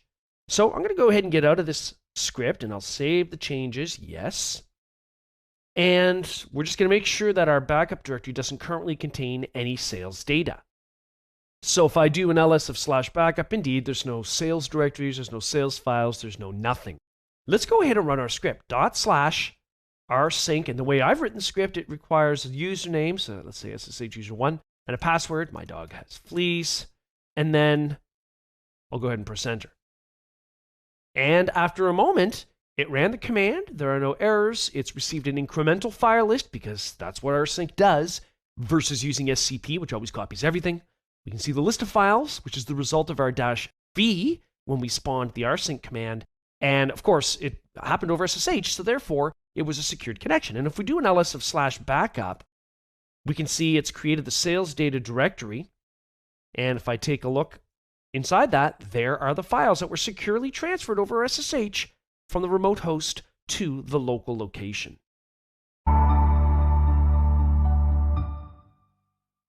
In this video, I'll compare some differences between a bash shell environment and a corn shell environment. Now, over the years, many different shells have evolved through the use of scripting environments in the Unix and Linux worlds. The corn shell is an older one, and it gets its name from the last name of the creator, David Korn. Now, the bash shell is newer, and therefore arguably might have a few more capabilities, and certainly is more popular than the corn shell. But the thing to bear in mind is that it really boils down to preference. What do you prefer to use? What are you more comfortable in? The syntax in the corn shell or the syntax in the bash shell? Also, scripts. If you acquire a script, let's say, that you know works well in a corn shell, instead of rewriting it to work properly in bash, you might just install and configure a corn shell to run that script. So that tells us then that depending on how scripts are written will determine whether they'll run smoothly across different shells. Generally, they won't. So the first thing we'd have to consider with the corn shell is making sure it's supported in our Unix or Linux environment. So for example, here I'm going to run sudo apt-get space install ksh to install the corn shell. And here we can see it's already there. So we already have the corn shell. We're ready to go. Now, if we want to invoke the corn shell manually, we can do that. So for example, I could type where is ksh. It's in usr bin bash, so I could reference that and invoke that for this current session. Notice my prompt changes to simply a $, but if I were to echo back the $, shell variable, that has not changed because we haven't switched it over, although we could. If I were to use, let's say, sudo chsh change shell, space dash lowercase s, and then I'll tell it I want to switch to usr/bin/ksh. Now, what I would be doing there is switching to the K shell, the corn shell, so that even next time I log out, log back in as this particular user, I would have a corn shell instead of a bash shell environment. So you can install various shells and switch between them for the current session, or as we see here with the change shell command, essentially permanently until you decide otherwise. So we could do that. Now, if I go into the scripts directory, we've got a file here called. Now, if I change into the scripts directory, we can then use the nano editor, which I'll prefix with sudo to run with elevated privileges, called corn_script.sh. And in it, instead of referencing bin bash at the top, or maybe the expect command for an expect script, instead we're referring to the location of the corn shell. We've got a standard clear command, echo hello world, and essentially we've got a print command, but let's actually comment that out down here. That's specific to the corn shell. In the bash shell environment that we are already used to, we know we can use the read command with -p to prompt for something. Here it says enter age, and then we can store that in a variable and work with it. We can echo back $age. Let's run that here in a corn shell environment. So Control X, yes, to save the changes, and let's run this with /corn_script.sh. So you can see that many of the commands that we're used to already work the same across different shells, here specifically in the corn shell. So I'm going to go ahead and run that. Well, it doesn't know what read is, no query process. It's not used in the same way. So immediately we have one of the simplest examples of a script that is broken when we try to run it in a corn shell because it was developed for a bash shell environment. Now, normally we could use our up arrow key, but when I do that, I don't get the expected response I would in a bash shell where we get our previous command history. So there's a difference as well. Not a problem, not the end of the world. sudo nano, and we're going to open up that script again, corn_script.sh. What I'd like to do is comment out the read statement. We know that doesn't work the way it's intended to here in the corn shell environment. Instead, what we would do is use the print command, where we specify the prompt, enter age, then a semicolon. Then if we want to read something into a variable, we would use read in this context, and then of course give it the variable, in this case age.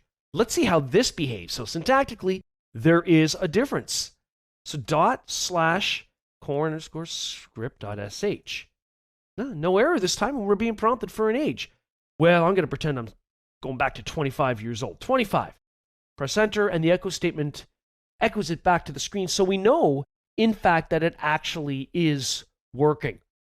So really, the syntax is different for certainly some scripting elements, even simple things like asking for user input. And we need to realize that that is a difference, because if you try to run a bash shell script that's got any complexity at all in a corn shell, it may not run smoothly. And the same thing is true in the opposite direction. In this video, I'll talk about some of the differences between the C shell and the bash shell. There are different shell environments available for working at the Linux command prompt and as well for writing scripts. Also, the same thing is true for Unix. So the one you use is really dependent upon your preference or organizational standards or the scripts that you need to run.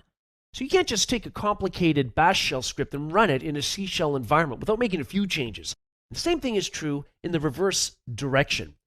The first order of business if you want to work with the C shell is to make sure it's installed, and it may not be installed already depending on your distribution of Unix or Linux, and you might have to install the package. So here I'm going to type sudo space apt-get space install csh for the C shell. Now I've got the sudo prefix because I'm not logged in as root, yet this command requires elevated privileges. And if I press enter, it's going to tell me that it's already there. I already have the newest version of the C shell installed. Great.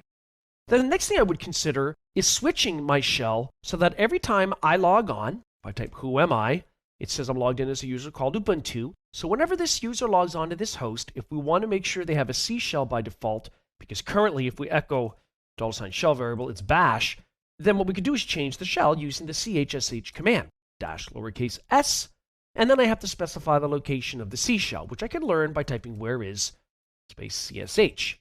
So I could say change shell chsh space s space /bin /csh. Or if I just want to temporarily work in the C shell so that I can exit out of it, or the next time I log in, I'm back to my default, which is in this case on my machine, a bash shell, I could simply spawn a C shell right now by typing csh. Now you're going to notice immediately that the command prompt is different. It's a percent symbol as opposed to what we're normally used to seeing in the corn shell and the bash shell, which is a $sign. But there are plenty of other differences, as you'll see. So let's exit out of that, and notice we're back in our regular bash shell environment, where I'm going to type echo $home, so the home variable uppercase letters. It returns, in this case, /home/Ubuntu. So good, it works.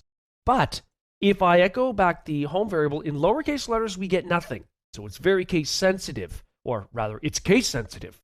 But if I go into the C shell, let's observe the difference. Echo $home, uppercase letters, works, but so does echo $lowercase home.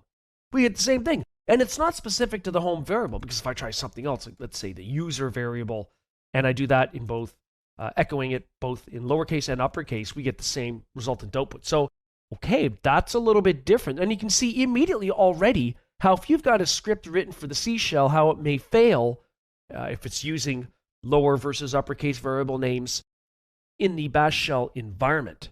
Also consider that in the bash shell environment, as we've seen in other demos, we can echo the result of the previous run command with echo $?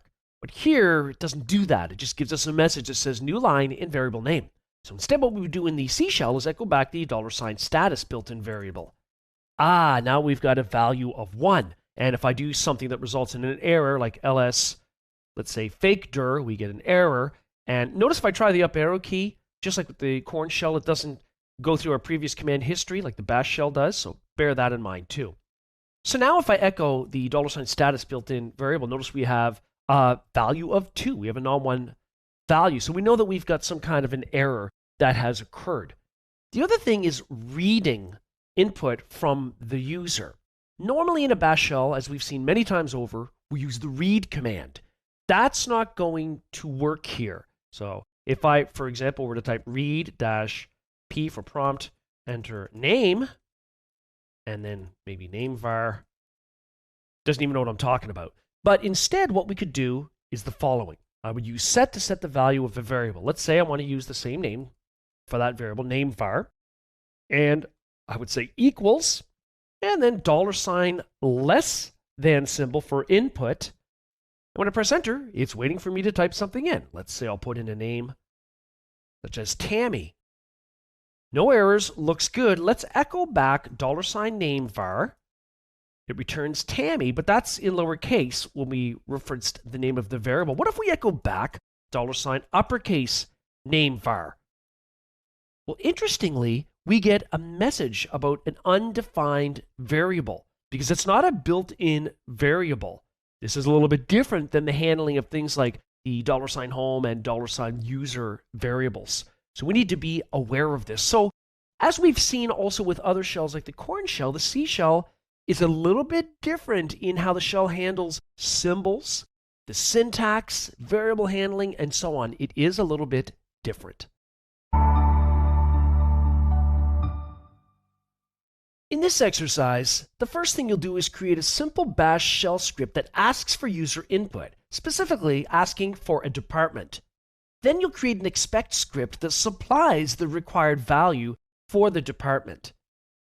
Next thing you'll do is create an expect script that uses rsync over SSH to back up files. Now you can do this with a single Linux host for this particular example. You don't need to have two of them, and rsync can be used to synchronize or copy any files or directories. The last thing you'll do is create a user named user10, and then set the default shell for that user to a corn shell. Then test your work by logging in as the user to make sure that they're given a corn shell immediately instead of the default normal bash shell. Now pause the video as you think about and try these exercises out, and then come back to view the possible solutions. Here in Linux, if I cat a file I've created called ask for department.sh, it's a simple bash shell script that is asking for a user to enter the department and storing that in a variable, as per the read command in bash, called dept_var, department variable. Now at the same time, if I cat a file here called expect_department.sh, this is not a bash shell script, it's an expect script, and it's spawning the script that we just looked at that asks for a department. The expect statement here is looking for enter department and then feeding it sales as a value. So let's go ahead and test this out. And what we're going to do is we're going to run the expect_department shell script. So /expect_department.sh. Now both of those scripts, of course, have the execute permission enabled. And notice here, it didn't stop and ask us for the department, even though the bash shell is coded to do that much. Instead, our expect script has fed it a value of sales, and it was completely non-interactive. As users running the script, we didn't have to do anything. The next thing we need to do is to create an expect script that uses rsync over SSH so that we have a secured connection as we transmit files over the network for backup purposes. I'm going to use the nano editor to open up a file called backup.sh that I've previously created.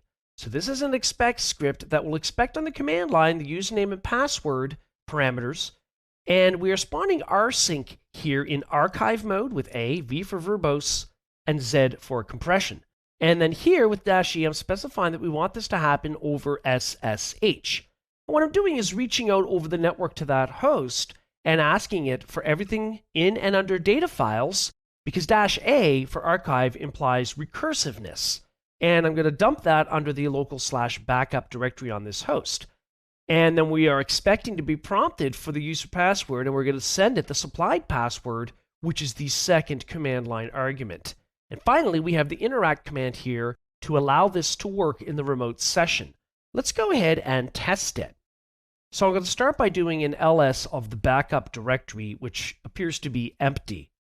So now what we're going to do is we're going to go ahead and run our script. I'm going to prefix it with sudo, so sudo./backup.sh, and we're going to give it some credentials. So a username, ssh user1, whose password is my dog has fleas. And after a moment, it looks like everything was brought over, but we're going to verify that by doing an ls of /backup. Now we can see we've got data files under there. Well, let's see what is in. Oh, yeah, all kinds of goodies in here. So it worked. We've automated using an rsync over SSH connection for backup purposes. Now, the last thing we're asked to do is to create a user named user10. So let's do that first. User add user10-m, so we create the home directory structure. Now, of course, because I'm not logged in as root, I'll have to prefix that with sudo. Then we're going to use the passwd, the password command, to set a password for user10. Now, to do that, of course, once again, we'll have to prefix it with sudo because we're not logged in as root. I'm going to set my dog has fleas as the password.